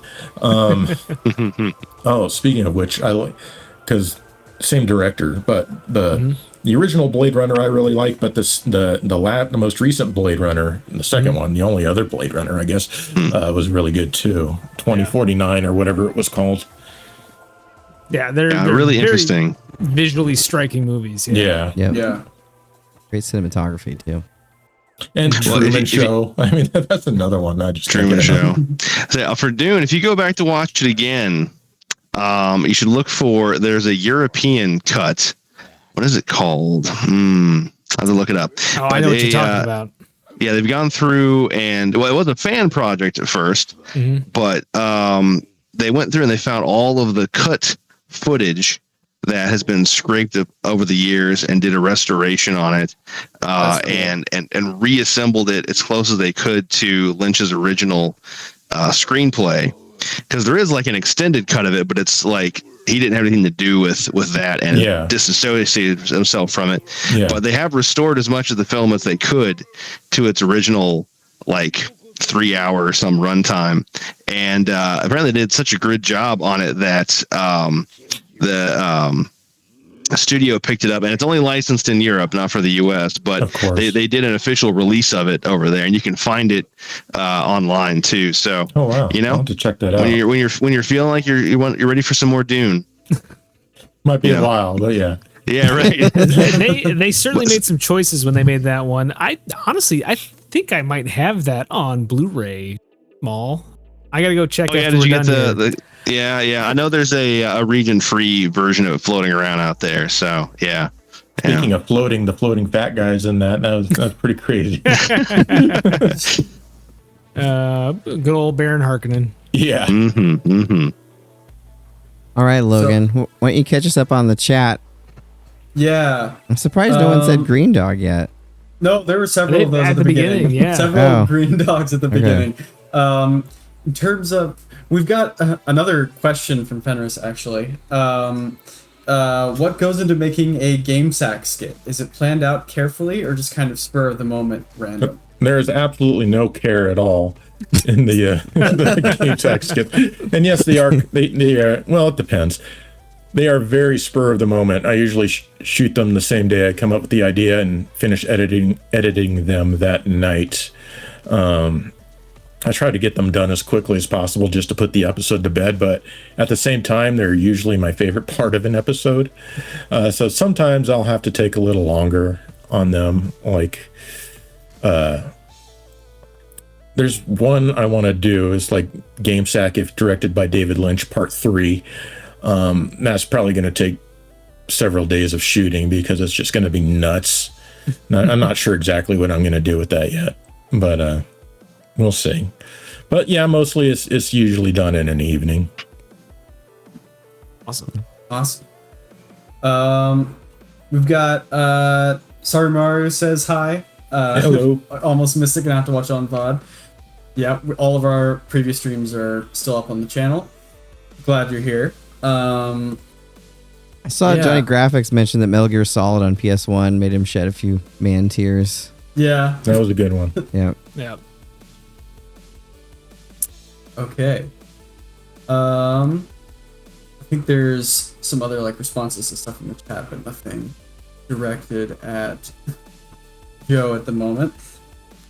I will say J-Rod mentioned he had two 12-inch subs hooked up to his Genesis, and rocking Streets of Rage on that thing must have been awesome. Yeah, start playing round 6 because it just starts out with. Yeah. Man, Genesis has the strangest soundscape though of like it's got so many games that have this very particular like kind of high-pitched grindy buzzsaw techno noise, and the back is kind of a filler. And I say they had the most unique like my character is dying screams in any game. So a buddy of mine was just playing like a Chikan the other day, and God, the guy has such a just the scream just overpowers everything else in that game when he dies. It's ridiculous. No, most Genesis games sound like farts. I'll admit it. Yeah, right. Yeah. Yeah. Some really great stuff in there too, but yeah, there's a lot of fart sounds for sure. I'm impressed with what they were able to do with Sonic and all the music there. Yeah, well, that's with many games. Their flagship title just optimized everything, and then no one else figured out how to do anything until close to the end. You know, astounding. But all right, Logan. Yeah, so I've kind of got a follow-up question to Maul's previous question. Nice. Are there any movies that really like stick out to you for their sound design? Oh yeah, like the aforementioned Episode 1. Really, any of those prequel trilogy movies are very good as far as sound. Trying to think what I like to put on to demo my stuff. Interstellar. That will crush your chest in certain sequences because the subwoofers are pushing so hard. I saw that in the IMAX when they re-released it recently. Yeah, that was my experience. Yeah. And it's like, oh, I'd like to breathe sometime, please. Love that movie too, by the way. It sucks because every time I like want to show off my sound system, I sit there and I look at my movies and I'm like, what should I do? It's like it's like the opening scene of Blade Runner 2049. I still don't remember if that's the proper year. They should just call it Blade Runner 2. Yeah. I think that's right. But there's like the eyeball scene in the beginning where it's just like a close up of his eye. and it's like, but that's just more subwoofer. You know, it's not really like.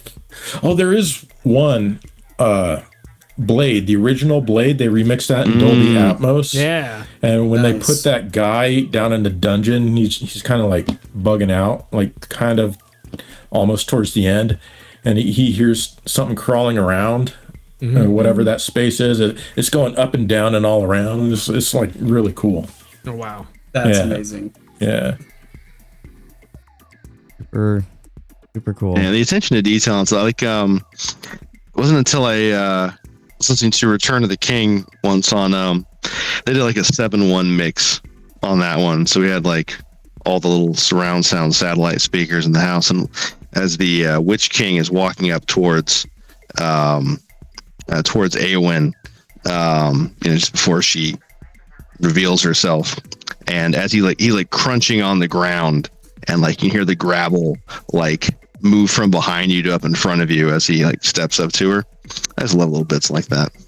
Yeah, that was great. I mean, the second movie with the talking trees. I mean, I'm sorry, I'm not like a huge Lord of the Ring fan. I love it, but I'm not super deep into it. So the Two Towers, that's what it was called. Yeah. But the talking trees, they sounded amazing because they had like this bass on their voice, and just whenever they talk, it's just amazing. That actually sounded pretty good. Yeah. How you did it. One of the coolest sound things I ever got to when I was in grad school, Tom Holman took us into his like lab, and he just like sat us in a chair and turned off all the lights, and he was demoing some new surround sound tech he was working on, and it was ping pong balls. And like it literally felt like one was going to hit you in the face because it was so accurate how it made, like they're flying like right in front of your face, and right behind you, and then over you and under you, and like you felt like it was going to hit you. And then he turned on a screen, and it was a space shuttle launch, and it was like it just sounded ridiculous. How amazing it was. I still haven't heard anything quite that cool. I thought you were trying to say the new technology was ping pong balls. Yeah, and I was speakers are going to shoot ping pong balls at you. This isn't new technology. We've had ping pong balls before. Do you remember what he was calling his little new process there? He was calling it. He just called it his prototype, and it was adding. I know part of it was adding speakers into the floor. Oh, really? Yeah, there were speakers in the floor below you, and then there was the speakers in the ceiling, which we have. Yeah, how long ago was this? It would have been 2012, 2011, so it was a while ago. Oh wow, okay. But it was his last semester there. He went to Apple, that next semester or right after that. But it was really cool because being super into sound, and one of the scariest things along that'll move on was we had to do our final was we had to mix a short film with him sitting behind us, and he and like. Critiquing us as we mixed it, and he has like the greatest ears for anything, so it was really terrifying. Right, that would have been intense. Yeah, it was intense. It was intense, and then every time he'd write something down, you're like, what did I do? But Jess. Yes, so I know we're getting close to when you're gonna have to head out, but maybe one quick question at the end is, what's your absolute favorite like video game soundtrack? Oh wow! You can name a bunch of them because we just like to have. That's hard. I have like, I rip all my game music to my hard drive, and I have just probably over a terabyte of it now, just game music. Nice. And man, let me take a look at my iTunes playlist, my games playlist here, and just to see if anything pops into my head, because there is a lot of stuff. I like to listen to a lot of arranged soundtracks too, like that are officially arranged by the companies, like the Ryuga Gotaku, which is Yakuza, has some good stuff. Xevious had a fairly recent good arranged album by several Japanese fellows. Man, that's hard. Final Fantasy, you can't go wrong with those. Yeah, those are amazing, and the stuff they're especially up to like Final Fantasy X, like the first 10 or maybe 9. I don't know. Sarumaru was in the chat, and the FX Unit Yuki on the TurboGrafx CD has some amazing stuff. Yes. I love the techno and Res Infinite. Yeah. I'm just scrolling up my playlist here. It's not alphabetical or in any kind of order. You have them in FLAC, or how do you rip them? These are M4A. They're still lossless audio. Because I'm on Apple. Oh yeah. Now, the FLACs work, but they won't work in iTunes. Right. Man, a lot of stuff. ActRaiser, the symphonic suite is amazing. That Yuzo Koshiro arranged himself with a real symphony. And the game itself is great as well. Man, there's just so much. Final Fantasy Dissidia. Have you anyone heard of that? Oh yeah, the fighting game. Yeah. Gradius. Yeah. Like Gradius 3. Oh man, the music in that stuff makes it feel like you can accomplish anything. It does. Yeah. It's so hopeful. And heroic. it's awesome. It's like, you're going to do great, and then we're going to And now you're smash dead. your Now you're dreams. dead. Yeah. Here's some bubbles. Yeah, and Yeah. and like for chip tunes like Devil's Crush. It's just amazing, and it can be. It sounds like someone's just jamming on guitar. I mean, it doesn't sound like an actual guitar, but you know that's what the composer thought of when. Didn't you guys get the composer commenting? Yeah, we did. I remember that like years ago. Yeah, That's pretty cool. there's also some Yuzo Koshiro news that I can't share yet. Ooh. Oh. And it's not similar to what Johnny Happy Console Gamer shared. It's nothing like that. That's really cool though. Yeah, it for is it. really cool. He's amazing. I mean, it's awesome. Yeah. It's so cool growing up. I mean, probably for you, like thinking these people are amazing, and then all of a sudden, they're like liking your stuff. Oh, it's nuts. It's nuts. It's Yeah, crazy. yeah. I never would have thought of that. It just blows my mind. I mean, these guys are rock stars to me. Yeah, And I'm talking to them. Whoa. And they like my stuff. Yeah. That's pretty amazing. Yeah. I never would have imagined. Go back Never in would have time imagined. when you're playing Revenge of Shinobi, and whatever news you have saying, tell yourself that. For as silly as it is, I like Loco Roco's music. Some of Yeah. that Oh stuff. yeah, that's a good great. one. That's a good one. The Katamari games, I like that kind of stuff. Oh, speaking of Yuzo, the Wangan Midnight Maximum Tune 2. I mean, most of those Wangan Midnights have excellent music, but Maximum Tune 2 is like kind of like a rave techno. I forget what the exact subset of techno it is, but it's really good. Yeah. It's just going through all of these. It's just a little Big Planet, not specifically game music, because I think a lot of it was licensed, but it was good. Mm-hmm. Okay, I'm not even like a quarter of the way through my playlist. That's awesome, though. I love I video think music. I need to throw one out just while we're talking about game soundtracks for Donkey Kong Country. Otherwise, my coworker Nick will kill me if I don't mention Aquatic him. Ambulance is amazing. Right. Awesome. Well, Joe, thank you so much for joining us tonight. We really you bet. appreciate your time, and it's been a lot of fun getting to chat with you. As a longtime GameSack fan, it's been really cool. Well, thanks for having me on. Awesome. Well, thanks so much, and we'll be looking for the Yuzo Koshiro news, and make sure you check out GameSack every other Sunday. The most recent one was a cool arcade comparison video. There was like a couple Golden Axe games to compare. Couple, yeah. Awesome. All right. Well, Thank you so much. You have a good one. All You right. too. See ya. See ya. Thanks, See ya. Joe. Well, We're that not was going anywhere, right? No, we're not going anywhere. We've got a little bit of time left, but that was a lot of fun. I just want to, again, even though he's off the air, thank you so much, Joe, for hanging out with us tonight. That was a lot of fun. Getting to chat. When I very first started, I should have told him this. Maybe I'll message him afterwards. But when I very first started the show, there were a few folks that I had in mind wanting to get, and GameSack was definitely one of the very first ones I thought of. So, and a few of the other ones we've had too. So that's really awesome. Really awesome. He seems awesome. It was really great to talk to him. I've had a lot of questions since I started watching his channel. Yeah, well, and it's nice when you meet those people. I mean, virtually, but when you meet them and they're like cool. Like I'll never forget when we first met the Penny Arcade guys, and I was like, I remember Richie looked at me before we watched it and he's like, what if they're dicks? And I was like, I never thought of that, but I sure hope that they're not. Yeah, I just remember when we met them in Seattle, I was just like, are you sure they're going to be cool with us just coming and hanging out with them? And like, you were like, yeah, that'll be fine. And like, we had a blast just kind of just sitting, chilling with them. Oh yeah, no, I was always because to me they were like it was like Tom Cruise. I mean, they were amazing to me that we were getting to hang out with them and that I could like call them. And every time the first 4 times I met him after that first interview, I'd always like introduce myself. And he's like, I know who you are. Like and every time I was like, whoa, that's so crazy. He knows who I am.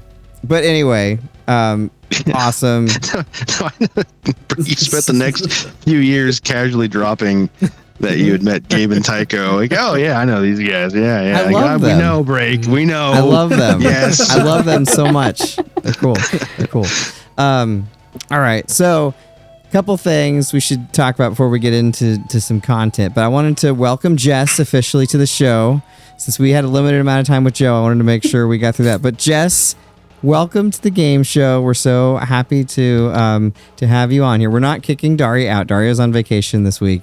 Daria will be rejoining us after she's done with her vacation. But Jess will be a permanent fixture here. We're so happy to have you. So why don't you just briefly tell us about yourself a little bit and why you want to join the craziness here?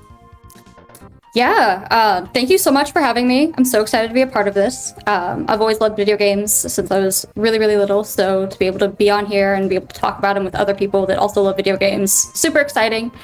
I am a screenwriter, and I'm currently in grad school out in California at USC at the moment. Fight on. Yeah. In no small part thanks to Breakman X over here, obviously. He was one of my professors in undergrad and really kind of lit that fire and that excitement for the movie industry and writing. And so obviously a huge part of that is thanks to you.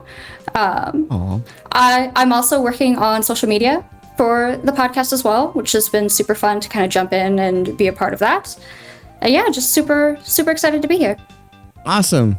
Well, welcome. And Jess, I'll just say, as I've told you many times and told lots of people, Jess is the best writer I've ever had as a professor. Like, she's a phenomenal... She did an independent study with me, and she had to write a script a week, which is a big order. And she was just like, yeah, I'll do it. Whatever. and then she wrote, like, each one was really, really good. So, certainly no surprise to me that you're out in LA at USC and doing cool things there. So... Awesome. And you're just grinding your students down, break a script a week. And it was all right. It was so brutal too because of my schedule. The only time I had time to like sit down and write was 4 hours before we met. I don't know if I've told you this. Oh, that's great. No, I love that actually. Every single one of those short scripts that I wrote for you was written the 4 hours before we met. Because it was the only time I had. that trains a muscle. It was so helpful. Yeah. So helpful to like get out of my head, and it forced you to like not edit and not overthink things. You just had to get words on the page, and it has been probably the most helpful thing I have done. Like when it comes to like training and like writing. Oh, good. I'm glad it was helpful for you. You know, I'm a huge believer, and you have to train that intuition when you're writing, and then you add the other things on later. So I'm glad that was helpful. I learned that by not practicing for my music lessons and then having to cram and then having, hi Dean, if you're out there, having to cram right before my drum lessons because I hadn't practiced. And then like he was awesome. He was awesome. No complaints, but you could tell if he hadn't practiced. So I was like freaking out, like trying to learn like these parts right before. And but and I just picture you in Whiplash, and he's just like flinging cymbals at you or something like that. He wasn't quite Whiplash. That's a pretty insane. But yeah, I was terrified some of the times, mostly because of myself, not because of him. But anyway, that's awesome. Super, super glad to have Jess. She'll be bringing us a lot of amazing information and stuff going forward. Other thing I wanted to mention is if you haven't noticed, we have shirts. If you go to store.breakmanx.com or just go to breakmanx.com and click store, we have 2 different shirts. We have a mug to put your coffee in that has 2 different sizes. And then we have stickers. So pretty excited about that. We have not made new shirts since 2004. We had the very original run of shirts that was just for us at E3. We had a run after that we sold. We sold out of, and then we had another run in 2004 that we eventually sold out of those too. So it's really cool to have those going again. So the prices we have set on them basically as low as they can possibly be and not eat anything, just because we want anyone that's a fan to get one. So if you're interested at all, grab 1 or 2 or 3 or some stickers, great for the kids. No, in all seriousness, really excited to have those out. I'm excited to wear it myself. I'll have to get one. I have. I don't think I have a Breakman X shirt. Actually, I still have a Padinga shirt. Oh, the Padinga ones were cool too. Yeah, we made. So if you count Padinga, we made some in 2009. But Breakman X has not since 2004. But those Padinga ones were pretty cool too. These are my favorite though. I love the logo. Originally designed collaboratively with Triad636, and then recently Logan took it and updated it and made it look all fancy and nice and glorious for 2025. So yeah, that was fun. It's also a whole reach back in the past thing. All right, so we've got that. So another thing gonna mention, then we'll actually start talking about things that you care about. We've got a couple website updates. So breakmanx.com. I kind of redesigned the front page a little bit. Looks a little bit nicer. Took out some of the elements from the original site that I had to make it look old, and looks a little bit more modern now, and rearranged some things and all that. And the other kind of cool thing is if you go to the staff page, which you can click there at the top, or any of the like Logan or Jess's staff thing, you get to it that way. But I've updated the staff page, so everyone that is currently on board is there. So Jess is now there, and Captain Cluster. I don't know, Maul. Back in the Padinga days, Captain Cluster, Justin. Yeah. Oh yeah. Yeah. Oh yeah, I remember these guys. Yeah. Oh, so Captain guys and gals. Yeah. So Captain Cluster is back, and he's gonna write some content for us. Probably some hilarious stuff. JB, who's been a person that's been with Breakman X in various incarnations as a fan for years, came to our first LAN party. Still have some pictures of him as a youngin. Playing at the LAN party. So he's on there, and here's our Discord admin and TikTok live mod. And then Malachi, who's made some of the great reels that we've had. I want to give him a shout out. He's on there too. And then the other thing, if you scroll down, I called it emeritus staff because I didn't want to say former staff, but it also says former right below it. But it has everyone that I could remember throughout the years that have done substantial work for the site. If I've missed anyone, please let me know. But Richie's on there, Shadow, Q, VDG Master, Weezer Jedi / Dr. No, Loose Cannon, Mecha, Triad636, Andrew Allen, Eric Robbins, Erica Robbins, Barb Steele, Jin Jin, and Ashley Maria. And it's basically an order of when they joined for everything. So it's exciting. So check out that. It's fun to honor the folks that have been there in the past. It also has the years in which they're with us. So we're going to have some more content coming along here that's going to supplement the show on the site and on the YouTube as well. So that's exciting. All right, so let's talk about some video. Ooh. I'm hearing a flutter. Bats. Say somebody got spiders. Bats. They probably won't hear that Some actually big because of spiders. the noise suppression. So that was dead air for me. But anyway, what are we playing right now, folks? I've talked a while. Jack, why don't we do you, and then I'll come back around. Sure. Let's see. What have I been playing? I finally got Doom: The Dark Ages to work on my Xbox. So I played that a little bit with the rain over here this weekend. It's much better than Doom Eternal. I won't say it's as good as Doom 2016 yet. I haven't played enough of it yet to say that. But it is definitely giving me more Doom 2016 vibes than Doom Eternal. I mean, the Doom Slayer is a tank. And he is awesome. The shield is really cool. I just got the ability that lets me start throwing that thing like Captain America. It feels so satisfying.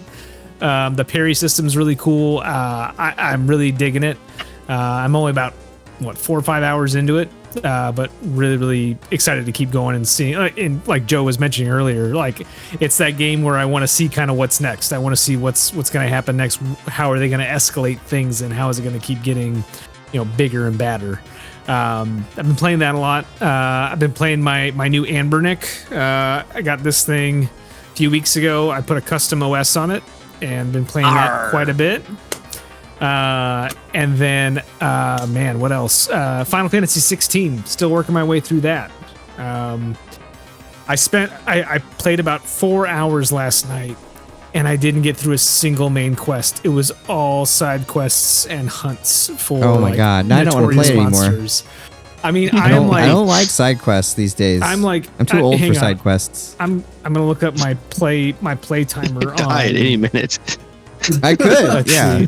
Go in to get some stupid accessory. I just want the story. They need adult mode for that. Shouldn't call it that. They need quick mode. You're right. They need quick mode for games where you can, like I've mentioned. I've been saying this for 20 million years, since the start of the show in the Paleolithic era. But you need to be able to just go through the story and not have to do all this stuff. Jack, did you find your playtime? Yeah, I'm at 62 hours right now. I have 10 main missions left and like 20, no, not 20. I have like 10 notorious hunts and like 15 side quests left. How notorious are the hunts? Do you have to do the side quests? You do not have to do any of the side quests, but there are some side quests that get you better gear and better things to help out with the end of the game. So like I kind of have to do them. It's the Final Fantasy thing. And like what really stinks is one of the notorious hunts, it's a gigantic dragon, which is kind of a reskin of a boss fight earlier in the game, but it's like 20 levels higher than you when you have the ability to go try to fight it, and like it like one-shotted me 3 times in a row. Compare it to any of the other Final Fantasies? No, I mean the closest I would say is probably maybe 12, and I don't even know if I would say 12 is. Yeah, because it plays more like Devil May Cry than a Final Fantasy game. No, I do like what I've played so far of it, though. I do. Yeah. So, but yeah, when you get towards the end, I would say if you want to see the end, you do not have to do the side stuff, but it's compelling. It's not Witcher 3 level side quest dialogue and storytelling, but it's somewhere between that and like an Oblivion or a Skyrim. Like, hey, go there and kill these 5 things. Nice. I also wanted to remind everybody, if you would like to like and subscribe, we would really appreciate it. And if you subscribe, your name will go up here if you have your YouTube privacy settings set appropriately, so it'll show people what you subscribe to.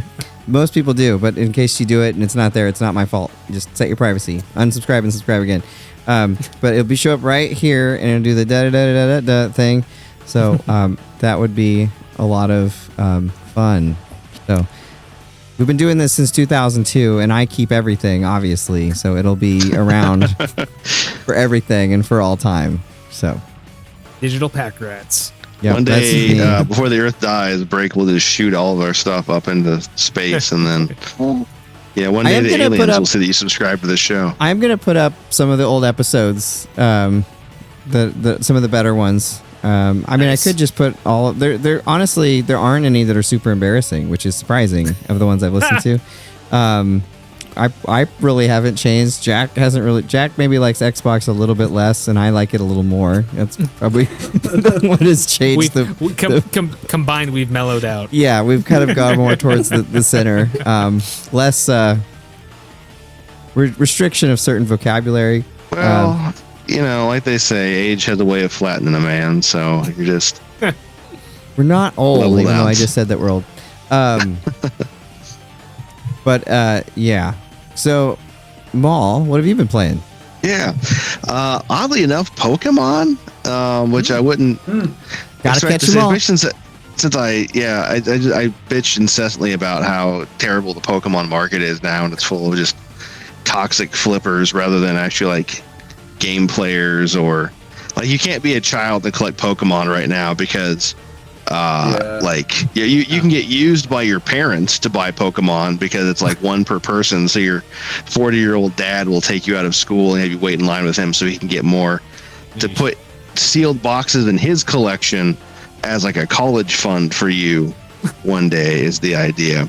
But that aside, though, it seems to have bled over with me constantly like talking about and complaining about Pokemon, that it's like it's just in my system, right? So like Haley's playing Pokemon Go and I'm playing Pokemon Pocket, and we just dusted off Sword and Shield and are talking about buying Arceus.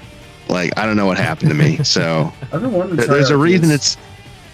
there's a reason it's the number one earning franchise of all time, which if you didn't know that, Pokemon in the course of its 25 years in existence has outgrossed Star Wars and everything it has earned across its 45 years now by gobs. Like, the amount of Pokemon shit that sells is madness, and it's only increasing like year after year. Yeah. So yeah, it definitely is like addictive, and it'll get you. So yeah, but Game Freak. Have you played the game that Game Freak made? Well, I mean, they made more than one, but they made a game for Genesis before Pokemon. I'll look it up. It's pretty cool. It's kind of a little bit more Flash than. While you think of that, did you ever play the Xbox One, PlayStation 4 game they put out? Pulseman. Yeah. Pulseman is pretty cool. Yeah, don't know if I that's know. a really cool. I will have to look into it. There's no Pokemon. Yeah. The one for Xbox One and PS4 is Tembo the Badass Elephant. Did you ever play that? No. Oh yeah, no, it's Game Freak, and it's a fun little like puzzle platformer. It's pretty cool. It's got a really cool. I want to be a badass elephant. A Tembo. You know, I think I've played this before. Actually, now I'm looking at some gameplay video. Pulseman. This is pulling up some old Gameco like primal memories into my head. So it was somewhere in there. Yeah, no, it's a pretty cool game. It wasn't super available in the U.S. as much as elsewhere, but if you haven't played it, you should give it a try for sure. Give it a go. Yeah. It's a little bit more like visually appealing. The gameplay for me wasn't quite as good as I thought it was going to be, but I think it's definitely worth a play.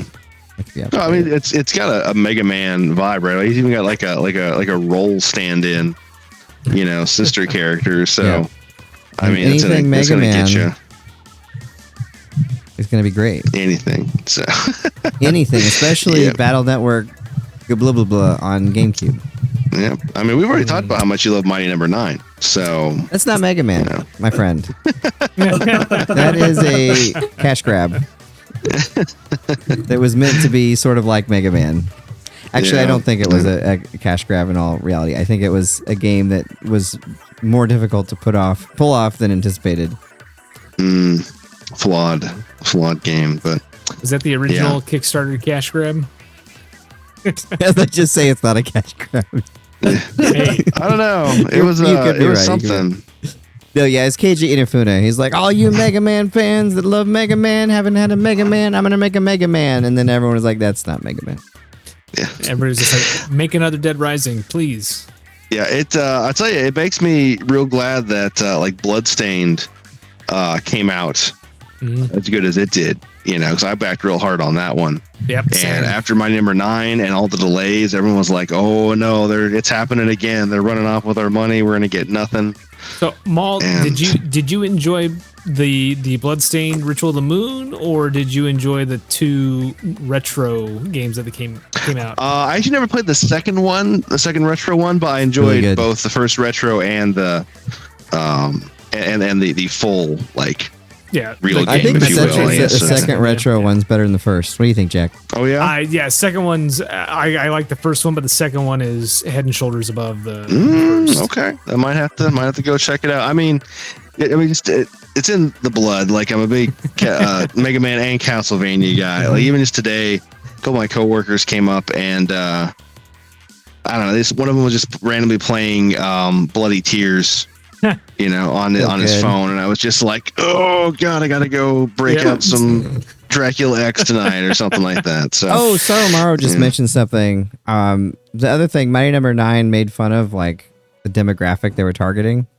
Oh, that was the other thing that really hit sour for people. I mean, I remember that being a really big deal. So I just always think of that screenshot that Wario64 uses every time it goes on sale, and it's like it looks like it's PS1 quality, like just terribleness. But that's only if you have like a 5090. Yeah. Otherwise you're gonna get some like Sega Master System.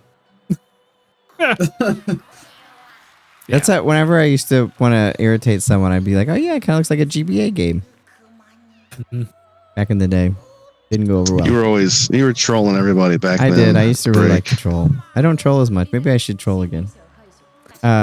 It makes it harder to troll when Q's not here because he is interfaces with the trolling so much more than like if I trolled you, you'd be like, yeah, okay. But he would talk about it for like years. Speaking of which, Logan, what are you playing? Okay. So I've been playing a little bit of Phasmophobia recently. Game that you can do a lot of trolling in, honestly. Yeah. Oh, nice.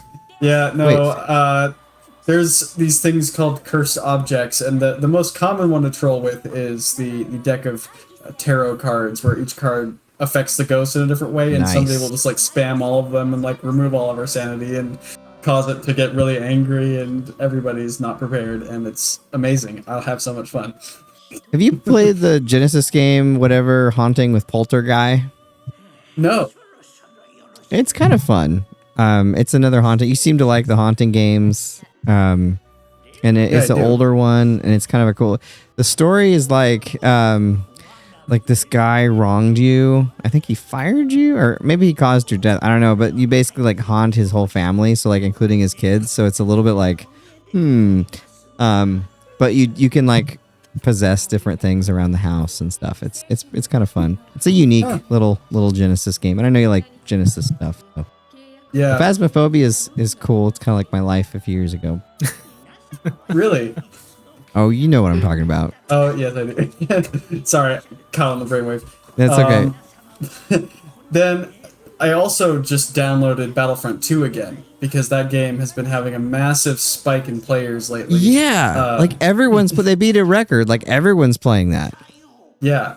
Haven't launched it yet. Haven't had the time since I downloaded it, which is unfortunate, but I'm planning on hopping back in as soon as I can. What's the impetus behind the resurgence on that? I think it was the finale of Andor season 2. Okay. People feeling Star Wars. Because they were playing it at my kid's school. There was like a game party their last day, and like they were all playing Battlefront 2, which was kind of like, that's been out for a while. Yeah, but and I think hey, it's Star Wars. Literally had the biggest game ever. Oh, biggest day for the game ever, at least on Steam. I like the original Battlefront games better, but yeah, I'm a big graphics guy. I'm a big graphics guy, and I love the immersion of like the levels they've created for Battlefront 2. So I mean, that's what draws me into it. No, they're well. I like the way that they look. I just for some reason the way they play.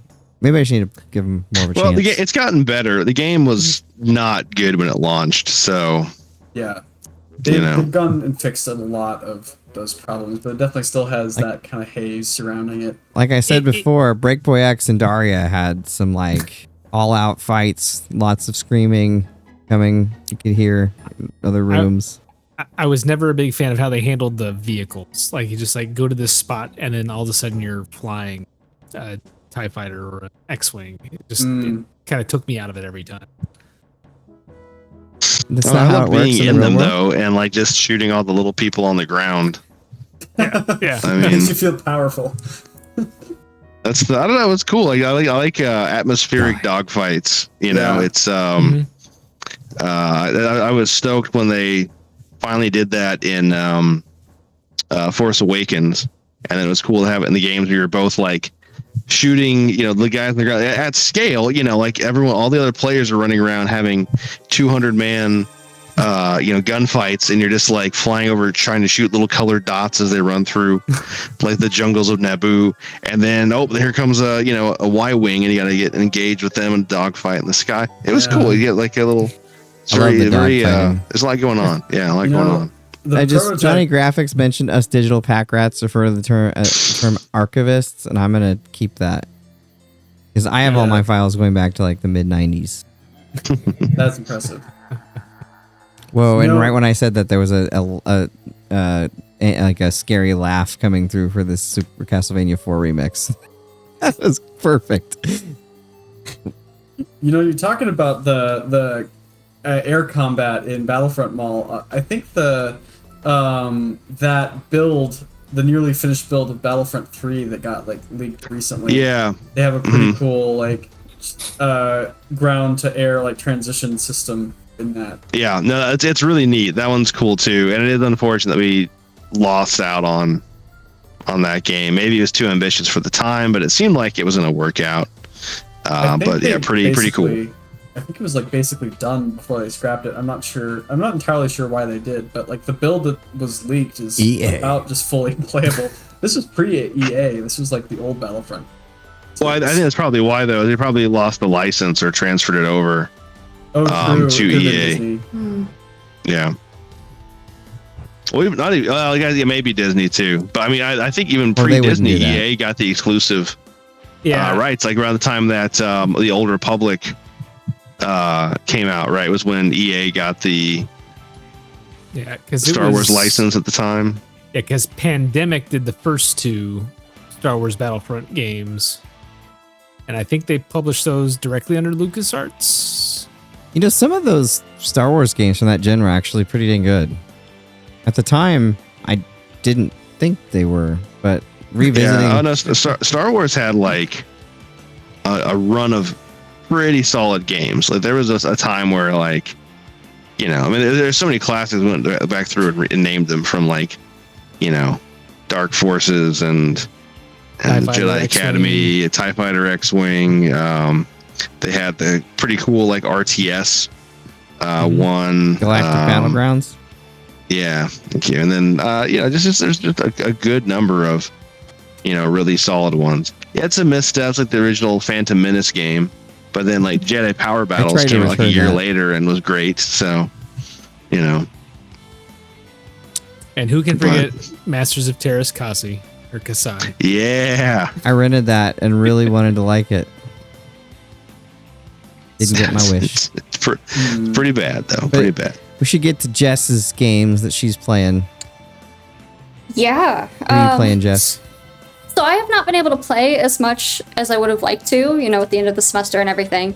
But school's been out for about like a week and a half at this point, and I got moved, and so I'm settled back in, and I just got the Oblivion remaster. Ooh. And I am having so much fun with the nostalgia of it all. Have you remembered where everything is so far? Mostly. Unfortunately, in general, I tend to be really bad, like, geography-wise in games to start with, and also in real life. A little directionally challenged. But I definitely remember at the least, like, all of the quests and all of the characters. Like, I get to think, I'm like, oh, yeah, I remember this. So I've been playing a lot of that.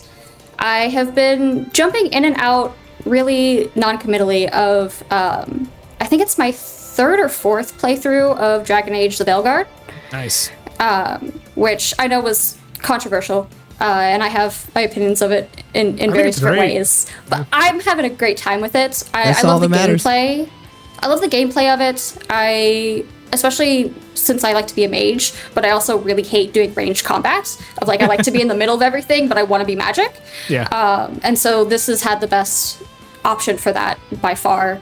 I have plenty of gripes with how they've handled some of the lore aspects of things. But at the end of the day, I love Dragon Age so much. I'm like an uber nerd. I own all of the comics and the books and the everything about it. And I was just so thrilled to just have the game. So yeah, I think it's my fourth playthrough, and I'm just like been jumping in and out of that very, again, non-committally. Still trying to get through my first playthrough of Baldur's Gate 3. Yeah, same. Which We've talked about that game a lot this season, so I need to get on it too. my thing about it is and just personally, I'm not a the combat system is a little rough for me. I'm not a turn-based combat person, mostly because I'm bad at combat in video games in general. And like Baldur's Gate, you actually have to like think, and you can't just button mash your way through it, which is always my like go-to strategy. But I really like the lore. I think I'm not as knowledgeable of D&D as I feel like I should be to enjoy it like fully in the way that it was meant to. But I do enjoy it. I'm in the third act at this point, and it's just, and then that's been going on for like the last 6 months just to get to that point, just because of how busy I've been. And then I've broken back out the Switch recently because I was like wanting to play games, but I didn't have time to play games, and so I was finding some like really like little like short burst games. There's one that I'm playing right now called Cozy Grove that I really love, because you get to be this like little. You're shepherding like spirits, and they're these really adorable little like bear spirits that you're helping on this island, and it's like structured in the point where you're only given so many tasks that you can complete a day. So like it like forces you to not play for long periods of time, which is like really great for my schedule. I love the art style. Also, it's so much fun. Like it is adorable. It is like actually really like heartwarming in a lot of ways, and it's just the right amount of. I can play that pretty much every single day, no matter what I've got going on, which is super nice. And then I also, weirdly enough, downloaded Oregon Trail. There's like a remake of the Oregon Trail. And I love that so much when we did it in elementary school. And I remember being so mad because I got put in a group of really impulsive boys to like try to work through it. And they like killed us so quick. Because they're just like, let's do every reckless decision possible. And like, we'd done it over like several weeks. And I think we were out at like week 2. Or of like, everybody was dead. Cholera? Dysentery? All of the above? Yeah, all of the above. And so we just had to like kind of sit there and watch everybody else play for like several weeks after that. But like I had the game, the computer game that I played as a kid that I loved. And this like kind of revamped version is... I really like it. It's different enough that it doesn't feel entirely like nostalgic to me, which is really interesting. But I've been doing that every once in a while, of just like do like a little like short burst, and dying very, very regularly. So that's been super fun. I love that. I love short burst games. Yeah. Speed running the 1800s experience. Speedrunning Dysentery. Not an experience that I would want. No, absolutely not. I'm so glad that I live now and not at... I mean, no video games, first of all, but then like disease. Lots and lots of disease. Oh, I would have like tripped getting into the wagon. Like I wouldn't have even made it on the trail. I would have like tripped, broke my neck, game over. In my like some of my ancient history class, whatever, they always was talk about how like, you know, any like small thing that you can just get fixed now, you'd just be dead. Back then, like like an infection, dead. You know, like cold, you might die. You know, there's a good chance. Small tooth problem. Reminds me of the Seth MacFarlane film, A Million Ways to Die in the West. If you've seen that at all, Wow, I haven't seen that in a while. It's pretty drifted great. off into obscurity, but it's got Neil Patrick Harris pooping into a hat. So, you got to watch it. And that's all you need to know. That's the trailer. Poop. Johnny Graphics just left a comment saying Oregon Trail is a classic. Pretty sure that's how I learned what dysentery is. Same here. I think that's how everybody learned what dysentery was. I think that's how we learned. Yeah, I think Are there any other comments you want to highlight before I get into my diatribe of games? Couple. Storm Eagle says we all want EA to make Star Wars Battlefront 3. Please. Yes, we do. Johnny No Graphics microtransactions. Says, no microtransactions, please. Yes. It's just everything's a.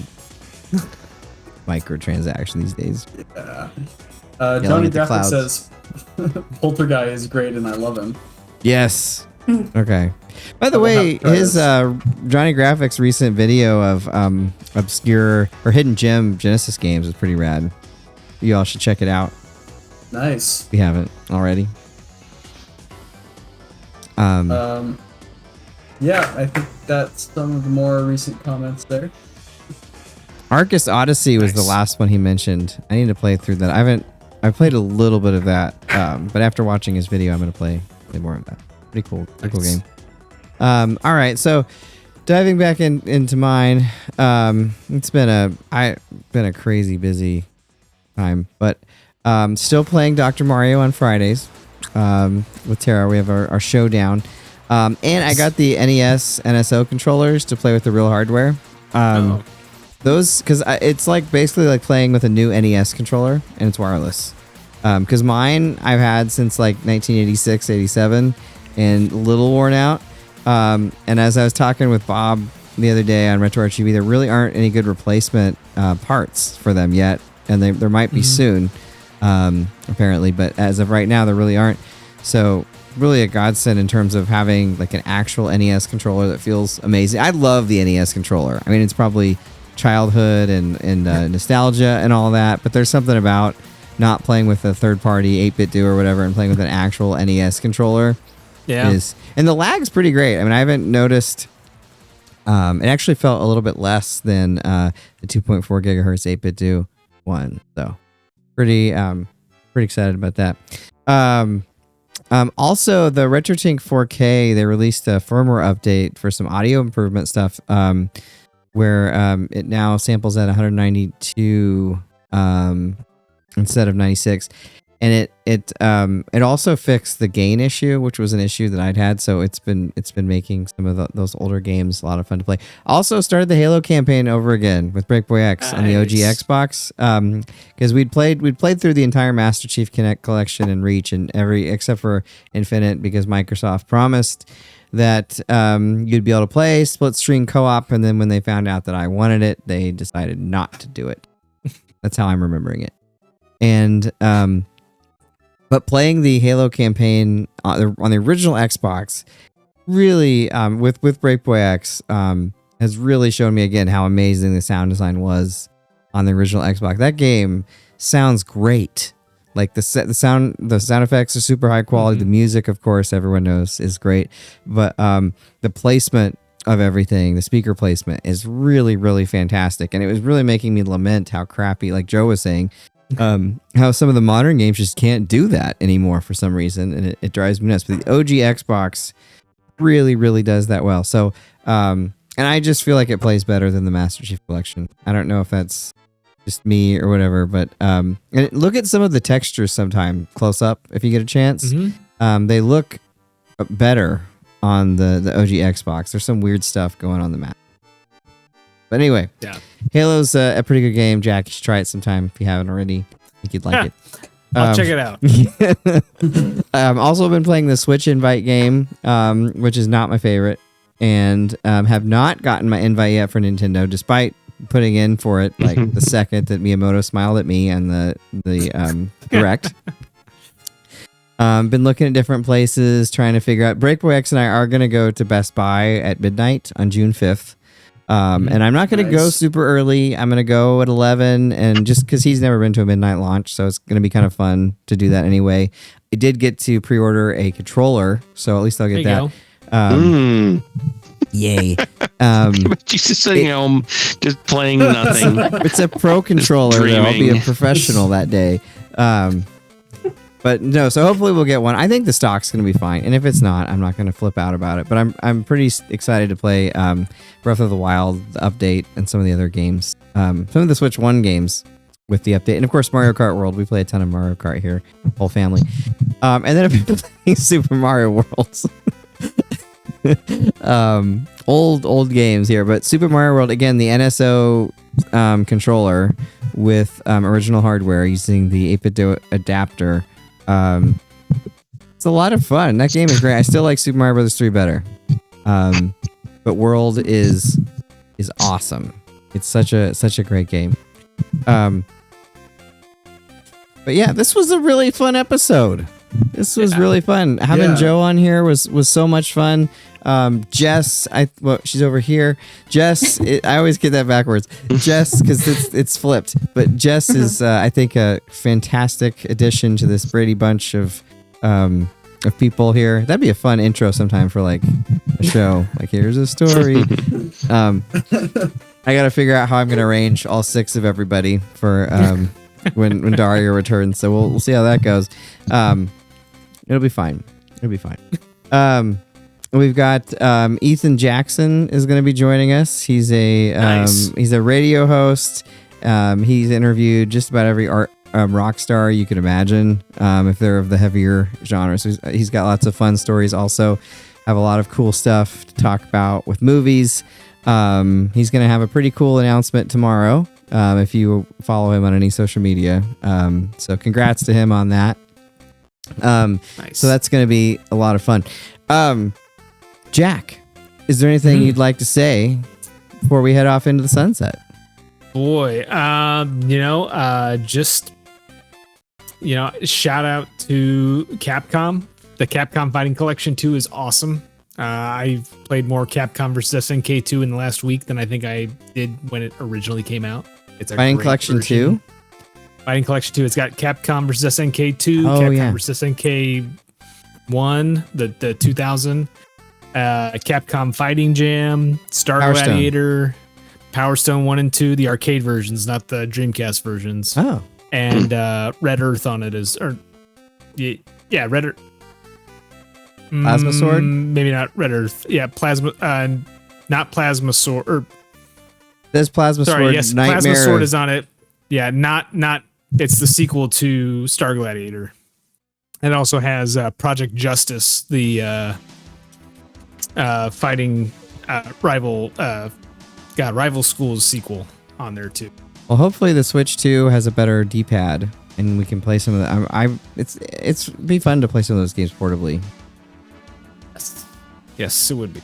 But anyway, yeah. So just a lot of fun playing that thing, and looking forward to playing some more online here pretty soon. Nice. And Maul. Yeah, well, my what was our sponsor tonight? You didn't tell us what our sponsor was tonight. I didn't have one. I was in too much of a rush to get this computer up. Today we were sponsored by, this is the only brand name thing I have nearby. It's a Mooncat nail polish. There we go. Not for me, but they have nice colors, Nice. Thank you, Mooncat. They look good on Haley's this fingers. This is a joke for legality purposes. But yeah, upcoming, I have some orders for the Final Fantasy expansion for Magic the Gathering coming up pretty soon. So cool. I don't know, Break, have you looked at that at all? No, I haven't played Magic in a really long time. I know it's not usually your realm, but I think you would at least appreciate like the artwork. Of course, the art looks fantastic. I love the artwork. And there's some really deep cuts because it goes across. Well, the artwork on the packaging, of course, is like featuring, hyping up, like the remastered 7. It's kind of like the style. It really goes through like all of the games. Final Fantasy 7. I don't know. But it's got like even as one of the in jokes, because Final Fantasy 4 2 for us or 6. Where you can play as the monk, and you can pile drive everything. Oh, Sabin. Oh, yeah. But there's a bit because he can pile drive everything. Even like vehicles and stuff like are not immune to his pile drivers. So there is a card in the set that's called Pile Driver, and it's got him running just full speed towards a train that he's about to pick up and flip over his back. Just crazy stuff like that. Sounds fun. Yeah, and of course all the like Wedge and Biggs and all the characters are in there. And actually, one other nice thing is Sid. Since there's a Sid in every game, there's one Sid card, but he has one different art for each game that Sid was in. Oh, that's cool. Yeah, so. Even Final Fantasy 8, where he's like the grand like the principal, the little glasses. Maybe I have to go back and double check, but I know they've got like a whole plethora of. I want to go into battle with that Sid. Yeah, principal power. So that'll be cool. Otherwise, I'm gearing up and excited for Gen Con. You might hear me mention that a couple more times before the show, because I'm going to that the last 2 days of July that starts, and it's been a couple of years since I've been there. A little longer even since I've been there as a player. The last couple of times I've been there on a gig, running games for different companies and stuff. So I'm really looking forward to just getting around and looking at stuff and just immersing myself once again. So good times. Very cool. No, I liked Magic a lot. Shadow and I played it a lot for a few years, and then I just didn't anymore. I don't know. I just lost interest all the time. I still like the artwork. It's very expensive. It is. That was one thing. Yeah. The artwork. I've always liked the artwork, and I like the idea of it, but it's just not something that I was able to. And the tournaments had some interesting folks. Sure, as they do. Well, there's a pre-built cloud starter deck out there, so maybe you can. Is there a find Sephiroth one? He might be in that too. There's definitely is a Sephiroth. One of the big chase cards in it is the ascended like Genova Sephiroth mutant with all the the bazillion wings and stuff on him. So there's a super limited foil version of that. Oh, and the chase card though is the golden chocobo that you breed out and everything. So the ultimate version of it is foil stamped. There are only 777 copies of it. I might need to get the gold chocobo. Well, you're going to be probably paying 5 digits for it. Then I will not get it. But I will think about the gold because that was when I was helping Shadow get Knights of the Round. Knights of the Round in Final Fantasy VII. You have to get and then it takes a while to get the chocobo to appear, so you can actually do the thing. And it took us hours. And then if you hit it, it runs away. And Shadow hit it and it ran away. And it was very upsetting because we spent a long time that New Year's Eve trying to get that. So. Luckily, it came back two battles later. So it took hours to get it the first time, and then 2 battles later. So really, But I was like, all right. I was like, whatever you do now, okay, don't hit it. You just you don't and then attack. And no, it's like okay, maybe if we do the thing with the other guy quicker, and it'll it's gone. Work! Logan, what would you like to say before we're heading off into the sunset? Yeah, couple things. I've been really looking forward to this Pac-Man Shadow Labyrinth game. They released a new trailer for it recently, and they showed off there's going to be some Pac-Man maze gameplay in there, of course. And I don't know, I'm just a big fan of Pac-Man, and this game is an interesting twist on it, and I just love the weird blend of stuff they've got going on. So I can't wait to try that out. And then the other thing is that several shows ago at this point, I was talking about the short film that I've been making.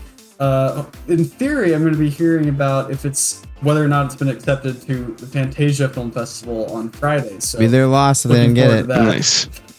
Great movie. Hopefully that happens. Crossed.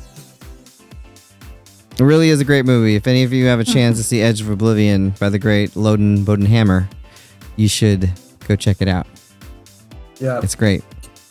Trailer's on my channel, and it'll be out online somewhere in the future. I'll be keeping really you all good. We played the trailer. What episode was it? We played the trailer. It's been a while now. It exists. Episodes back, yeah. It exists there. But while you're looking for that, Jess, your first show. What would you like to say before we head off? And Johnny Graphics said, "Good show, Jess is cool." You're getting approval. Thank you. Approval. Awesome. No, thank you so much for having me on here. This is really awesome. I'm looking forward to being a part of this. I guess if I'm looking forward to anything video game related, I actually got a text from my brother yesterday, and he was like, "Have you played Expedition 33 that just came out?" And I was like, "I've heard about it, but I haven't gotten to it yet."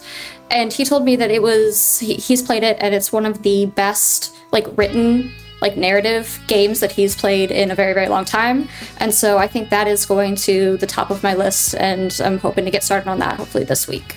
Nice. Awesome. It's really good. I've heard good I things. haven't played a lot of good, but Adam Blue was talking about it a lot on the Discord. And I've played just a little bit of it, and it's pretty good. So I think, especially as a writer, I think you'll really like it. But, well, awesome. This has been a great season of the game show so far. We've got a lot more to go. But as we've continued to do this, I feel like we've really fallen back into the old ways and invented a lot of new things too.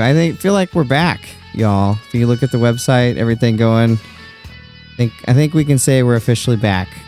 So we'll see you same time next week on the game show.